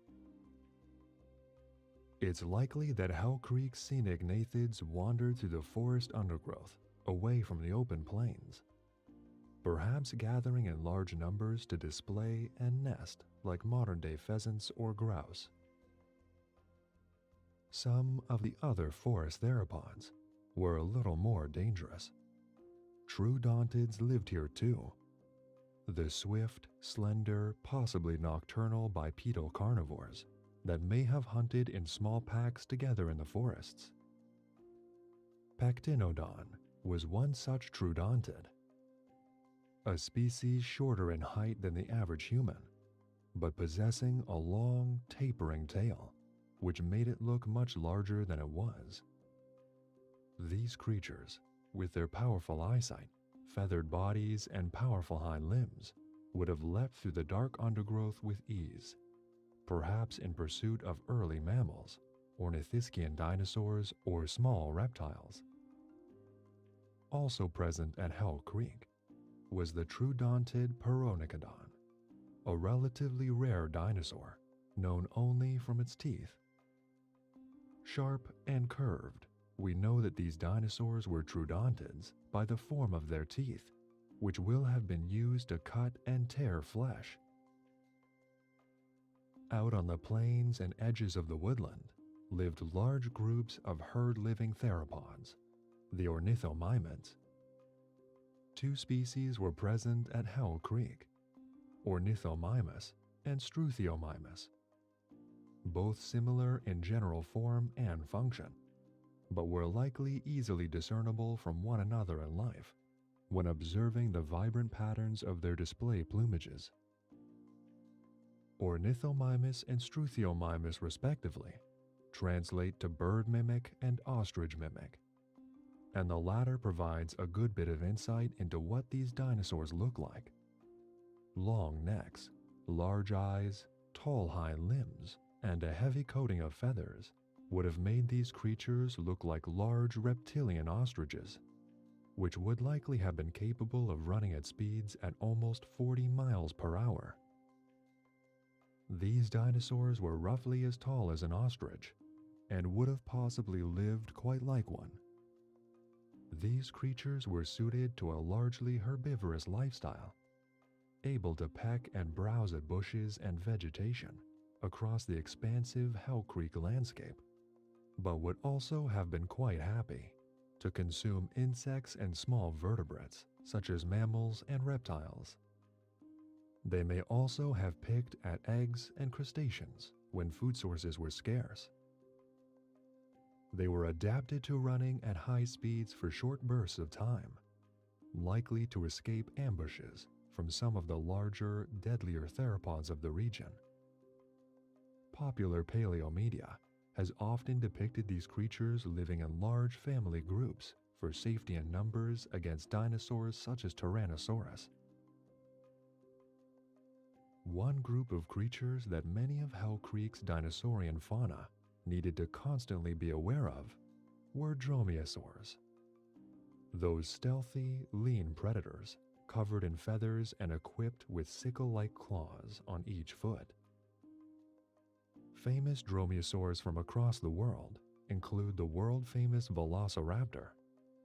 But Hell Creek was home to two species that were undoubtedly bigger and deadlier. In the woods, the small but deadly Oguroraptor stalked its prey. This dromaeosaur is only known from jaw and tooth fragments. But even from just those, scientists can paint a good picture of what this theropod looked like and how it lived. This dinosaur likely stalked the branches and undergrowth of Hell Creek's forests, dropping or leaping silently onto prey before they could realize the danger.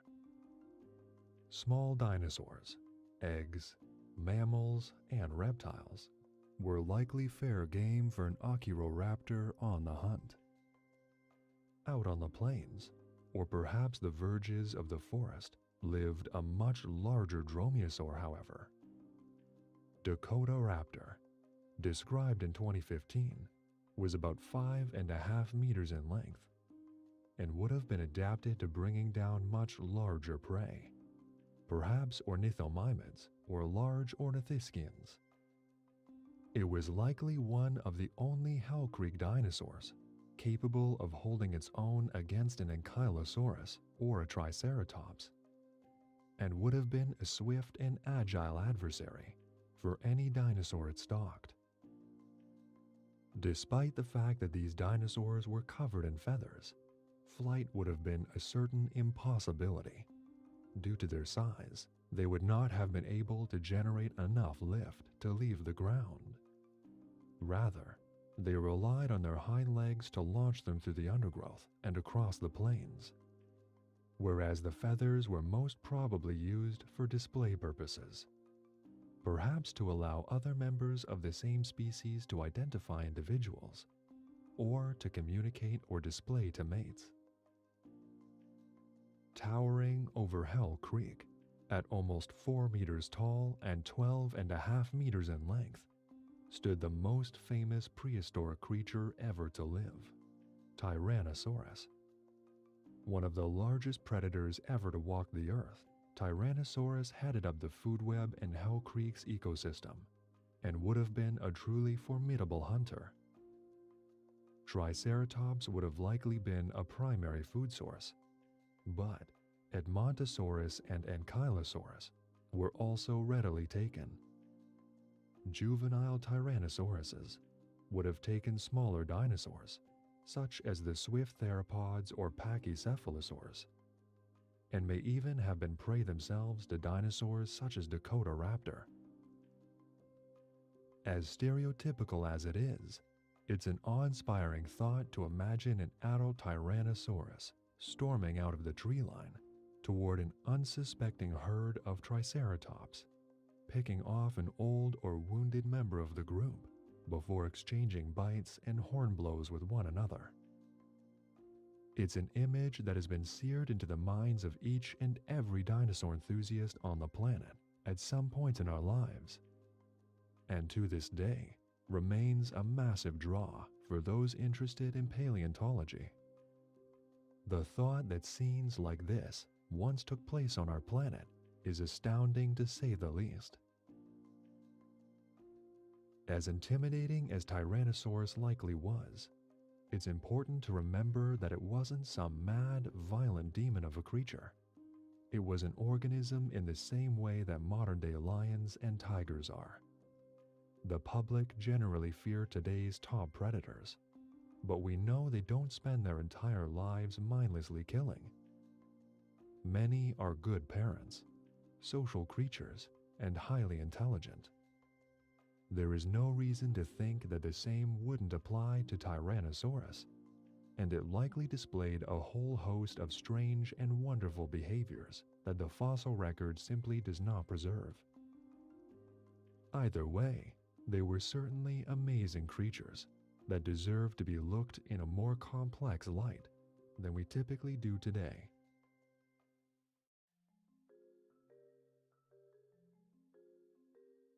As it goes with each and every ecosystem, Hell Creek was home to a whole host of other non-dinosaurian species that functioned in many bizarre and spectacular ways. Many of these creatures were recognizable when compared to their modern-day descendants. Plenty of Hell Creek's non-dinosaurian fauna, or at least representatives of their respective families, would successfully persist into the Paleocene, surviving the mass extinction triggered by the Chicxulub asteroid impact 66 million years ago. On the final stop of this tour through time, let's explore some of the strange creatures that lived in and around the Hell Creek Formation's delicate and intricate ecosystem. On top of the dinosaurian fauna of Hell Creek, 2 undescribed species of pterosaur have been unearthed over the years. One of these species is an undetermined species of Asdarchid, the giant pterosaurs that famously include the magnificent Quetzalcoatlus and Hatzegopteryx. Scientists are still unsure whether or not the bones discovered in Hell Creek may actually belong to specimens of Quetzalcoatlus itself, which would add yet another classic species to a formation that is already packed full of prehistoric icons. The thought of a fully grown Quetzalcoatlus specimen soaring across a landscape strewn with herds of Triceratops and Edmontosaurus truly is something for the mind to behold. The second species of pterosaur is even less well known. We still, to this day, don't really know which family of pterosaur this specimen belongs to, throwing even more mystery into the mix. Meanwhile, in Hell Creek's slow-flowing waters, another group of much more recognizable reptiles were making a name for themselves, the crocodilomorphs. 3 species are known from across Hell Creek: the huge Borealosuchus, which may have closely resembled a modern-day Nile crocodile; Brachycampsa, a species related to modern alligators, which at 3 meters long would have easily been able to snatch small dinosaurs from the riverbank; and the slender-snouted Thoracosaurus, a crocodilian related to modern-day gharials. These would have been 3 reasons for creatures large and small to be wary around the water's edge. Many powerful crocodilians likely gathered in large numbers along the water's edge and in the shallow river sections, waiting patiently to draw unlucky or unwary terrestrial creatures to a watery grave. Over 20 species of turtle are also known from the Hell Creek fossil beds, a huge variety that would have shared the waters with the 3 species of crocodilomorphs. These turtles, both large and small, represented a large number of different taxonomic families and ecological niches that wouldn't have been too dissimilar from the species we're used to seeing in rivers and lakes in the modern day. Some of these species, for freshwater turtles, were huge. Basilamus and Axistemus, for example, were giants, the latter of which was a huge relative of modern-day soft-shelled turtles. Cedrobina, on the other hand, was quite the opposite. At roughly the size of a human head, it probably wouldn't have seemed too out of place amongst its 21st century cousins. In the forests and rocky outcrops of Hell Creek lived many reptiles from the order Squamata, commonly known as lizards and snakes. Many of these species would have been recognizable as lizards and snakes, and generally didn't change much throughout the Cenozoic. Among the lizard stock of Hell Creek lived relatives of monitor lizards, early whiptails, primitive skinks, a legless lizard, and a bearded lizard. Extinct families were present too. Several species of relatively unremarkable lizards and snakes that would have hidden amongst the forest floor either out of sight of predatory dinosaurs or lying in wait for prey to come to them. As we travel closer to the coastline, we know that undetermined species of huge 11-meter-long mosasaurs, closely related to lizards and snakes, also resided in the waters off the coast of Hell Creek. But, for the time being, little is known specifically about the exact identity of these gigantic marine reptiles. As for the snakes, they are substantially less well known and fewer in number. We do know that our earliest species of boa lived in Hell Creek, a snake which is as of yet unnamed. This constrictor would have resembled its modern-day cousins, perhaps preying on young dinosaurs or mammals. Speaking of mammals, Hell Creek had several species. Many of these mammals were small. The largest true mammal to evolve before the Cenozoic was roughly the size of a small domestic dog. 24 species from 10 genera are known, and they are all multituberculates, an extinct order of mammals that were very similar to modern rodents. Many of these species would have been unobtrusive and skittish, hiding in the undergrowth of the dense forests on the verge of the rivers and floodplains. A modern-day time traveler to Hell Creek would likely step right over one of these small, scurrying creatures without giving it a second thought. But one of these lineages of creatures would have eventually, millions of years later, led to the advent of primates, who would ultimately lead to the humans that would go on to become you and I. For the time being, these creatures were indeed small, however, and likely lived in the shadows of the dinosaurs that ruled the entire world. Their time, however, was coming. Somewhere off in the vast reaches of space, the Chicxulub asteroid was hurtling towards the planet at thunderous speed, marking the end of the reign of dinosaurs and beginning the reign of the mammals.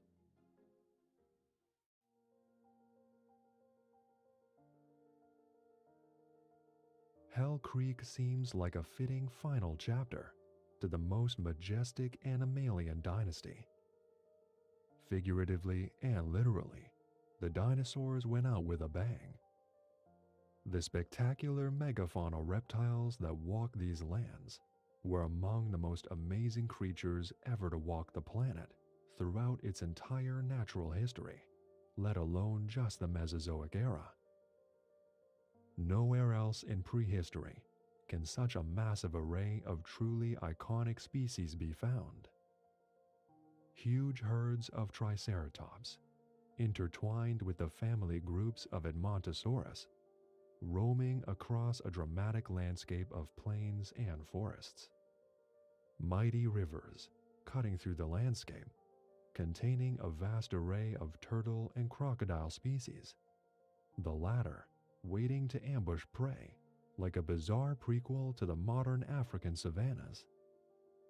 In the woods, our early ancestors likely dodged attacks from giant dromaeosaurs, who, when they couldn't catch an easy meal, perhaps banded together to bring down ornithomimids.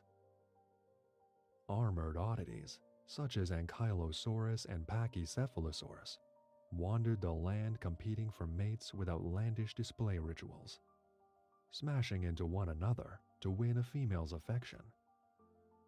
Towering above everything was Tyrannosaurus, the most famous prehistoric creature ever to live, which would have really earned the name Tyrant Lizard, as it commanded respect from every creature it shared Hell Creek with. It's also important to take into mind that we haven't discovered everything that Hell Creek has to offer. Among the rocks will lie unexcavated treasures, ones that will shine more light on what we already know, or ones that will bring new species to the table entirely. All we can do is sit and wait for that day to come. There are plenty of reasons why Hell Creek is a particularly interesting snapshot in time for experts and enthusiasts alike. But the sheer iconic nature of this fossil site is what really draws in the crowds. If you're wanting to expand your knowledge of dinosaurs or even prehistory in general, Hell Creek is an excellent starting point. Synonymous with the word prehistory or even dinosaur, Hell Creek has well and truly earned its status as the most famous fossil location on the planet.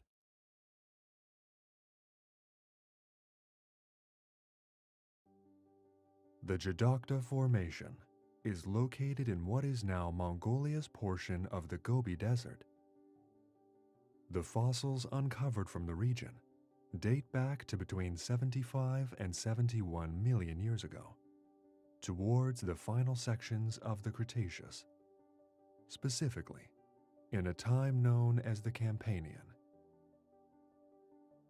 It formed a colossal, expansive desert, similar to the Gobi found in the area today in the Nemegt Basin. Not far away, bizarre, gigantic theropods such as Dinochirus and Gigantoraptor have been discovered, but the Jadokta Formation was known primarily for its smaller dinosaurs. Some of these were truly iconic, and the Jadokta has provided us with some of the most important, informative, and fascinating fossils to be discovered in all of prehistory to date. This was a world of vast, blistering sands, where it was likely warm in the day and cold in the nighttime. The dinosaurs found here were often gracile, slender, feathered animals, or comparatively tiny ornithischians. Water and vegetation were valuable and rare in this harsh landscape. Occasional streams would have been present to provide relief from the dry dunes between the intermittent oases, where patches of shrubs and conifers grew. These would have provided a key food source for the animals living here, depended upon by the entire ecosystem. The Jadokta is comprised mainly of sands, sandstones, and clays, and has proven an extremely fruitful and abundant location to dig up dinosaur fossils. In this video, we will take you through the creatures that live there step by step, starting with the ornithischians, taking a look at the abundant and iconic array of theropods, before delving deep into the list of other prehistoric creatures that lived here: birds, reptiles, mammals, and fish in the main. Since the Jadokta Formation has proven to be so abundant in terms of fossils, there is not enough time in the video to explain every genus uncovered from the region in detail, so we will be talking today about the most significant finds the formation has had to offer. We'll explore bizarre frilled ornithischians, agile slender theropods, and some prehistoric ancestors to a few of today's modern animals. Sit back and relax as we take you through a journey spanning several million years through the creatures of Mongolia's Jadokta Formation, a goldmine of dinosaur fossils.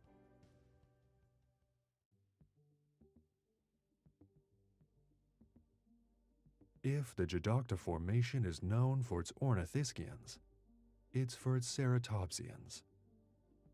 Throughout the Cretaceous, these herbivorous quadrupedal rhino-like creatures, usually horned and frilled, contain the likes of Triceratops, Styracosaurus, Centrosaurus, Pentaceratops, and Torosaurus.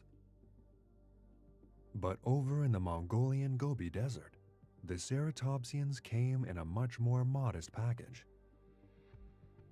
Absent were the oversized walls of reptilian flesh that marched across the open plains of North America. The longest of these ceratopsians in these harsh, sandy dunes, Udanoceratops, reached a maximum of 3.5 meters.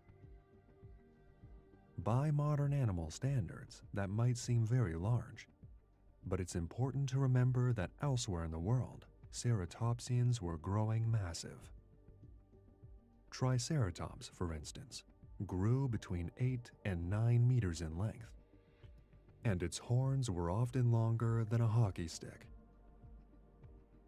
Traveling back to the deserts of Jadokta, however, and we'll encounter a whole host of little ceratopsians.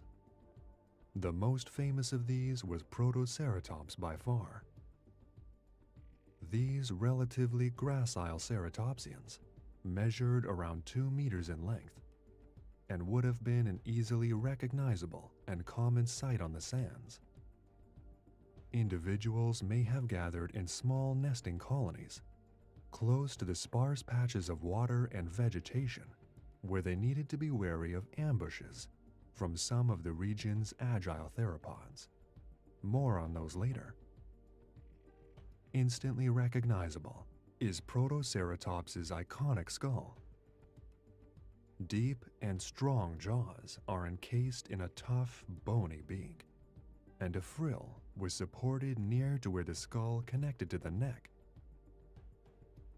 This frill was small in comparison to the larger ceratopsians, but still would have been a distinguishable feature to identify this creature amongst others. Its frill may have been adorned in vibrant flashes of color to signal and display to members of the same species. Udanoceratops, as described before, was almost like a bulkier, stranger-looking Protoceratops. Its jaws were even bulkier, even deeper, and it supported its barrel-shaped body on legs that looked almost too slender to belong to them. The smallest of Jadokta's ceratopsian caste was Bagaceratops, a diminutive creature, no bigger than just over a meter long. Looking again, much like Protoceratops, Bagaceratops would have sported a much shorter, blunter frill, which wouldn't have protruded too far from the base of the skull. Little groups of these animals likely browsed on the sparse vegetation of the dusty plains and sands, perhaps weaving in and out of larger ceratopsians as they did so. Goiocephaly was the sole representative of the pachycephalosaurs, and followed the general classic form of these tough-skulled bipeds, with the exception of the head.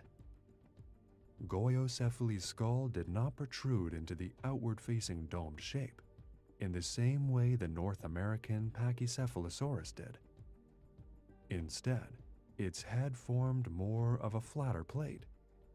Still tough, but perhaps not quite as well adapted to the extravagant sparring displays that were thought to have been exhibited in its cousin's behavior. The name Goiocephaly actually translates to decorated head, which gives a nod to how this dinosaur may have used its skull in visual displays rather than combative ones. The Ankylosaurids, those famous heavily armored dinosaurs with tough, bony ossicles covering the skin, and sometimes a weaponized bony club at the end of the tail, were also well represented in the fossils unearthed from the Jadokta Formation. Pinacosaurus is certainly one of the more famous genuses underneath the Ankylosaur banner, and it would have wandered the dry landscapes of the Jadocta between 71 and 75 million years ago. Estimated to have a body mass of a fully grown horse, this was actually a rather lightly built ankylosaur, lacking some of the weight of the armor of its cousins. Measuring almost 5 meters from nose to tail, this was one of the larger named dinosaurs of the Jadocta formation and would have been relatively safe from attack from many of the region's small theropods. It was joined by Minotaurosaurus, which lived in roughly the same place at the same time. It may well have been larger than Panachosaurus. The type specimen of Minotaurosaurus is that of a young individual, and this alone was 4 meters in length. It also possessed a large tail club that would have been useful in battling away groups of attacking troodontids or dromaeosaurs that got too close.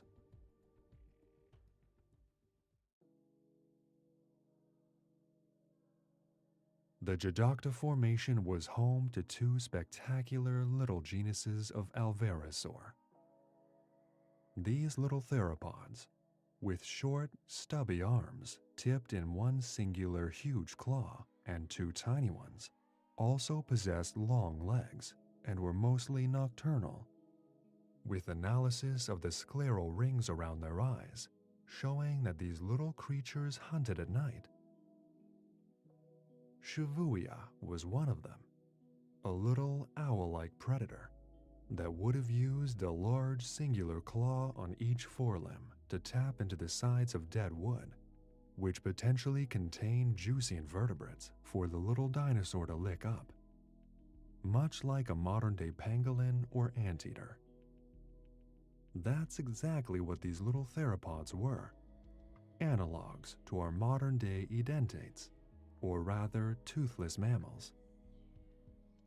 Their lightly built skulls and superb hearing allowed them to locate and consume huge quantities of insects, and their minuscule teeth would have been shadowed by a potentially long tongue, used like an anteater's to swipe through insect nests and wood, drawing food swiftly into its maw. What's more is that little Shibuya's chest and arm bones were well equipped for withstanding the impact of its claws slashing against nests and wood, and it would likely have been able to deliver a powerful blow, breaking off large sections of material to get its food. Coal, on the other hand, was stranger still. Possibly related quite closely to Shibuya, this creature possessed the same general build and odd little claws as its potential relative, but was instead much larger, measuring at over 2 meters as an upper estimate. This animal may have specialized in much larger termite mounds and ant colonies, and due to its size and long legs, must have been able to cover lots of ground and attack its prey's colony with even more force. They were by no means the only theropod out in the Jadocta sands though, and certainly not the most well known. The Jadocta Formation was home to many small and bizarre theropods in particular. Troodontids, Oviraptorosaurs, and dromaeosaurs all made their homes here, all of which were specialized to take on different types of prey at different times. The little troodontids, to begin with, were common and very bird-like, among the most bird-like of all the Jadocta dinosaurs. Among their ranks was Saurornithoides, a swift, slender, and agile little carnivore. It likely ran across the sands at high speeds, pursuing the region's numerous species of mammals and birds, perhaps even young or small dinosaurs too. With its hawk-like appearance, consisting of likely dark plumage, winged forelimbs, and a feathery coat. It would have been very obvious in life that it was the theropods that gave rise to modern birds. The troglodontids were famously a smart clade of dinosaurs, often depicted as cunning, intelligent predators in popular media. Elsewhere in the Jadocta Formation lived the likes of Byronosaurus and Gobi Venator. The former was the ultimate in swift, agile evolutionary technology. This little predator had tiny, needle-like teeth, which lacked serrations, allowing it to make short work of little mammals, birds, and reptiles by pinning them down with its jaws and dispatching it with the sharp claws on its feet. The skull of Byronosaurus was also pneumatized, meaning that the bones possessed air spaces throughout, which may have served in making the dinosaur more lightweight. The latter, Gobi Venator, was again a swift, gracile little hunter, very bird-like in appearance, notably from its much shorter skull structure. Its skull also possessed the right conditions for cranial kinesis to form in birds. This would give them much more maneuverability in the skull's individual bones, specifically between the lower jaw and the brain case. The alverosaurs and troglodontids were surely terrifying encounters, if you were an insect or a small multituberculate mammal for sure. But what about the larger hunters of the ancient Gobi Desert? Surely the ornithischians had something to fear. Enter the dromaeosaurs, specifically the most famous dromaeosaur, and perhaps the second most famous dinosaur to exist ever, Velociraptor. Well known to both paleontologists and the public, Velociraptor, whose name translates to speedy thief, was a common predator on the sandy dunes of ancient Mongolia, who would have posed a significant threat to the locality's ceratopsian dinosaurs. Dinosaur books and imagery have often depicted little Velociraptor as the mortal enemy of Protoceratops, for example, due to the discovery of a remarkable fossil in 1971, which showed the two dinosaurs locked in combat, eternally preserved in death as they were in their final moments with each other. The Velociraptor in the preservation lays on its right flank, one arm gripped firmly in the beak of the defending Protoceratops, while it kicks its sickle-like claw up towards the ceratopsian's neck. The Protoceratops, meanwhile, seems to have the temporary upper ground as it stands over the attacking dromaeosaur, seemingly doing all it can to prevent itself from becoming a meal. Unfortunately, the encounter seemingly did not end well for either party. Velociraptor, as many of us are now aware, was not the scaly, gigantic lizard beast known from the iconic Jurassic Park franchise of films and the subsequent Jurassic World sequels. In life, it would have been relatively tiny, measuring at the very longest just over 2 meters long, much more akin to the size of a large turkey than that of a nightmarish prehistoric man-eater. Velociraptor was also coated in a layer of thick feathers, which would have allowed it to keep warm at night, perhaps display to a mate, or maybe even camouflage itself against the sands of the unforgiving Gobi Desert, equipped with a famous sickle-like claw at the end of each foot. Little Velociraptor would have used these formidable weapons to slash at prey, much like the scene preserved in the famous fighting dinosaurs fossil with Protoceratops. Recent studies have found that this iconic weapon may not have been able to disembowel its victims, but would have surely aided in wounding them significantly to turn the tables of any hunt in the velociraptor's favor. Further examinations of Velociraptor show that it had an immensely strong sense of hearing and would have been able to detect and track prey with relative ease. Not only did it actively hunt prey, but it would have been more than happy to scavenge in times of climatic difficulty or drought, meaning that it would have been an incredibly versatile creature, perfectly adapted to the hostile environment in which it thrived. Velociraptor was by no means the only dromaeosaur present in the Jadocta Formation, however, and one little creature native to the region caused a stir amongst the mainstream media when it was described in 2017. Hulscaraptor was a dromaeosaur, related to Velociraptor, but preferred a lifestyle much more like that of a duck.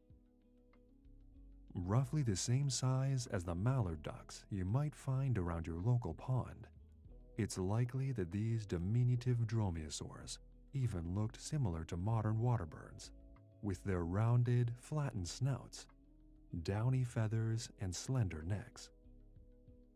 They will have fringed the oases and sparse water patches of the Jadocta Formation, perhaps hunting small vertebrates such as reptiles or fish.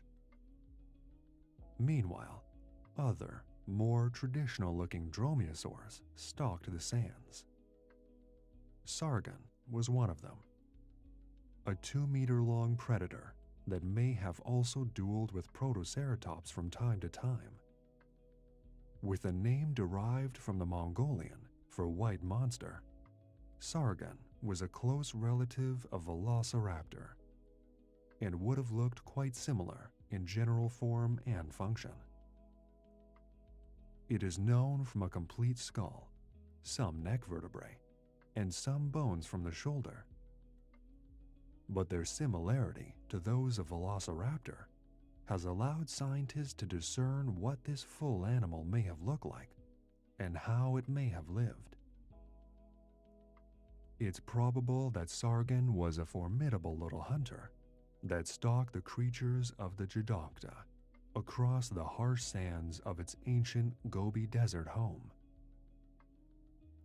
To finish our journey through the main theropods of the Jadocta Formation, we can't forget the Oviraptorids. Once thought to be cunning egg thieves, this group of feathered, mainly small theropods were a common sight in Cretaceous Asia, and the Jadocta Formation was home to several genuses. The most famous of them all, and the group's namesake, Oviraptor, lived on these dusty dunes. At just less than 2 meters in length, this long-necked, long-legged, long-tailed theropod was, as we touched upon briefly, once thought to subsist on a diet of eggs. A vicious raider of nests that would wait until other dinosaurs turned their backs before robbing them of their future offspring.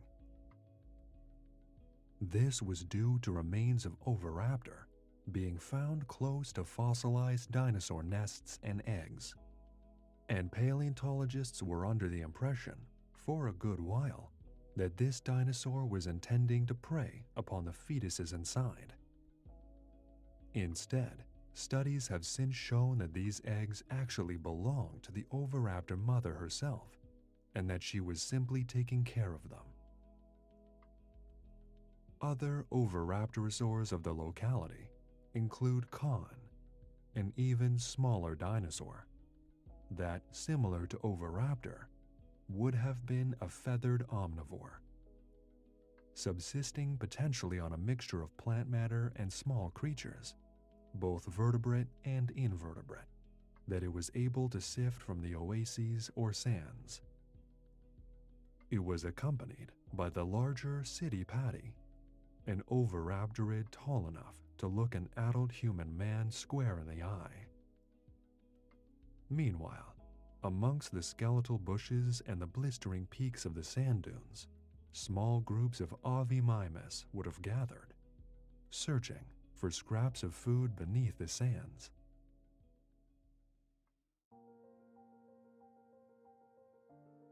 As it goes with any major ecosystem on planet Earth today, the Jadocta Formation is not solely known for its remarkable diversity of dinosaur fossils. A whole host of other creatures have been unearthed from the dry sands of Mongolia's Gobi Desert.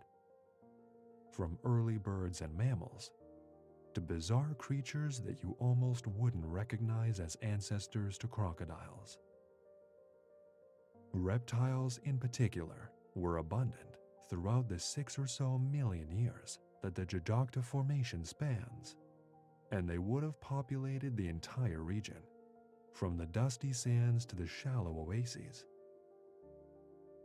Lizards were an exceptionally common sight, and many species have been unearthed here.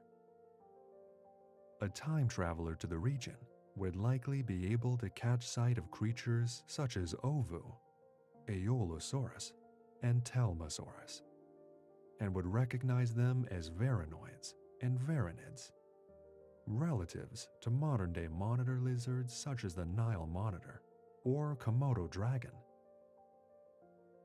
The multiple genuses would have ranged widely in size and would have been adaptable generalists, perfectly suited to continuing their line to the present day. Scurrying across the dunes and rocks would be creatures such as Myrmecodaptia, an early relative of geckos, would have dashed after insects, blending in with the sand. In fact, multiple families of modern lizards were represented here, including the iguanas, skinks, beaded lizards, and even chameleons. Unlucky individuals would have proven an inviting and handy snack for a passing troodontid. Like many other localities across the Cretaceous world, turtles were a common sight towards the fringes of the oases and shallow streams that cut through the barren desert of the Jadocta Formation. Zangurlia was one of them, but it likely didn't spend too much of its time in the water. It was a Nancyuncalid turtle, which sported a broad, bulky shell that wouldn't have fared too well under the water. Its relatives, including the similarly shaped Basilamus, were found across Asia, adding an odd splash of terrestriality to the usually aquatic turtles of the Cretaceous. Crocodilomorphs were as abundant here as they were everywhere else throughout the course of the Mesozoic too, and 3 genuses, Chamosuchus, Gobiosuchus, and Arzosuchus, are known. Like many of the carnivores out on the harsh Jadocta sands, these crocodile relatives were lithe, gracile, and agile, something we don't associate with modern-day crocodiles and alligators at all.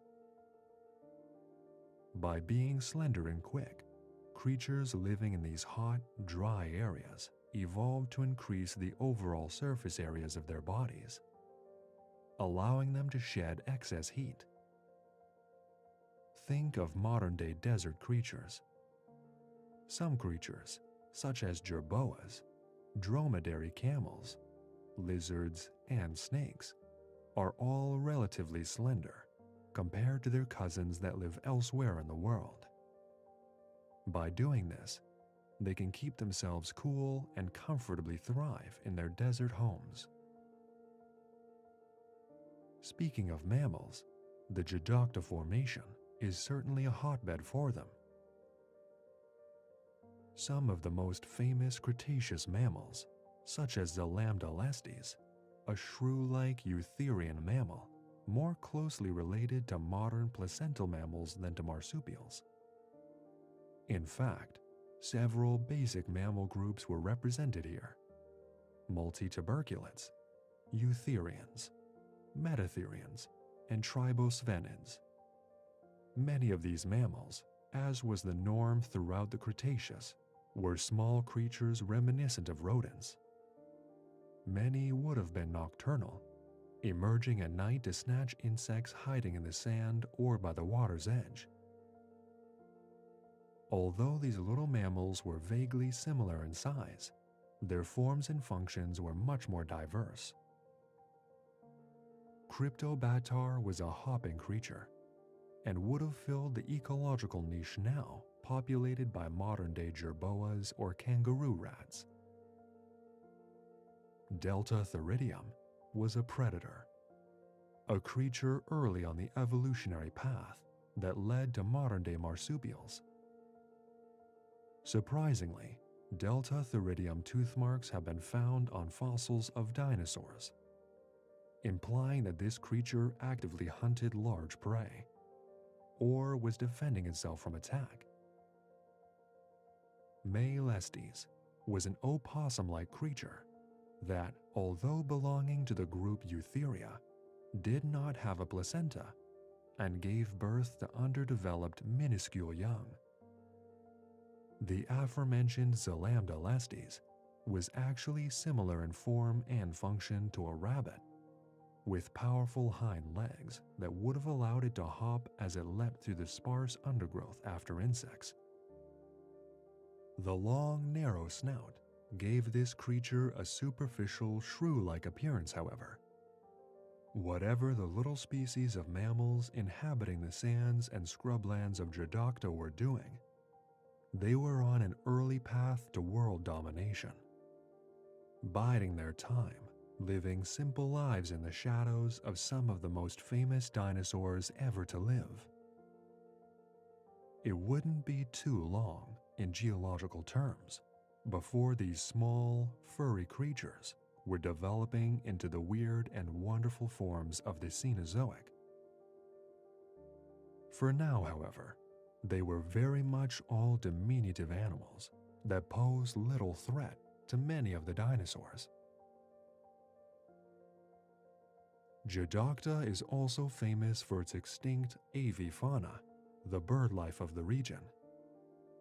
3 genera are known from their concrete physical remains, whereas a further 2 are known from trace fossils, eggs laid by a parent bird which never hatched, and through one way or another became preserved in time forever. The bird genera known from these luckily found trace fossils are Protoceratopsidovum, which could potentially even be a genus of theropod non-avian dinosaur, and Styloolithus, a particularly large avian species that meticulously tended to its eggs, sitting on them to regulate their temperature as they were partially buried under the Jadocta sands. A number of bird species are known from the Jadocta Formation region from their physical, skeletal, fossil remains, however, and it is these birds that we can discern more about, including how they may have lived and looked.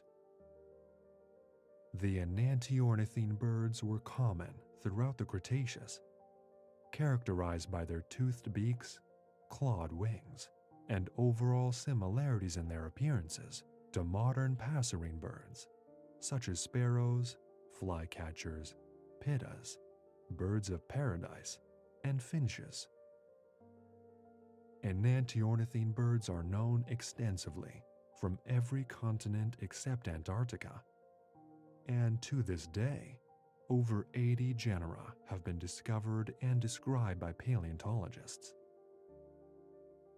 Due to the fact that some of these genera are known from only a single bone, it is unlikely that each and every taxon described thus far will be valid.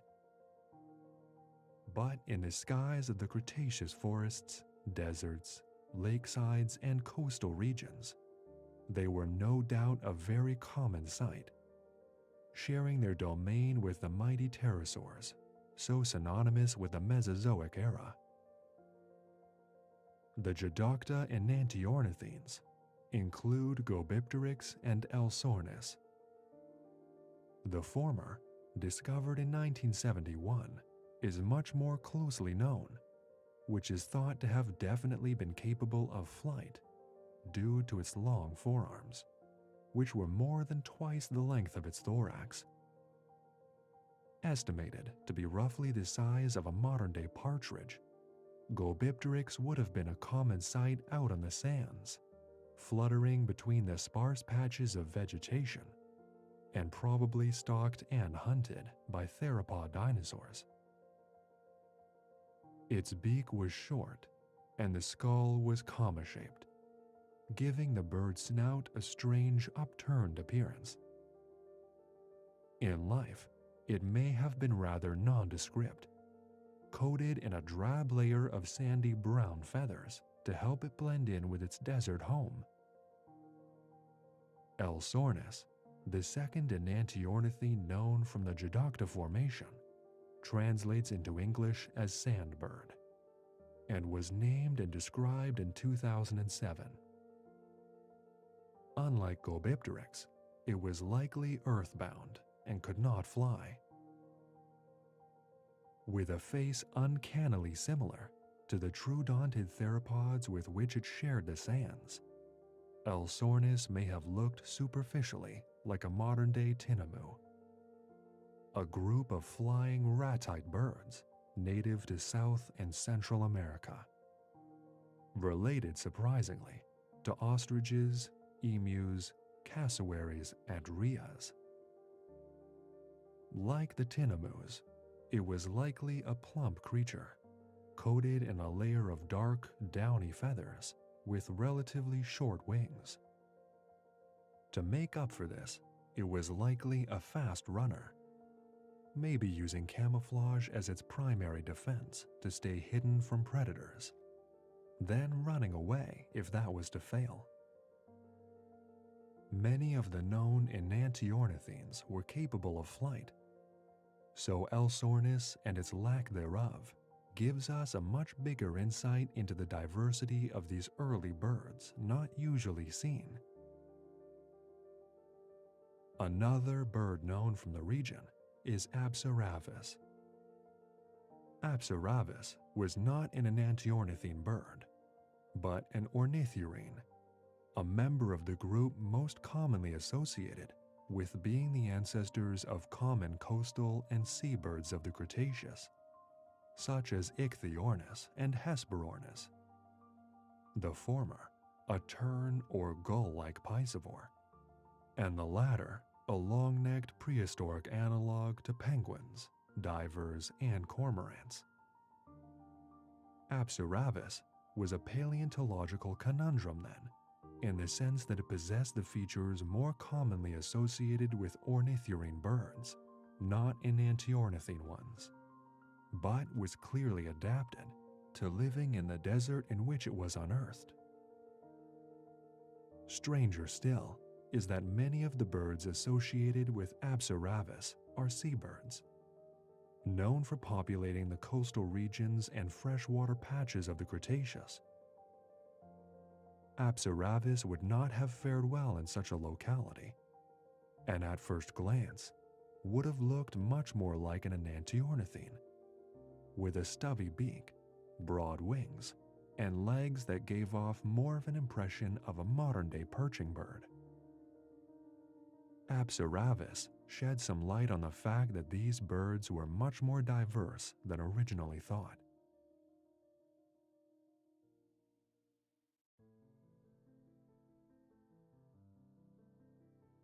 Our understanding of the diverse and often bizarre Geoducta Formation is constantly expanding. Many of the creatures unearthed from these harsh, barren sands are relatively new discoveries, which leads to the possibility that there is still much to discover that we don't know about the region. Few other places on Earth at the time could boast such a magnificent collection of weird and wonderful theropods.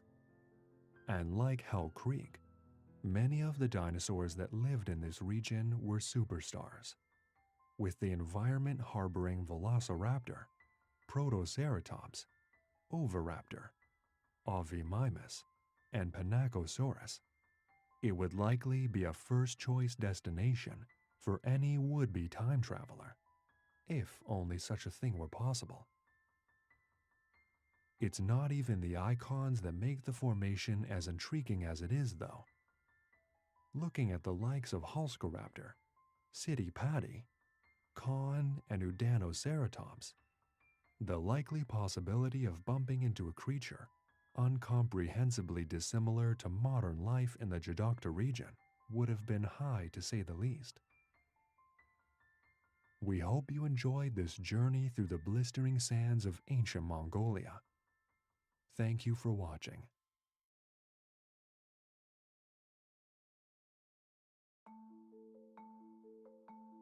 Dinosaurs were not, by any means, the only ruling group of reptiles extant throughout the Mesozoic era. High above the oceanic skies, deep within the forests, across the river and lake systems, and the high cliffs and canyons of the planet throughout this time, flew the pterosaurs, occupying the skies where birds would one day soar. You will already be familiar with the iconic image of a long-crested pterosaur pteranodon, soaring across the waves, snatching up an unfortunate fish in its long, stork-like beak. But there's a lot more to it than this. Modern science has proved to us that pterosaurs come in all shapes and sizes, for there were an incredible number of ecological niches for them to exploit, as some of the only, and most certainly amongst the largest, flying vertebrates of their time. Throughout their long time on this planet, the pterosaurs ranged everywhere from tiny, fluttering, bat-like creatures, known as anurognathids, to the colossal asdarchids, the largest flying creatures that have ever lived.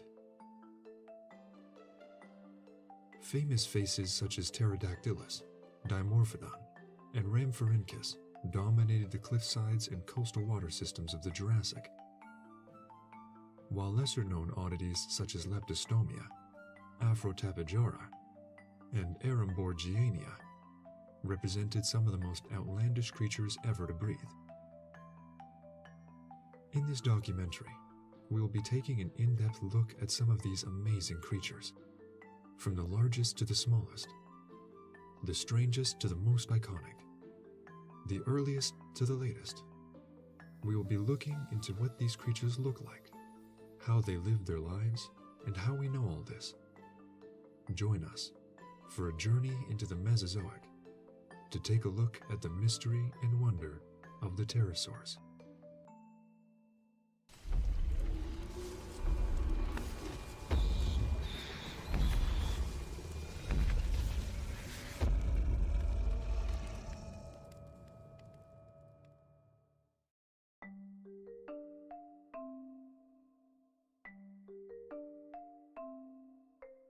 A common misconception about pterosaurs is that they were dinosaurs.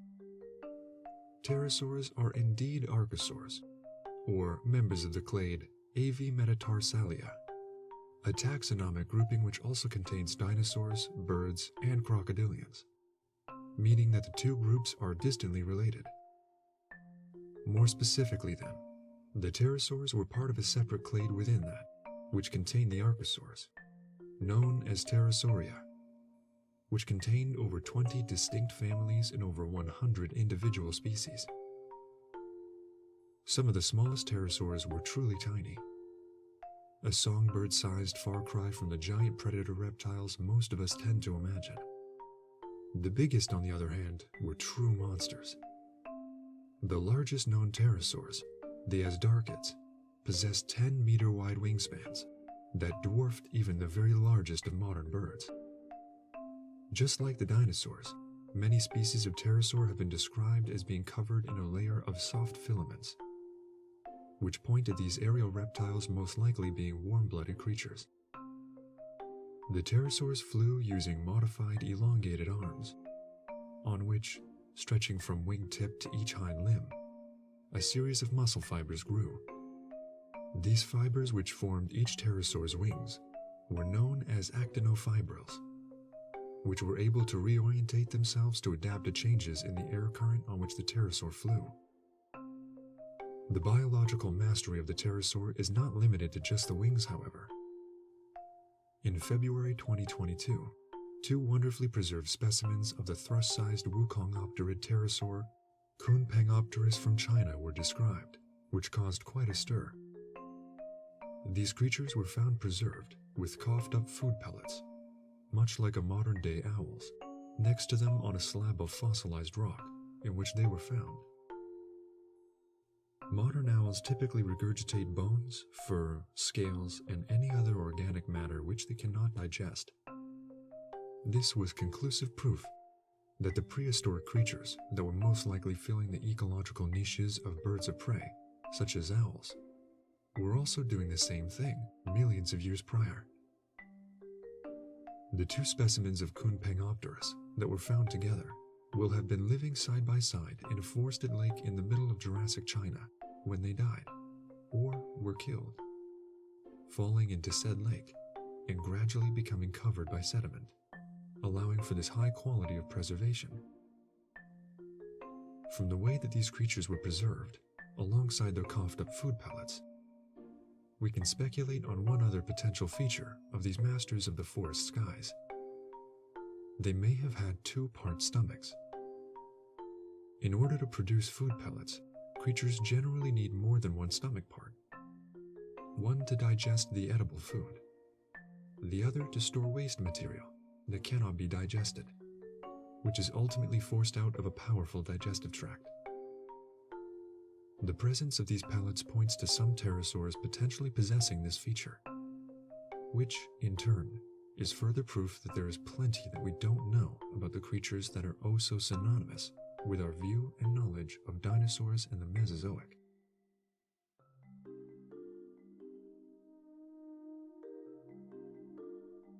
Just like their distant cousins, the dinosaurs, pterosaurs also made their evolutionary debut in the Triassic period, which lasted from roughly 251 to 201 million years ago. The first evidence we have of true pterosaurs comes from the later stages of the Triassic period, from around 229 million years ago. But in order to understand their story, we have to travel back further still. Prior to the recent analysis of a very important fossil in 2020 by Martin Escura and colleagues, the evolutionary history of the pterosaurs was essentially uncharted. We had very little idea regarding how these creatures may have appeared on the planet.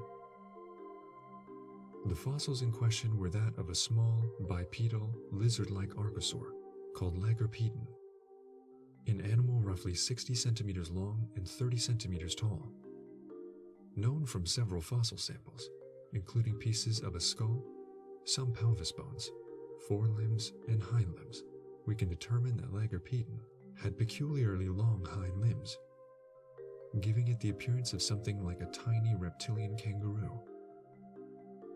It had long feet with digits of mismatching and differing sizes, very different to that of dinosaurs and birds. Taxonomically, Escura and his team have placed little Lagerpeten and its relatives much more closely to the pterosaurs, as they do in fact share multiple anatomical features with their aerial descendants. The toothless, tapering tip of the lower jaw, positioning of the forearms, and even some remains of Lagerpeten's brain have determined that these diminutive animals have a lot in common with pterosaurs. As it stands, the evidence is pointing to them being a possible direct link. How did an earthbound biped find its way along an evolutionary journey that would one day result in the mighty Quetzalcoatlus, though? Well, it is also believed that Lagerpeten and its early relatives may have been arboreal, living in the trees in a manner similar to many modern species of primate or rodent. Their long hind legs would have given them the ability to leap through the branches in search of a meal. But what happens when these trees become more and more sparse? What happens to the little animals that rely on tree hopping to survive? One possibility is that, as trees become more sparse in the areas inhabited by Lagerpeten, the little reptile needs to cover longer distances, and so developed some form of gliding mechanism. Once this was established, could this have resulted in the first instance of powered vertebrate flight seen on planet Earth, giving rise to the first true pterosaurs? Perhaps time will tell. Some of the first pterosaurs to evolve in the late Triassic, in the wake of Lagerpeden, were the Eudimorphodontids. These long-tailed coastal dwellers were small by pterosaur standards, the largest of which was roughly the size of a small hawk. It was the family Eudimorphodontidae that laid the foundation for what was to come throughout the Jurassic and Cretaceous periods, as potentially one of the first established families of true pterosaurs that would have darted across the waterways and cliff faces of the Triassic. We say potentially, as there is some debate as to whether or not these creatures were indeed true pterosaurs, or if they were a separate group entirely, known as eopterosaurs. At such an early stage, it can be difficult for scientists to accurately discern which species belongs where in a taxonomic ordering of organisms. Creatures such as the bite-sized Carneadactylus were representatives of this family, however. And this is a good example of pterosaurs possessing complex teeth with more than one clasp, which allowed the creature to chew its food more effectively. This food will likely have been coastal fish, a staple of the diet of many pterosaurs across the entire Mesozoic. The family was broadened with pterosaurs such as the larger Ostreodactylus, whose crested head may have supported a protrusion used for display amongst other members of the species. KV ramus, larger still, a native of what is now the Swiss Alps from the very end of the Triassic period. It would have been a swift hunter, again complete with an early crest used for display, as it picked its prey off from the surface of the water while on the wing. Throughout the Triassic, Eudimorphodontids were accompanied by dimorphodontid pterosaurs, such as the Calestiventus, a small acrobatic pterosaur with a large beak and outward-facing jagged teeth. In life, it may have resembled a large-beaked bird, such as a hornbill, as it crawled across the jagged rocks and cliff faces of its Triassic Utah home on all fours, before taking flights across the glistening bright blue waterways to hunt. Its European counterpart was the Italian Patinosaurus, a very small and likely agile flyer, with a relatively long, flexible tail. It's likely that, as well as subsisting on a diet of fish, Patinosaurus also may have spent a good chunk of time in the treetops, where it dug at the branches for tasty insects concealed within. The biggest pterosaurian conundrum of the Triassic, however, comes from a little creature called Faxinorlipterus. If the previous creatures we've encountered so far were small, then this one is truly tiny. With an estimated wingspan of just 25 centimeters, Faxinorlipterus was discovered in Brazil and described in 2010 as an arboreal insectivore that would have been capable of flight. Originally described confidently as a pterosaur due to the biological similarities, such as the shape of the forelimbs and the hollow nature of the bones, the claim has been met with adversity, as Faxinorlipterus was discovered to have an unfused tibia and fibula. This would be unique among all known pterosaurs, which suggests that this little animal might have diverged from the main group that produced the pterosaurs much earlier, putting it on a different little branch of this tree. We shall have to wait and see to determine where Faxinorlipterus's true family history lies.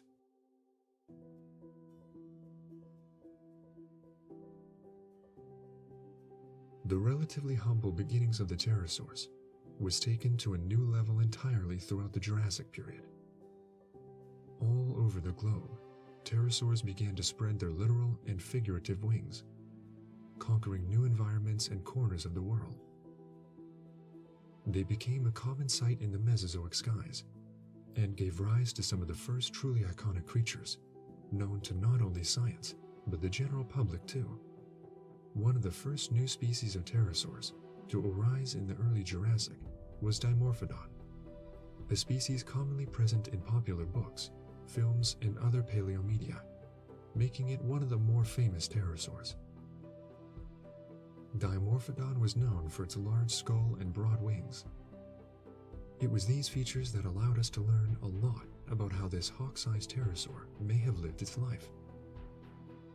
Dimorphodon is named for its two types of teeth: long, slicing teeth on the upper jaw and short teeth on the bottom jaw. This, combined with the powerful muscular limbs possessed by Dimorphodon, have led scientists to discern that the pterosaur most likely led a terrestrial lifestyle, just as comfortable bounding around on all fours, catching reptiles and insects, as it was on the wing, soaring overhead to search for food. It was the skies of the Jurassic period that first witnessed one of the most picturesquely Mesozoic families of pterosaurs evolve, the Rhamphorhynchids. As well as harboring the famous Rhamphorhynchus, the family held claim to many other iconic species of pterosaur, such as Sordes and the Scaphognathus. These pterosaurs were characterized by their sharp teeth and long trailing tails.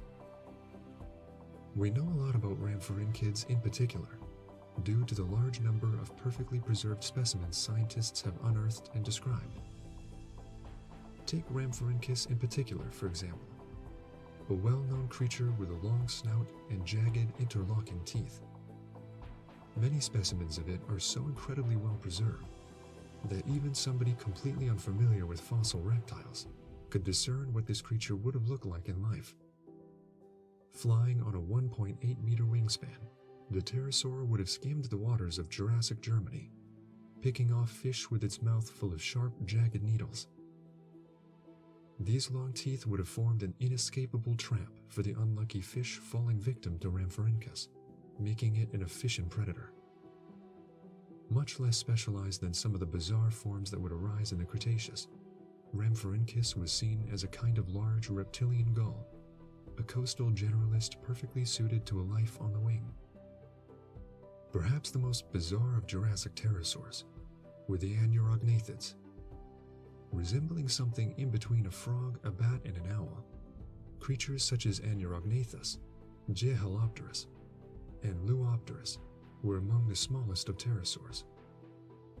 Covered in a filamentous fluff that insulated the creatures from the cold Jurassic nights, where they hawked insects on the wing, similar to modern nightjars and swifts.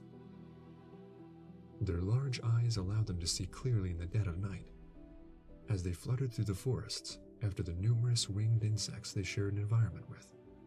The most famous of these creatures is arguably Anurognathus. With its broad wings and long whiskers, it was perfectly adapted to the lifestyle it led in the late Jurassic forests of what is now Germany.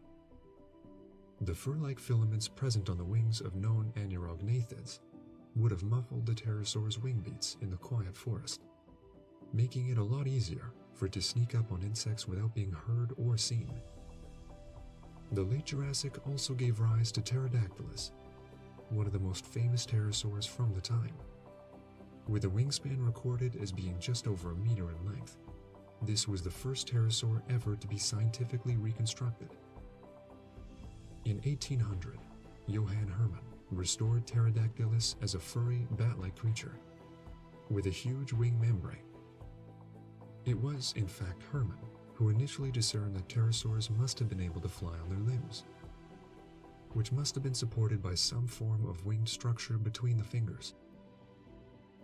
Although he was quite far out with his initial reconstruction, we owe much of our knowledge of the appearance of pterosaurs in general to him.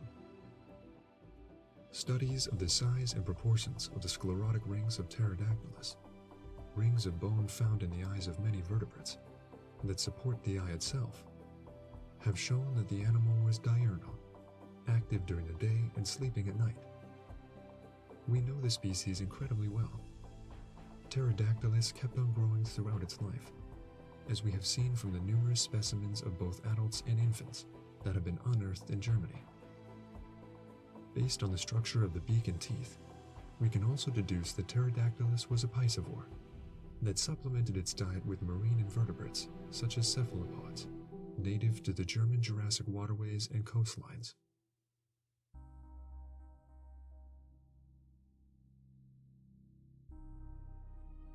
By the Cretaceous period, pterosaurs had blossomed into all sorts of bizarre shapes and sizes. Whilst many of them still bore resemblance to what the public would recognize as a pterosaur, plenty of them had become much more outlandish and unrecognizable. strange filter feeders, colossal apex predators, and long-necked piscivores were not uncommon amongst their ranks, as they spread out across the globe alongside their dinosaur cousins. We can't make a video on pterosaurs without mentioning their most iconic representative, the mighty pteranodon. Inhabiting the coastlines of the USA's western interior seaway, a large inland sea situated in what would one day become Central North America around 85 million years ago, this ruler of the sky measured 5 meters from wingtip to wingtip and would have most likely fed on fish, diving after their quarry on immensely powerful folded wings, like modern cormorants and gannets. Even these giants had to be wary. Below them lurked numerous species of mosasaur, giant marine reptiles which could have easily posed a lethal threat to an unwary pteranodon. Across the western interior seaway, Pteranodon was by no means the sole representative of the Pterosauria clade. The bizarre but still recognizable Nyctosaurus roamed these coastal skies too, and it was certainly easy to tell them apart from Pteranodon contemporaries. Atop the skull of Nyctosaurus, which also held an impressive wingspan of 2 meters, comparable to the eagles and storks of modern Earth, was one of the most extravagant crests seen throughout the pterosaurs. A huge pole, over half a meter in length, projected from the top side of Nyctosaurus's skull, from which another pole sprouted horizontally from halfway up the first one. It was initially thought that Nyctosaurus used this crest as a huge sail, with a membrane of skin stretched across it, but no fossil evidence supports this theory. Instead, it's much more likely that the pterosaur used the huge crest in elaborate mating displays, the males with the largest and most brightly colored crests winning the right to mate. Nyctosaurus most likely flew like a modern-day albatross, soaring for long distances without flapping its wings, as a method of conserving energy and traveling long distances, as it caught fish from the surface of the western interior seaway. Elsewhere in the world throughout the Cretaceous, true oddities were evolving.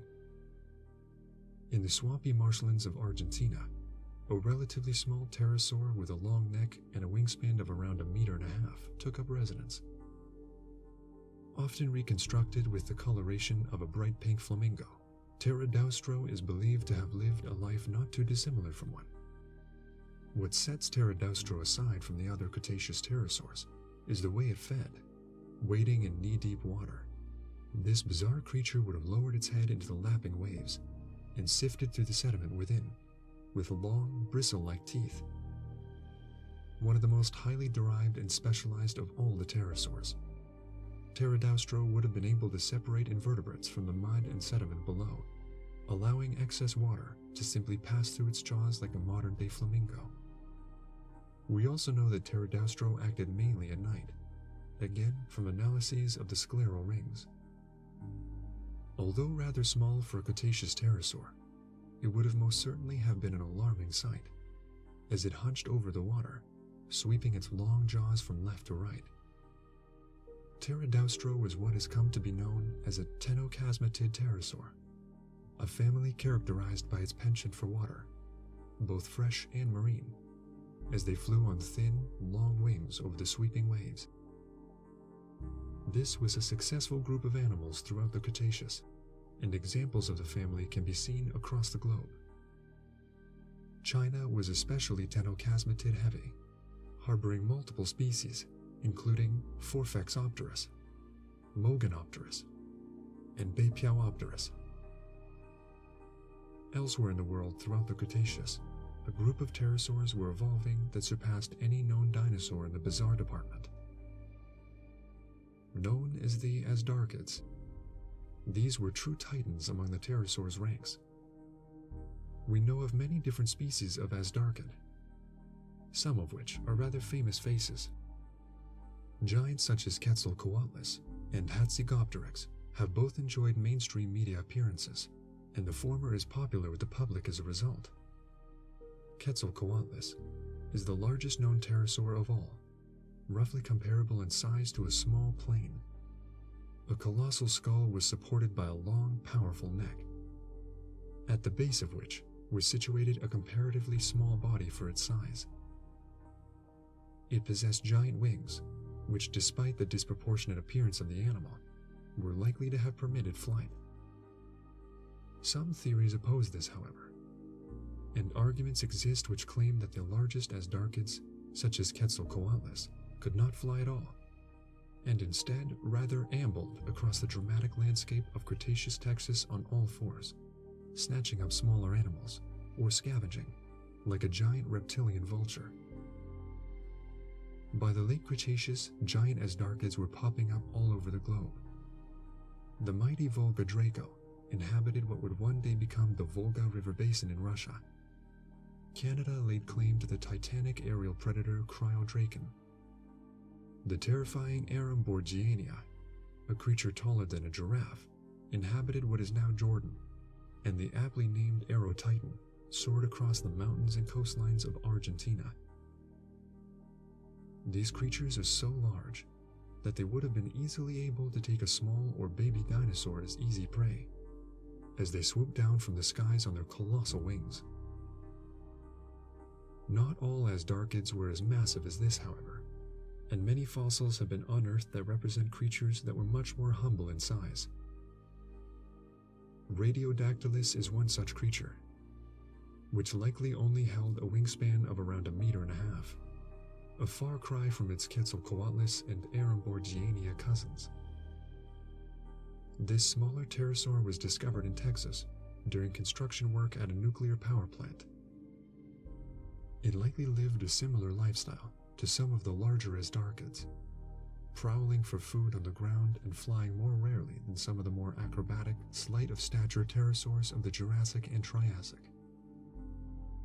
Texas was submerged by the sea at the time Radiodactylus was around, meaning that it must have lived on the cliff tops or beaches that would have surrounded the area. Scientists are still continually digging Asdarchids up. In 2017, a creature was described based on a series of large neck bone fragments. Yet to be given a scientific name, this creature is lovingly referred to as the Mongol giant, a huge Mongolian Asdarchid that would have inhabited the lush jungles and marshlands of what is now the barren Gobi Desert. As with all paleontology, the more specimens are unearthed, the more we're able to learn. It is thought that some of these colossal creatures might have been more suited to a frugivorous lifestyle, feeding on the numerous fruit species evolving throughout the Cretaceous. If this is true, a good modern analog for some of these creatures might be the cassowary, large relatives of the emu that live in Southeast Asia and northern Australia. These giant birds, as aggressive as they are, feed primarily on fruit and will supplement their diets with invertebrates, as well as small mammals and reptiles. The most extravagant of the Cretaceous pterosaurs were without a doubt the Tapejarids. Many of these small to medium-sized pterosaurs supported an elaborate curved head crest, likely used in vibrant and complex mating displays. Perhaps the most extreme example is Tupandactylus, a rather large species of Brazilian tapejarid with a very large crest indeed. This crest was made of keratin, the same material that human hair and fingernails are made of. Proposed to be another fruit eater, Tupandactylus would have thrived in the lush coastal lagoon environment, where it likely lived in colonies atop the cliffs. Although the crests may likely have played a part in display, they also may have been used to flash signals and messages to members of the same species, or perhaps the markings on the crests were used for one Tupandactylus to be able to recognize another amidst a busy Cretaceous sky. Afrotapejara is another prime example of what would likely have been a very impressive pterosaur. Inhabiting the tropical river deltas of Cretaceous Morocco, the appearance of Afrotapejara in the fossil record coincides with the appearance of the first flowering plants. Perhaps this brightly colored master of the air fed on the fresh fruits that grew from these plants. The Tapejarid's claim to fame amongst the annals of pterosaur biology is that one of them might be the smallest pterosaur known to science so far. We say might, as there is some debate over whether or not Nemicolopterus was actually a tapejorid, but it was at least an Asdargoid, part of a wider group that included both the colorful tapejorids and the mighty Asdarchids. Nemicolopterus was tiny, measuring just 5 centimeters in length, with a 25 centimeter wingspan. The sole specimen known to science was a subadult, and likely wouldn't have had much more growing to do before reaching its full size. It is likely that this tiny creature fluttered around the early Cretaceous forests of China, where it might have caught insects on the wing, complementing its diet with helpings of fruit. Alongside it lived a whole host of amazing pterosaurs. It lived in the shadows of the much larger Mogonopterus and Liaoningopterus, as well as a diverse selection of dinosaurs such as Sinotyrannus, a large theropod. The bizarre diversity of the Cretaceous pterosaurs did not stop there, however. Look at Leptostomia, for example. This was a pterosaur not too dissimilar in terms of body plan from some of the giant Asdarchids, but it was only 50 centimeters tall and was not a direct relative. What's more is that these little pterosaurs were owners of long, probing beaks, very much like modern wading birds. Think of sandpipers or oyster catchers, for example. It's likely that these little creatures would have lived in the coastal wetlands and mudflats, alongside famous giant dinosaurs such as Spinosaurus, using their long beaks to probe the sediment for invertebrates along the water's edge. The Sungoripterids, known from fossils unearthed in Asia and South America, are equally strange to the human eye. These creatures, similar again to the Asdarchids, were rather large, and many were most likely aquatic predators. They lived and hunted in the waterways of the Cretaceous, where they picked off freshwater fish and invertebrates with sharp upturned beaks. Their skulls also supported elaborate crests, which will have given them a bizarre facial appearance in comparison to some of the more modest-looking pterosaurs we know of. Creatures such as the Sungoripterus, Domacodactylus, and Longchognathosauros were examples of this group, which may have resembled water birds, such as gulls, grebes, and waders in life. Another group of pterosaurs that's certainly worth exploring on the final stop of this tour are the large albatross-like ornithochirids. Some of these prehistoric masters of the cloud were really rather large. One of the largest known ornithochirids, with a wingspan of around 8 meters in width, was Tropiognathus. Others such as Ornithochirus, Mythunga, and Arthrodactylus were known to be around 4 or 5 meters from wingtip to wingtip. What makes these creatures special is their extremely long wings, relative to their body size. Much like a modern albatross, it is suggested that these great creatures would have migrated many, many miles, possibly even across the globe, to mate or find new feeding grounds. That food would have included the fish that shoaled in the Cretaceous seaways, only aware of the huge, curved jaws closing either side of them once it was too late.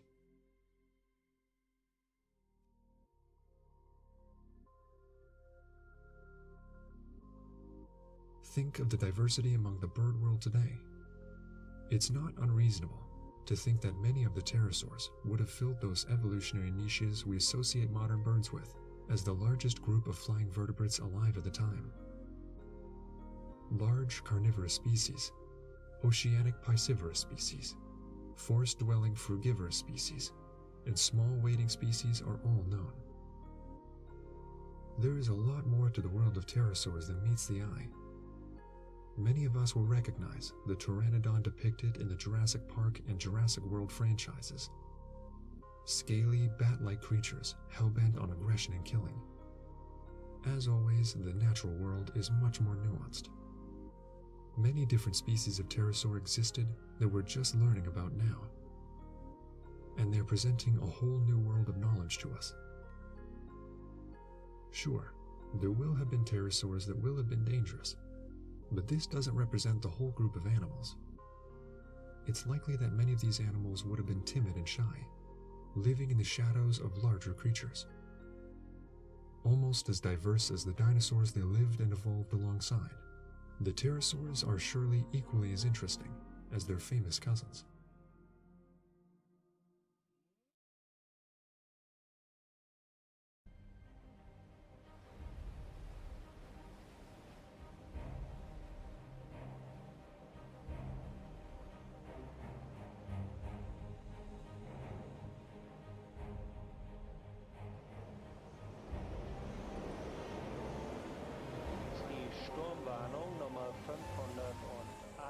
Storm surge warning on the North Sea coast.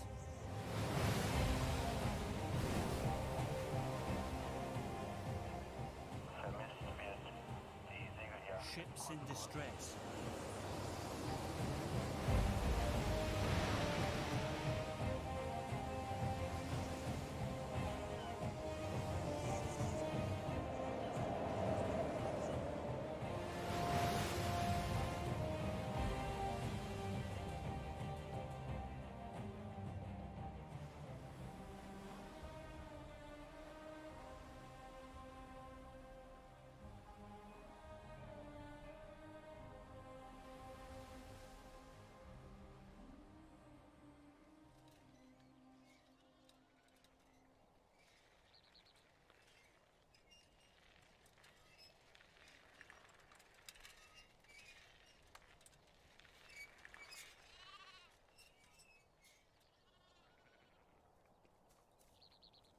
The two faces of a sea which connects half of northern Europe.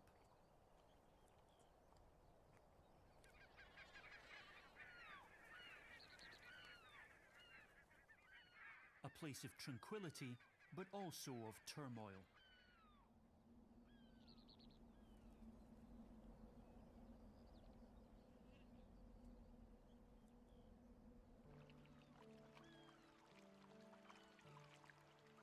Twice a day here, the flood reigns supreme. Water turns to land, and land to water. The German Wadden Sea.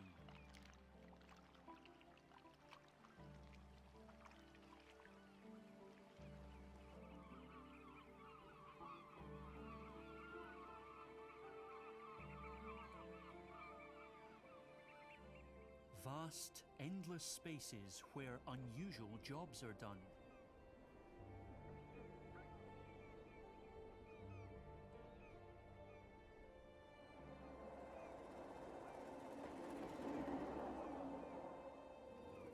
A postman delivers mail to a solitary island.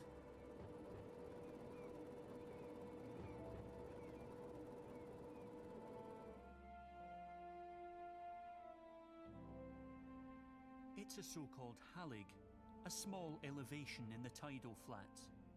Despite being underwater during storm surges, the Halligen are permanently inhabited.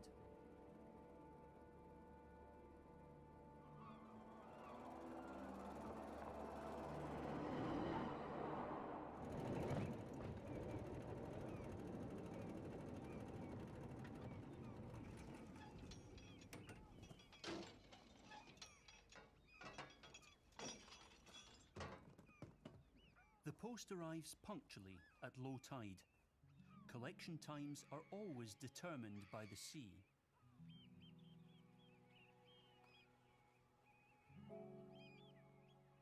Whoever lives here is in the heart of Europe, yet also in a completely different world.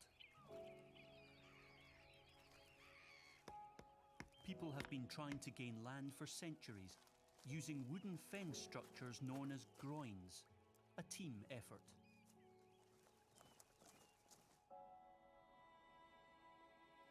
A house, a meadow, and nothing more.